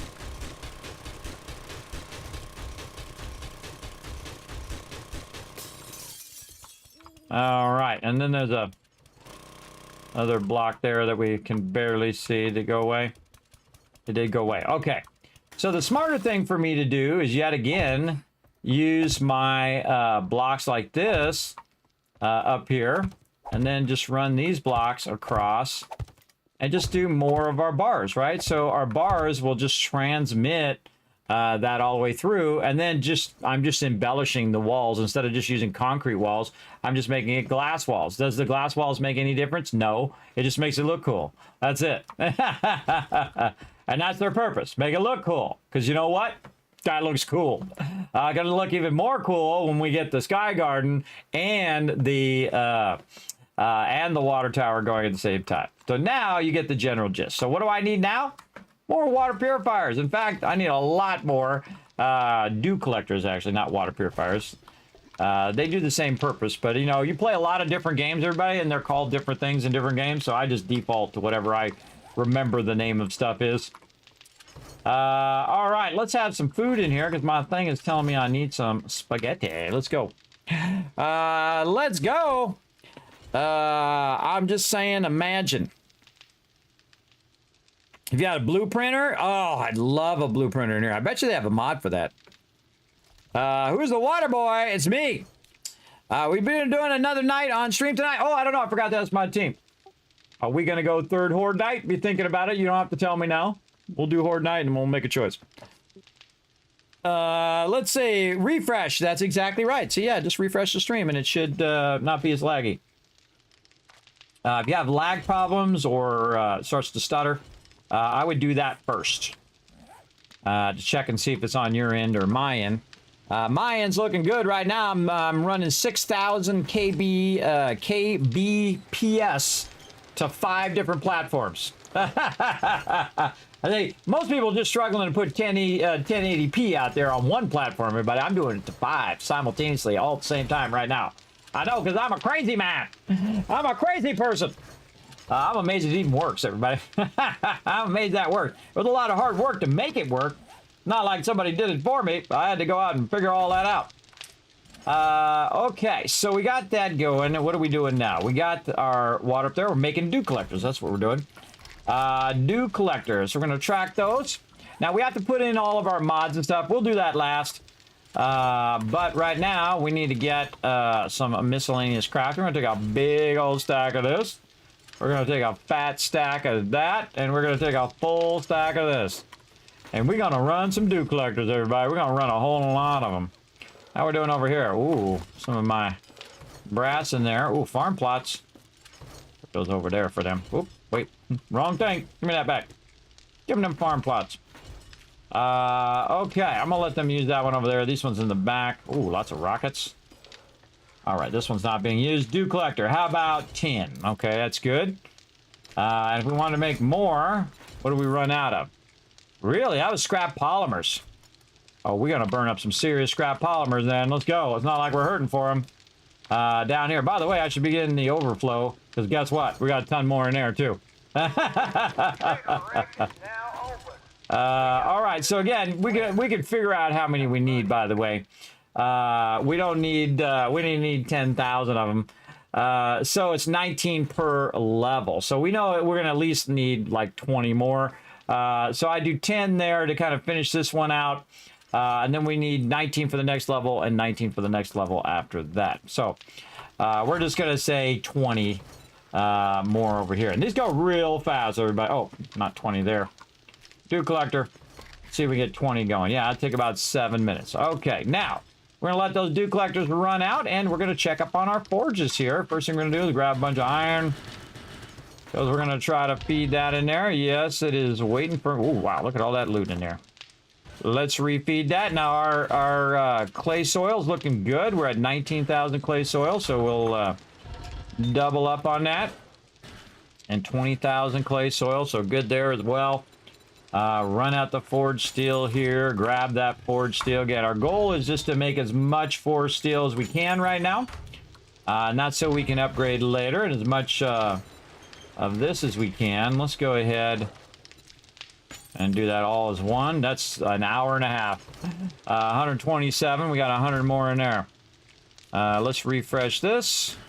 Refresh that. Very nice. And that's going to run for a while. Lead's going to be our next thing. Maybe a little clay later. More steel in there. Very nice. Put all that back in there. One more iron forge to check out. Yes, 20,000 now. We can pull that out of there. Let that double stack and let that run that out. All right, how are we doing? Wow, okay, lots of bullet casings. We're still running 1,600 out, and now we queued another 2,500 to run. Same thing here. That is really nice. Now we're going to come back. Oh, I forgot I got to do the whole cascading thingy. You want to be careful you don't do this and this goes up to 30,000 brass and you just wasted a bunch of your brass. So yeah, I got to be careful with that. If I stop all of this, this would actually go higher than the amount of brass that I originally had, because it's like I have 40,000 brass queued up right now, and thus it would make it go to 30,000. I'd lose 10,000 brass. So be real careful when you're doing that. Be real careful. Okay, lots of bullet casings. I love it. I love to see it. Okay, bullet tips over here. Ooh, mama. Lots of them. Let's keep them going. And again, if I'm busy doing something else and this runs out, that's okay. It's still doing like clay and all of that as well. So there we go. And then bullet tips away in there. Very nice. Okay, now we're getting somewhere. Lead. Take another couple stacks of that out. Put that right in there. And that right in there. All right, that's all good. Then lead. Oh, wait, no, iron. We already just used up our lead. Lead there. Clay here. I don't need any more of this because the rest of these are just going to be stone forges. So I can put all of that back. And then I'm going to put this brass in this box for right now. Consolidate those down. Sand. Stone. Wood. I got way too much wood on me. And then my electric fence post. Alright, just trying to clear out my inventory a little bit there. Alright, back to stone. Take a bunch of stone. Go over here. And queue up 30,000 more. Very nice. This side. I put all these at 1,500. I sure did. Again, not being super efficient, everybody, where I'm, you know, finishing, queuing the forges right when they are finished. But I'm being very super efficient on my time. And that's my most valuable asset. For sure. Alright. And then here and here. Okay, nice. I like it. I like it a lot. All right, now while we were busy doing that, it did 12 of these dew collectors. All right. Oh, hey, Register G, are you there? Yep, what's up? We're gonna need just a few more stuff for our dew collectors. The ice thing, the tarp, and the purifier. I'm gonna need 40 more of each, so get on that. Yeah, maybe a couple of days. All right. Well, I've got 2 gatherers, 1 tarp, and 2 water filters down here in my garden box. All right. Yeah, but you can just put them in the put them in my Dropbox for now. Okay, so now we got those in. So 1, 2, 3, 4, 5. Oh, we got our hatch in the way on this one. All right, is that where we're doing that? Let's see where we were doing that. We're doing on the outside. Yes, our hatch is in the way. So we got to revamp how our hatch is. We're going to move that one over. Why is this one? Oh, because this one is offset. That's right. This one has an extra offset on this side. You can see we have an empty block, but this one does not. So we just, you know, revamp our plans and readjust. I mean, better to readjust the entrance than it is to readjust the thing. And there's going to be plenty of space inside here. But let's go ahead and put these cross ones in, which is right here. And then also right there. And again, you can see it's 4 this way. And then 6 across that way. And then every other one where we have the support here. And this is going to be 19 of these. 19 of these. Very nice. So let's move this over. So we want to go 1, 2, 3. And then this one right here. Hey! Thank you for the biddies. Appreciate that. Appreciate all the biddies. Towards the side. Buffing issues. Ugh, man, it's always something. You can't have just one day where there's not some sort of, you know, technical problem going on. I don't think I've had one day in my adult life where I didn't have to solve some technical problem. That's what happens when you work with computers. Oh wait, that's actually that. Get in that hatch. That is actually fully upgraded. Hold on, let's get it. I think this is really fun when you take out the top one when you're standing on the ladder because you're gonna fall. Let's see what happens. Whee! Took my hatch out too. Very nice. Very nice. Yo, you're in my way. Block it. Block it. I need my cement blocks back. Back in the block. Put them back in the tank. Alrighty. I gotta offset this so that this fits in here. Right over here. Like so. Nicely. Very nice. Alright. And then number 19. Right over here. And again, this is what's so fun about optimizing all of this. That's 19 dew collectors. That's just one level. We're going to do 2 more. We ain't messing around over here. Now, we got to get our hatch in to protect ourselves at nighttime. I'm really super tempted, everybody, go in and replace every one of these hatches with electric hatches. And then on Horde Night, I can just flip one switch and all the hatches close. That's just super cool, everybody. That's just super cool, but it's kind of a waste of resources. So I'll be like, yeah, I'll do it maybe later or never. Those are the 2 options, everybody. Maybe later or never. Let's go this way. So that when this comes up, you can just run into this and go down. And when you're coming out, you got a nice landing where you can just get up and out of there. All right, that's good. Seems good to me. I can upgrade that hatch later. All right, now it's time to go in and grab all of these things and put them in the thing. Right over here. I'll grab a bunch of these and a few of those and a few of these, maybe too many of these. I know what I can do. I just put all the cement away. That would help me have a lot less stuff in my inventory and all that stone too. There we go. All right, get a few more of those and a lot of these. Can we get all of those? We can get all of those and a whole lot of these. Get all of those. Yeah, okay, another one of those. All right, there we go. I could have balanced that to be exactly correct, but it doesn't matter. I'm just going to put them in over here and go from there. Now, the one that is closest to the person who is doing the cooking, I'd always do those first. Do those first, just make their life easier. And again, now when you're doing this, you want to look up here in the corner to see if that's red. If that's red, then you did something wrong. It's yellow right now, but when I go in and I put the gatherer, which allows it to go faster, it's increasing it faster. The tarp allows you to collect more. And then this is the water filter, which allows you to filter it into actual water, so you don't have to convert it in your campfire. And over time, this actually would be easier than doing the campfire, because if you do the campfire, you can do like 60 of them in there. But the problem is with doing it as water is the fact that it doesn't stack as high as murky water does. So I typically keep it as murky water, even though I could go and buy them for every single one in my solo playthrough. But in this case, it makes it easier for the person who's doing the cooking. So they don't have that extra conversion. They can just take the water and turn it into duct tape or whatever they need to do, which is much easier on them. And if it's easier on them, then I'm all for it. I'm all about that for sure. Over here, and again, I'm just holding down shift and clicking on each of these. And again, start with the inner ones and work my way outwards.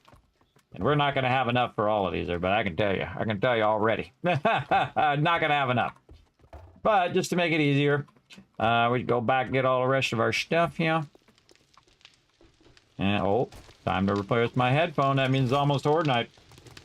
That's how you know. My headphones are beeping. I could have replaced that with my actual cement block. Let's do that. I'll make another hatch. Let's just make this cement to start with.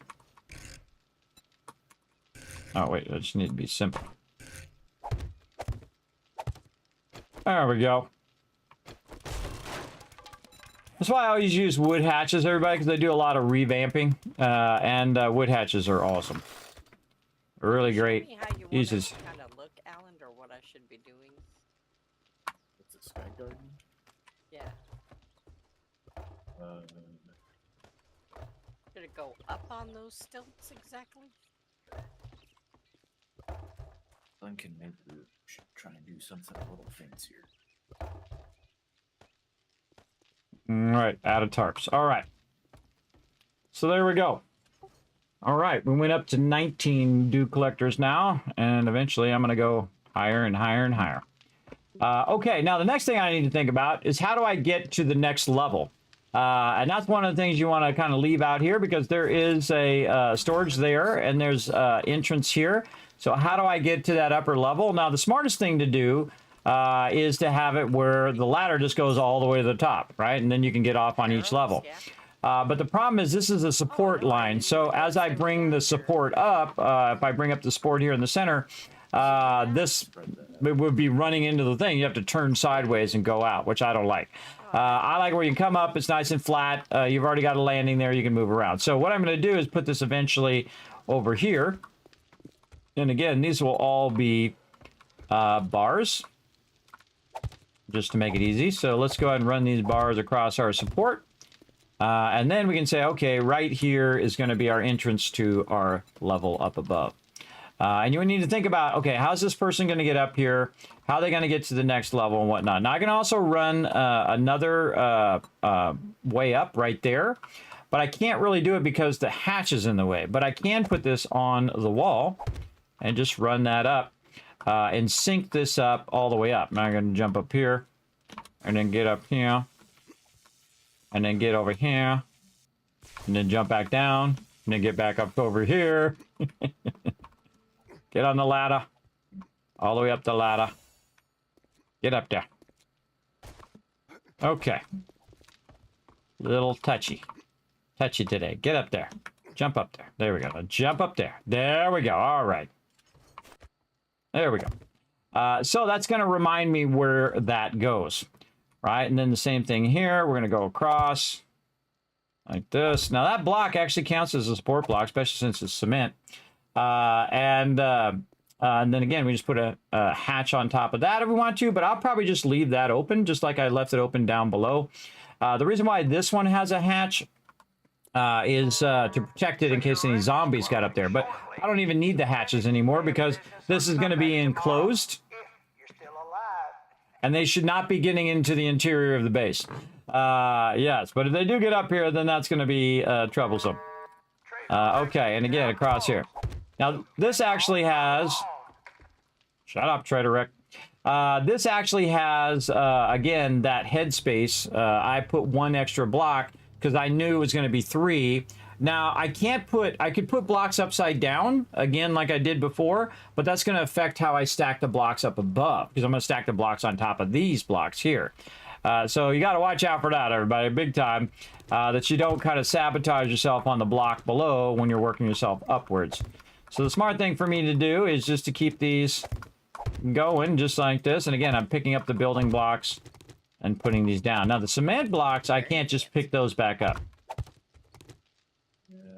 I can't just pick those back up again. Good to keep that in mind. Again, we're just going to work on this upper part. And this is super easy now, everybody. This is just rinse and repeat. Rinse and repeat everything you did down on this level. Just do it on that level above, and the level above that, and the level above that, and so on. You get the idea now. You're following along. You're like, Kismet, I get it. Easy. All right, just too easy. You'll see I always do the supports first, pretty much before I start filling all that in. So you have support from both sides over here. Oops, and sometimes I misclick. Because it happens. And then over here. And then across this way. And then like this. Now, I don't always like mega build, everybody, where I make it super fancy. And that's because it's all about time and resource. Now, time is my most valuable resource, so do I want to spend, 20 hours just trying to make this super fancy? Not really. It just needs to be functional first. I'm always functional first and then fancy later and whatnot. And right about this time, we have plenty of resources for being fancy. But I'm just going to be functional on this particular build. I mean, I can make this spiral tower with a bunch of windows and all sorts of cool stuff. But again, I'll leave it to you guys to do all that fun, fancy stuff. Fancy stuff later on. Let's get this support in. All right, now we're getting there. Now, again, just fill all this in. And look at all this rain coming in, going into our dew collectors. We like it. Want more of it. I'm gonna build a Kismet scarecrow.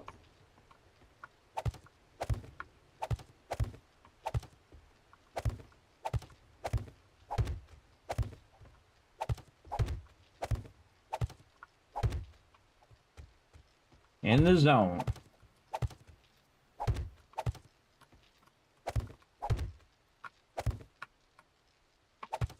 Okay, but I'm gonna speed up. I think you guys got the general gist of this. I think you got the idea. Again, I can go a little slower when I'm on stream just so you guys can see what I'm doing. You're like, oh, okay, Kismet, I get it. Okay, and then once I, you know, feel like I've explained it enough, I'm all about just putting down them blocks. Cut out the bottom edge of these.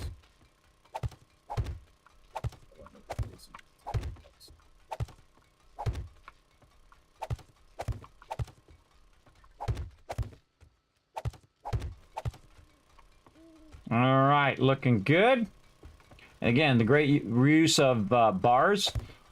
Oh, by the way, everybody, I confirmed that glass blocks above dew collectors cause them not to work. A little heads up. Bars are still awesome, though. There's other blocks you could use, too. They have rounded blocks that have a hole in them, but you could just put in there and just have a hole, and it would go down to the dew collector, I would think. In fact, I haven't tried it. Let's try it right here.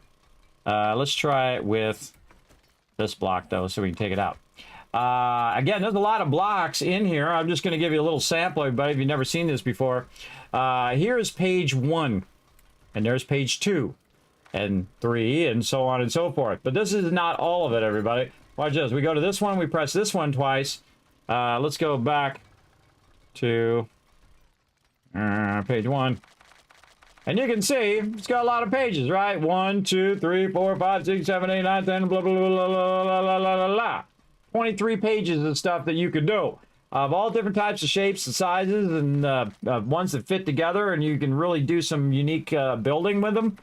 Very, very cool, but it doesn't matter how many you got, you always want more. I know I always do. I was like, man, if I only had this block, and they're like, oh, Kismet, we just gave you like thousands of blocks, and you still want more? I'm like, yeah, of course I do. Because I'm trying to build something very specific. So again, we can go in and say, grab a cube hole here, and then in theory, because it does have a transparent part of it, oh, didn't want to do that, hole. Just search for hole, cube hole, and then put it down. And the way we'll know is if it's in the exact center, and then we look here, it doesn't allow us to collect. Oh, that one actually doesn't work. That one doesn't work for that. So that's how we know. Everybody just put it down and see. You'd think in theory that it would work if it was in the dead center. You see if I take it away, then you can see it's back to working. So that one does not work. It should work, but it don't.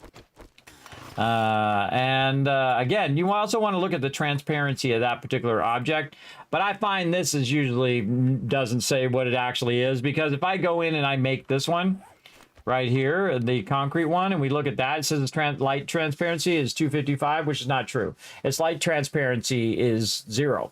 It will actually let that light through and the Duke through as well. In charge of the Sky Garden. Oh, okay.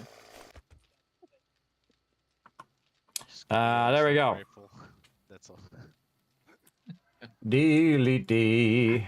You know, it might be a little difficult to garden with a sniper rifle, but you do you. You do you, All right, buddy. a rocket launcher will do it. All This is right. looking great though.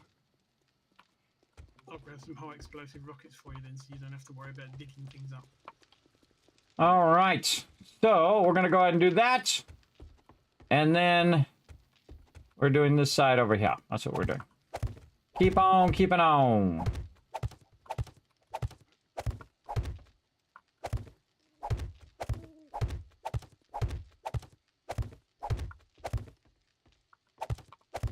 It's a water dart over here. Okay. Yeah, and that's quick and easy. And looking good. Just like that.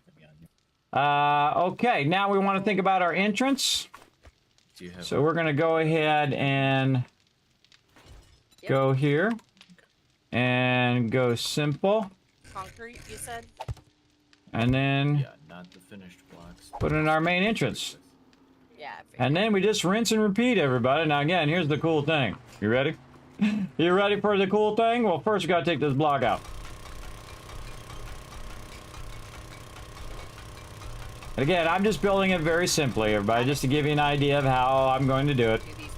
And we can embellish it. We can make the corners rounded. We could go in and do all sorts of really cool embellishments in there. By the way, you can also do a lot of embellishments in other games like Satisfactory and stuff like that. I'll actually show you in Satisfactory. I'll show you in here eventually, but I don't like to do it on the teams base because you got to remember this is everyone's time that they invested into doing this. So I especially don't do it early on.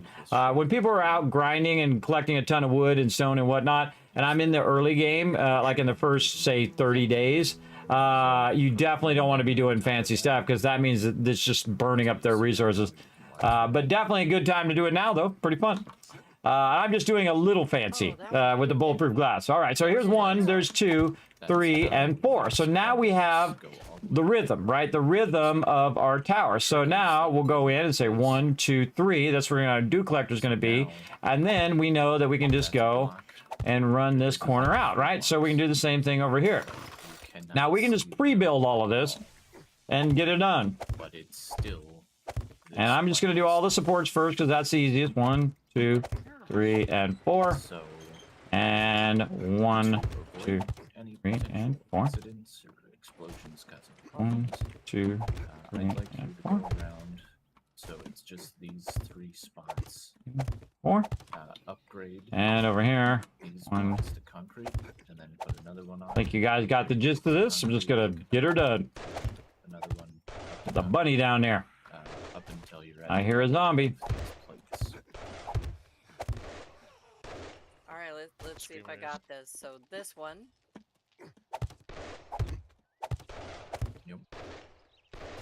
And then what happened to the middle one? So am I doing the middle ones? So you see, I just took that one away. Now I placed it. Took it away. Placed it. Okay. Center supports. So I upgraded it already. Get them zombies. So you get them. And then right back to it. Now you guys know why I made all of these concrete blocks. I do think very, very far ahead, everybody. I think, you know, sometimes 10, 20 steps ahead. Really work at it.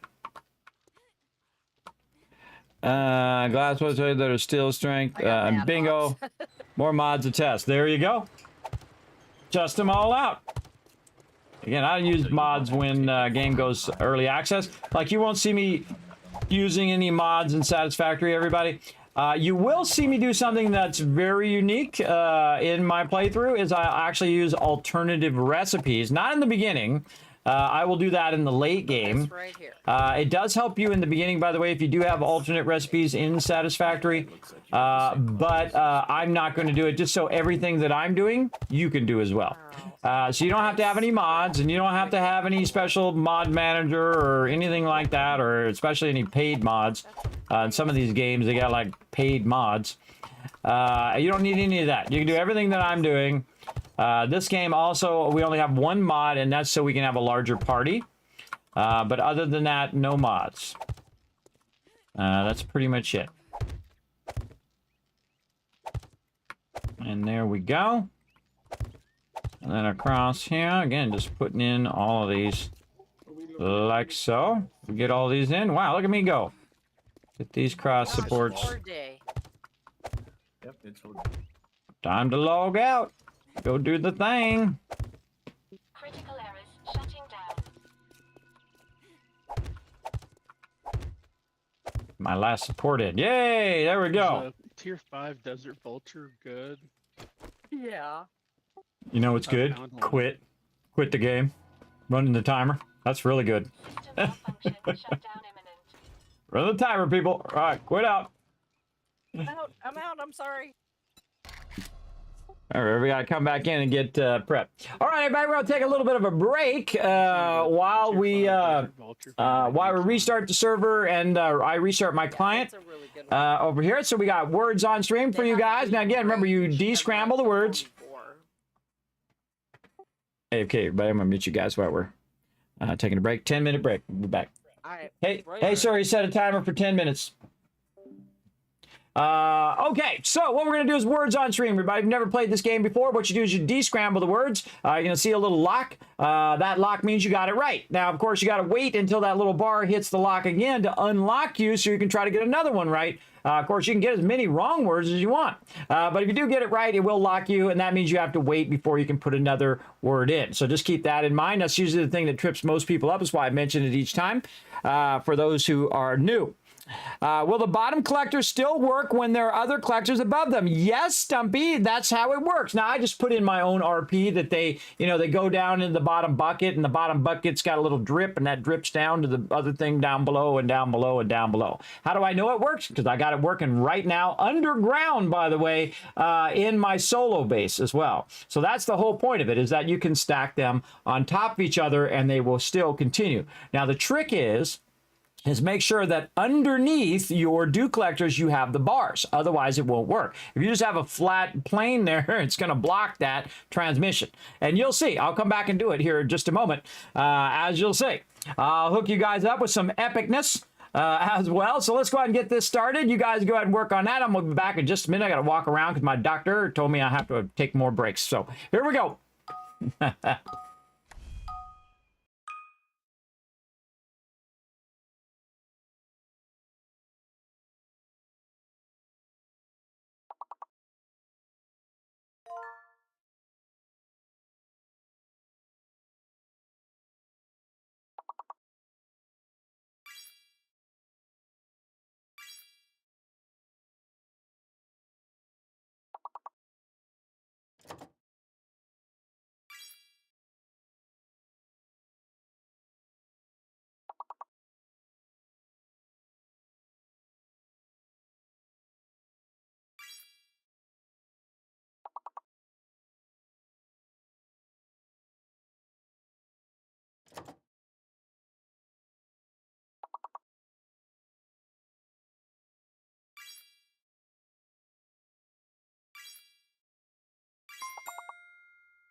back, everybody. Oh, man, this is going to be an epic horde night, I can tell you already. How we doing?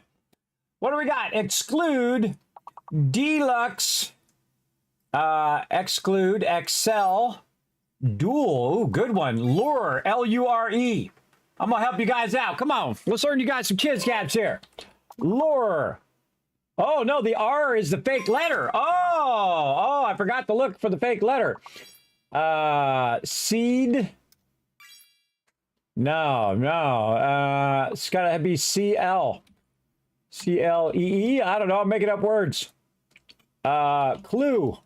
Already got Clue. Lux. Already got Lux.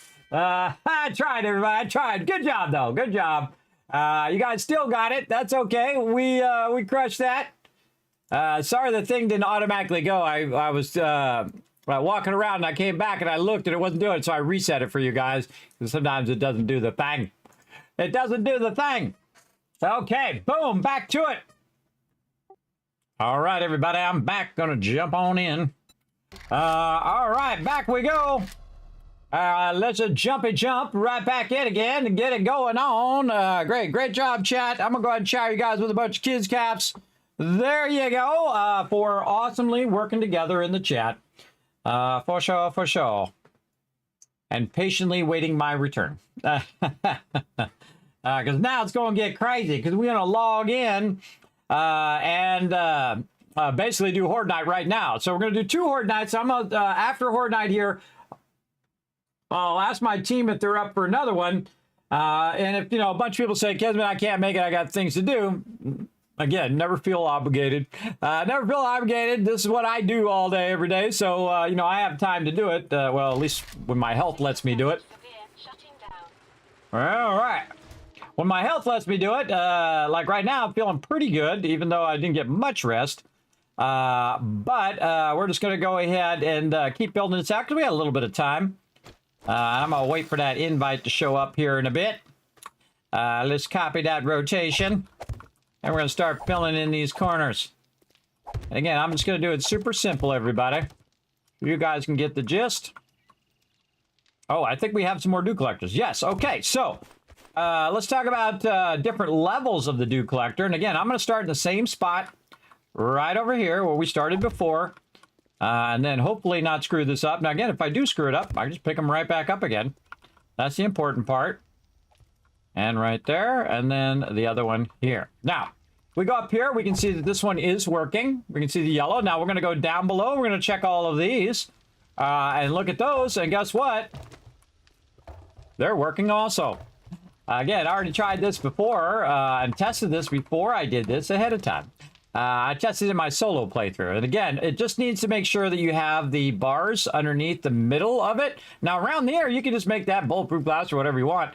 It only has to be in the center. Now, how do I know that? Because that's the way it is in my underground base. So I have a light tunnel, or basically a bunch of bars that make it where that water can fall all the way down underneath the base.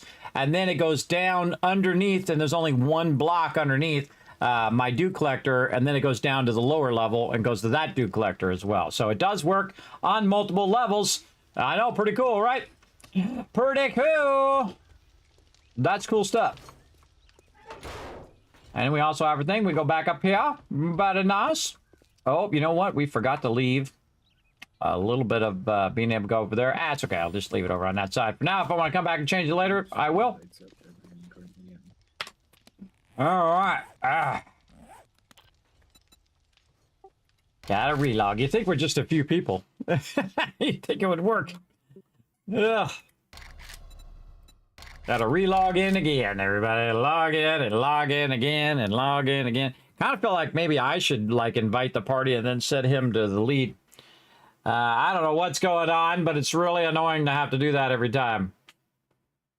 I have to log out, log back in, log out, log back in, and so on. But we do what we gotta do.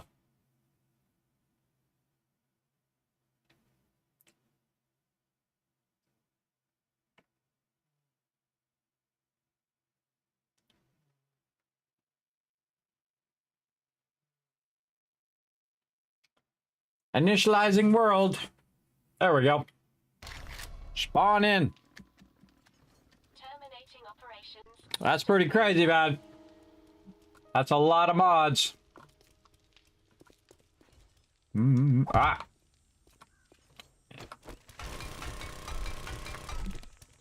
Do this first. Yep. See, it resets the rotation of your blocks when you come back in. When you log out, log back in again. Because I already had it rotated the proper way, but that's okay. We'll just pick it up from this one. And do it some more. Yo, were you able to get moved?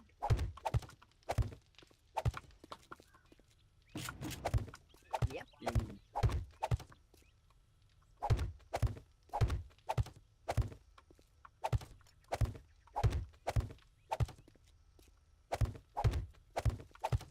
Helps if you remember to try. Alrighty. Just making this easy peasy, everybody. Easy, easy. Anybody could build this. Not too hard. Make sure your supports are nice and upgraded. Just keep building upwards.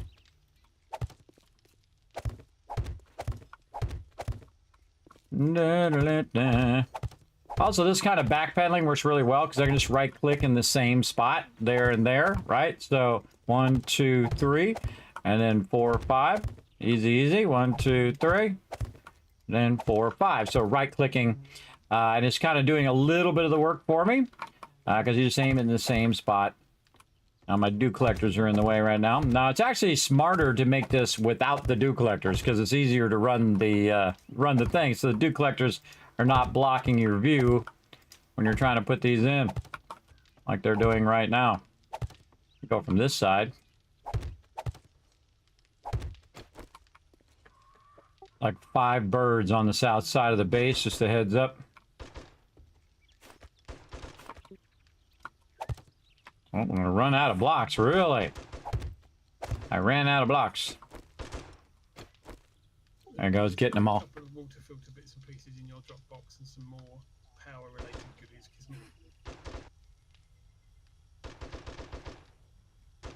Turn sound off so it wouldn't do your ear. I better remember it's horde day. Should be back at the base. Prepping for horde night.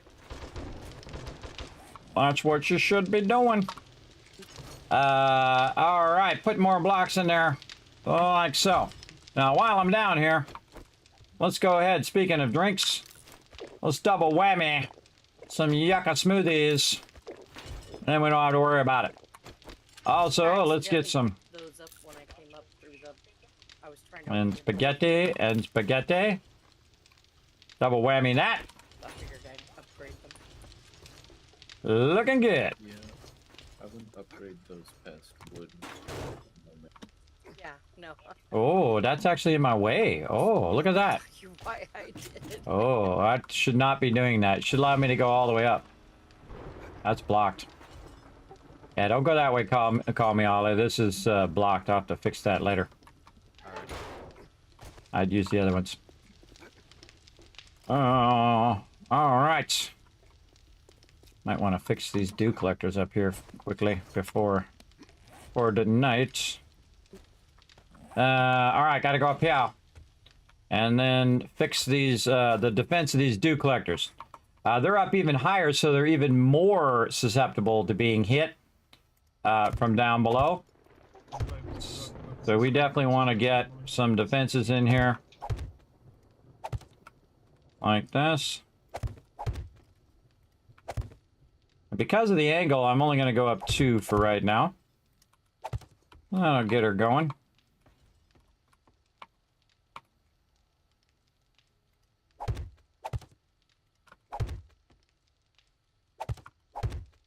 So hard to see sometimes.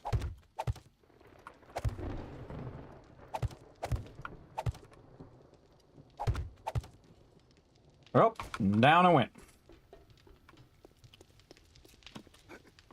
Could also just pick them up. It's kind of more fun to kind of race against the clock. Ellen, do you want to shut off the power to the door? Trader Rect is closing shortly. So I'll do it here in just a second. business or come back tomorrow if you're still alive.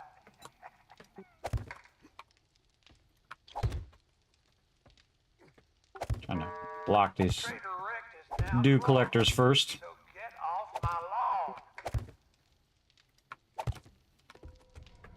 All right, turn the power off. It's on like Donkey Kong. Shoot them zombies.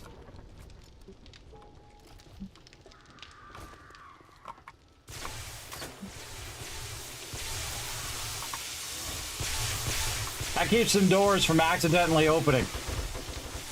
All right, get the big guns out.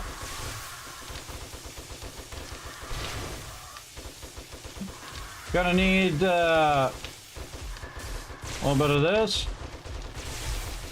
Concrete. I already got wood on me. What else? A little steel. Of course, things go horribly wrong, and a whole lot of bullets. A lot of bullets. Let's go. Lock and load. All right, fun time at the OK Corral. Here we go.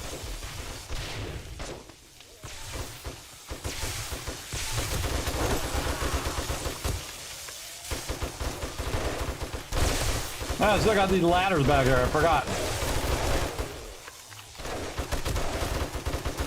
I'm gonna myrtleize them all.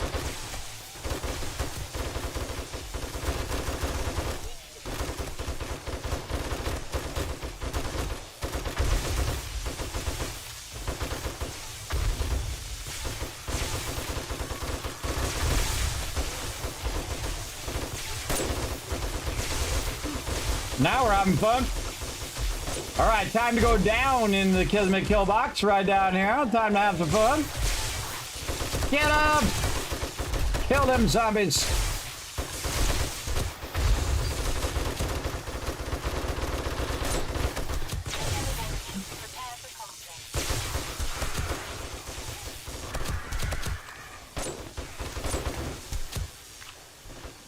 All right, this side's clear. Other side. I have these set up so you can go up, down, and into the other one. Yeah, baby! Let's go! Cops!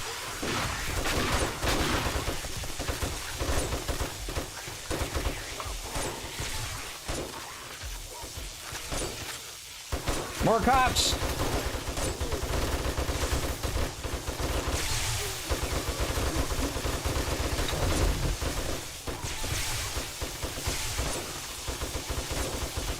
Be right with you.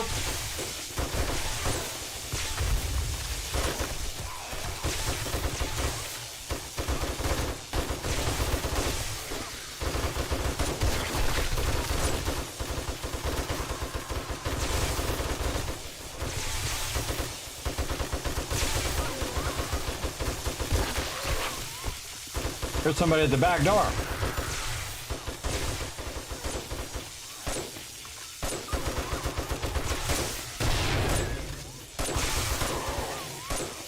Never stops being fun, by the way. Never does. Fun every single time.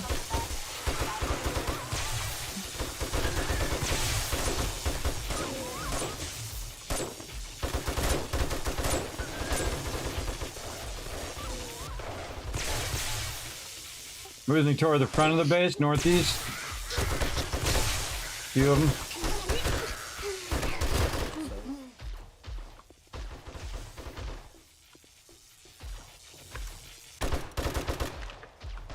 North side clear now. I'm gonna back your guys' way. See, I let him go first. Again, I have these hatches specifically so I can go from one to the other like that. They're turned in such a way I can run to one to the other one. Get out my base!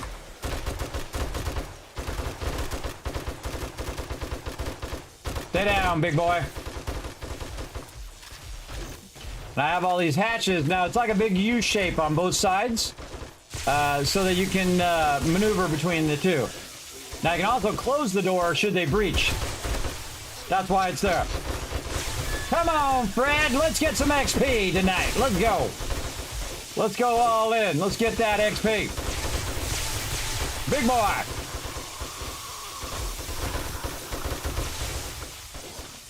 Where are you guys going? Where are you going, Fred? They're running to the back of the base.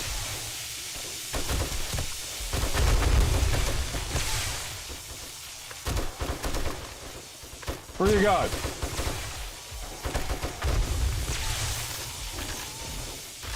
I think they get trickier the later it goes. Watch how they're lined up. That's a byproduct of my base, everybody. I didn't mean to do that intentionally, but it works really well. Accidental genius is what I call that.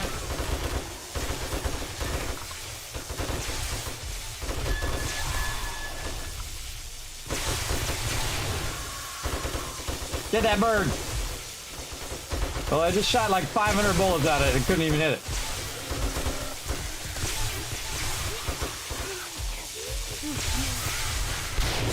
Getting crazy out here. Getting crazy! Gotta get my robotic turrets going at some point.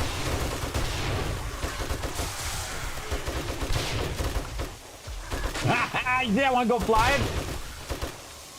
Too much fun. Big boy over there. Get away from the traitor.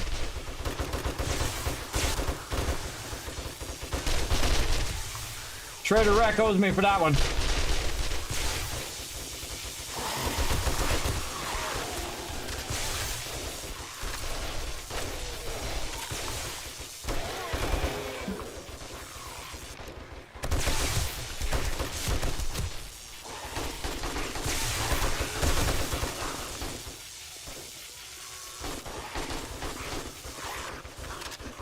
Now see, they're watching the front of the base, so I'm over here watching the side. You let them over here long enough, they'll take out the electricity and then they'll start hitting the base, which we don't want them to do.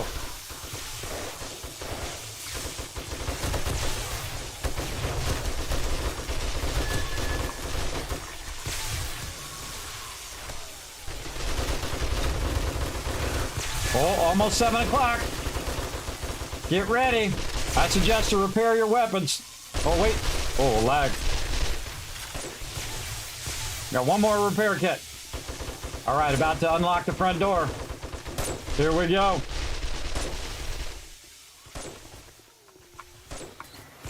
All right. Trader time. Let's go. All right.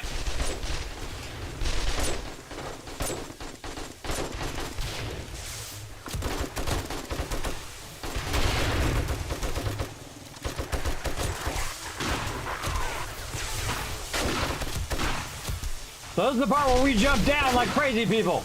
Come on, you bunch of zombies! Get over here. Let's go. Uh-oh, uh-oh. A lot of zombies on me.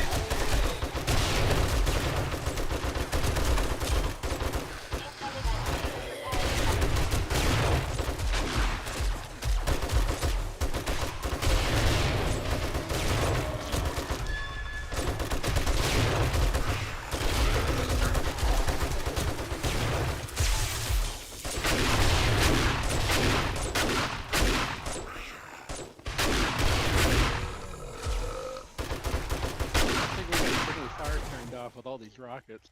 Ooh, the crud out of the flying bird, though. Woo, that was fun. That was a good one. Holy mackerel. They're coming from all different sides. That's what makes it tougher. In the later game, they start coming from different sides of the base instead of just coming from one predictable side. They come from a bunch of different sides, and it gets pretty scary. Because, you know, I'm running to... Oh, look at this. A bomber went off here somewhere. I can see that my... yeah, the middle part. I'll fix that later. Yeah, bomber definitely went off there, or a cop blew up, damaged that interior. All right, I'm going to turn off the electricity. Oh, lag. Big lag.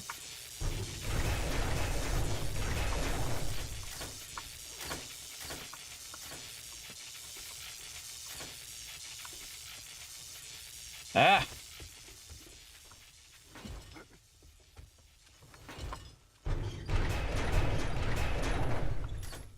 That's cool every time I open that, by the way. All right, power system's off. Look at that. That's the water tower, everybody. Very cool. That's nice. I just like how the inside is open. That just makes it easy to run in and out of there and then go up to the next level. Very, very cool. And again, it's just going to be a big old bulletproof glass tower. Very nice. All right. All right. Have we decided we going another one, or are we going to call it?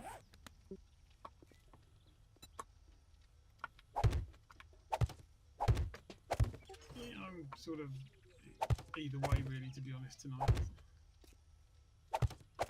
I'm more concerned about you and your health. I noticed that we've only got about half the crew at this point. Yeah, well, I'm fine. I got my compression socks on. I've been doing my exercises. I don't want to get reprimanded because I got to go back and see my doctor again. You know what it is about doctors? Make you feel like you're 8 years old every time you go in there. Is it just me? Give you a lollipop? No, and I didn't even get a lollipop. What the heck? I got gypped. I should have at least got a little, you know, one of those little stickers or something. Those little, like, good boy sticker things. I should have got one of those. All right. I got to make this one go up to the other level here. There we go. So I'm just going to make them on different levels. And again, there's only going to be 3 levels. So this will be the top level here. Now, do I need... the question is, do I need supports on this level? Which is no. Because this is going to be the top level. But am I going to expand it later? Probably not. But if I wanted to, then it would be time to put in the supports now to accommodate it later. Because all I really need is the side supports. I just need that side bulletproof glass to protect it, and I can just leave the top open and don't have to put any bars down at all. And so the top part, I could actually put more dew collectors at the top because there's no other additional thing needed. So if you look at the layout, if there was no supports, everybody, look how many of these I could do. A lot. And you can see I can do an absolute ton of these. Let me move over. An absolute ton of these. So I can put one here and here and here. So this would be, you know, 6 across and 6 across again and 6 across. So that'd be 12. That'd be 24 dew collectors in one location, which is pretty awesome if you think about it. You can put 24 up there, but I'm just going to keep it the same pattern that I have before. The only problem would be if I have this covered in such a way down below where it is blocking the ability for it to transfer. And it doesn't matter how I put the dew collectors up here, they'll still let it transfer down below. So I could put 24 of them right over here, which would be pretty cool. I might just do it. We'll see. We'll see how it goes. All right, so we got that. That's basically done. The only thing that just needs to be done is thing. Where are you? All right, so I'm kind of feeling like we're gonna call it. Is that right? When I'm feeling the vibe. I think I'm gonna call it for myself here. All right, everybody, we're gonna call it.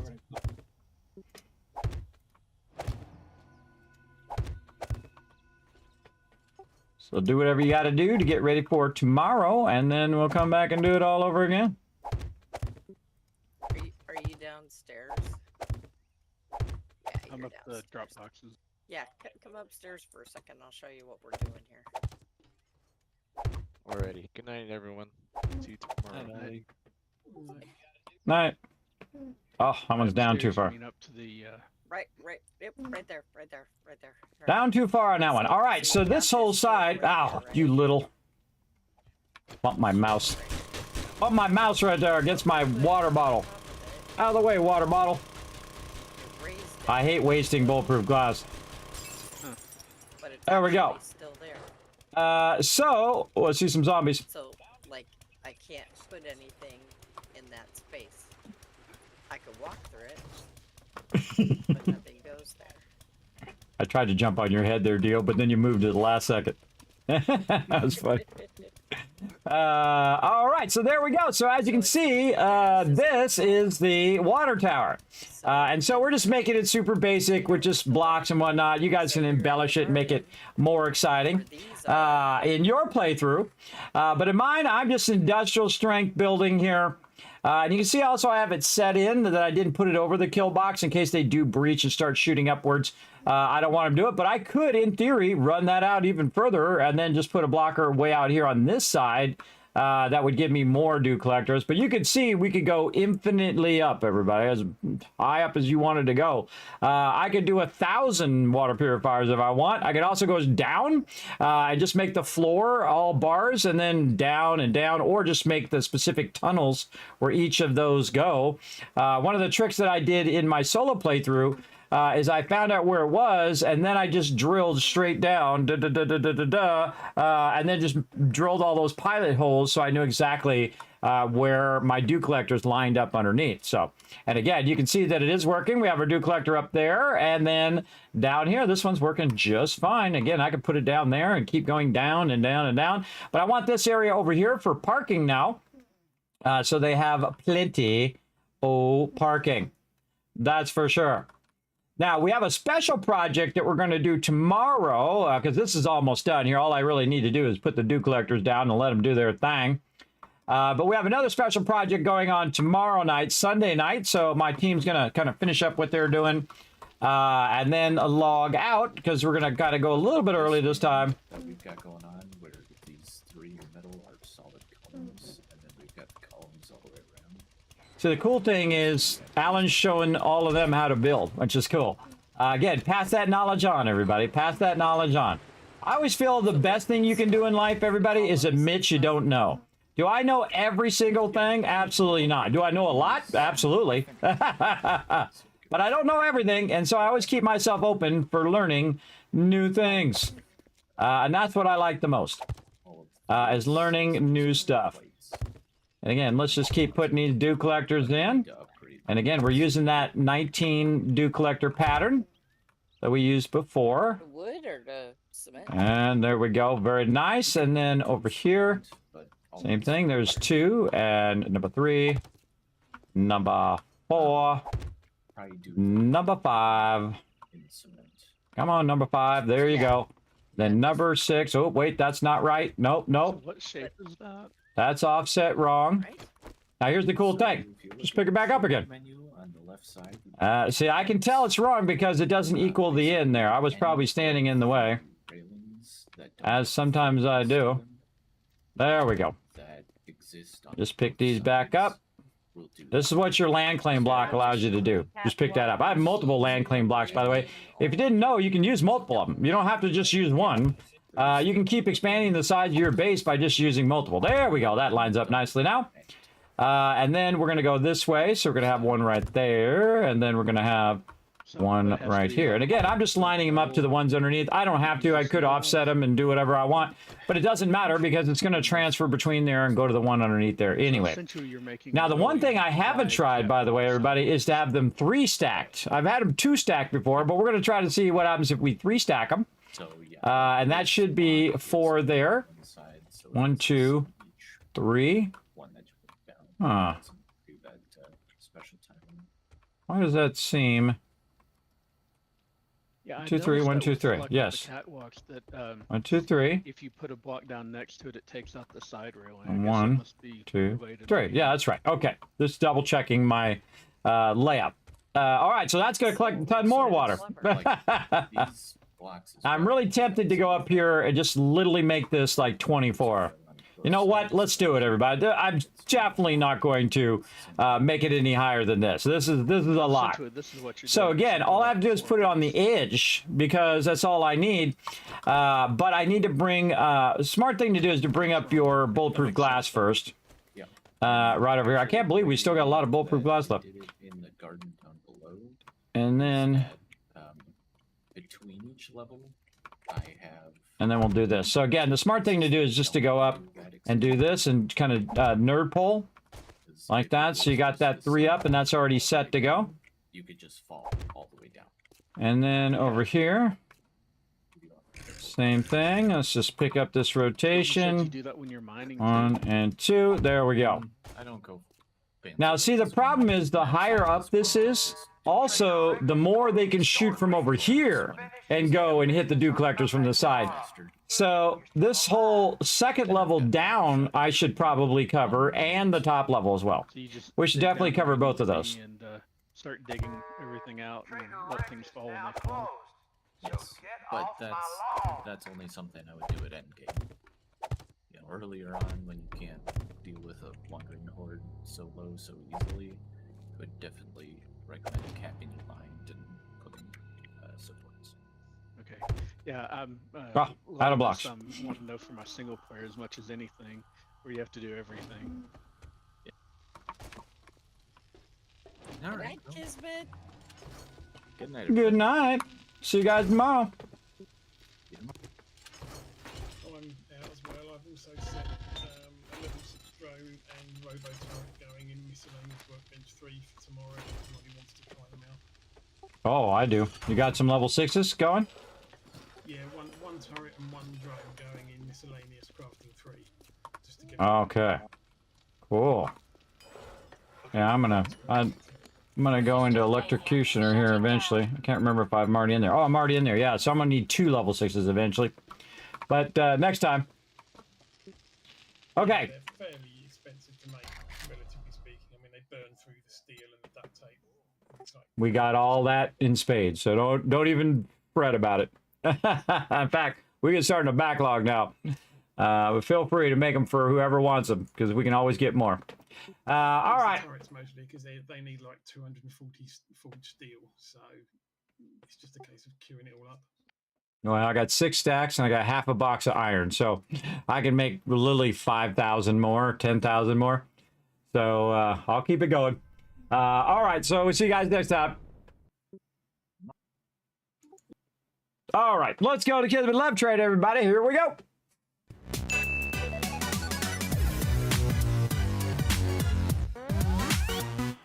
Well, hey, Mr. Hawks, thanks for coming in and raiding the channel. I appreciate you coming in. Of course, I'm running out right now. that timing.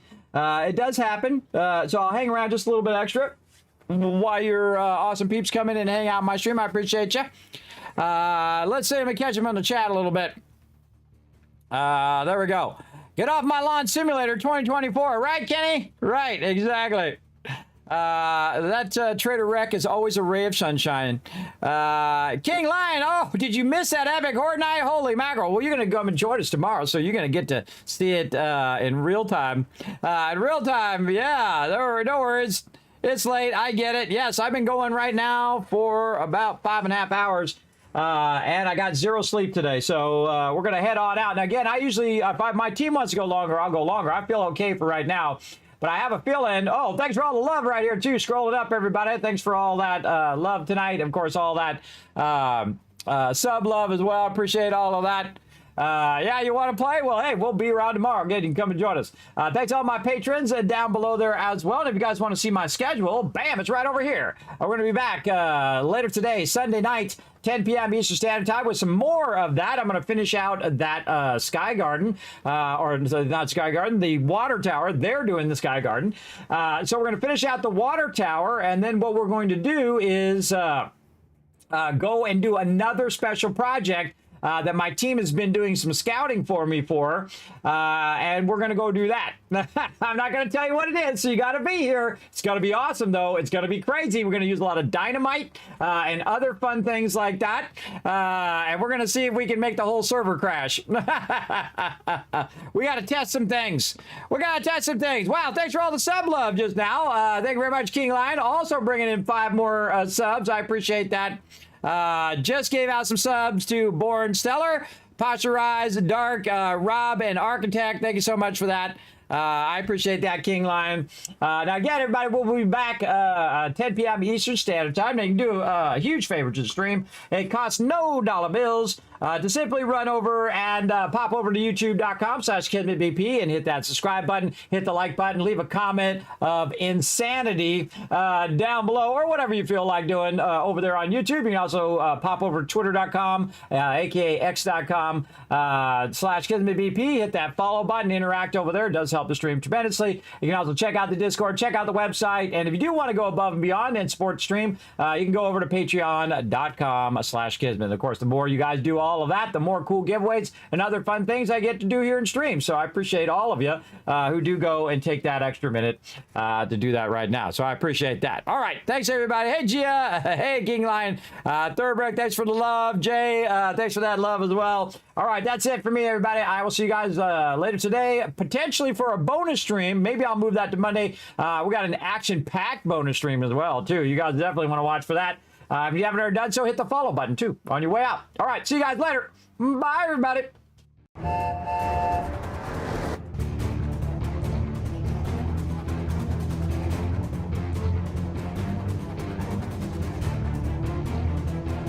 Hi, this is Norbert. Thanks for watching. Hit the subscribe button.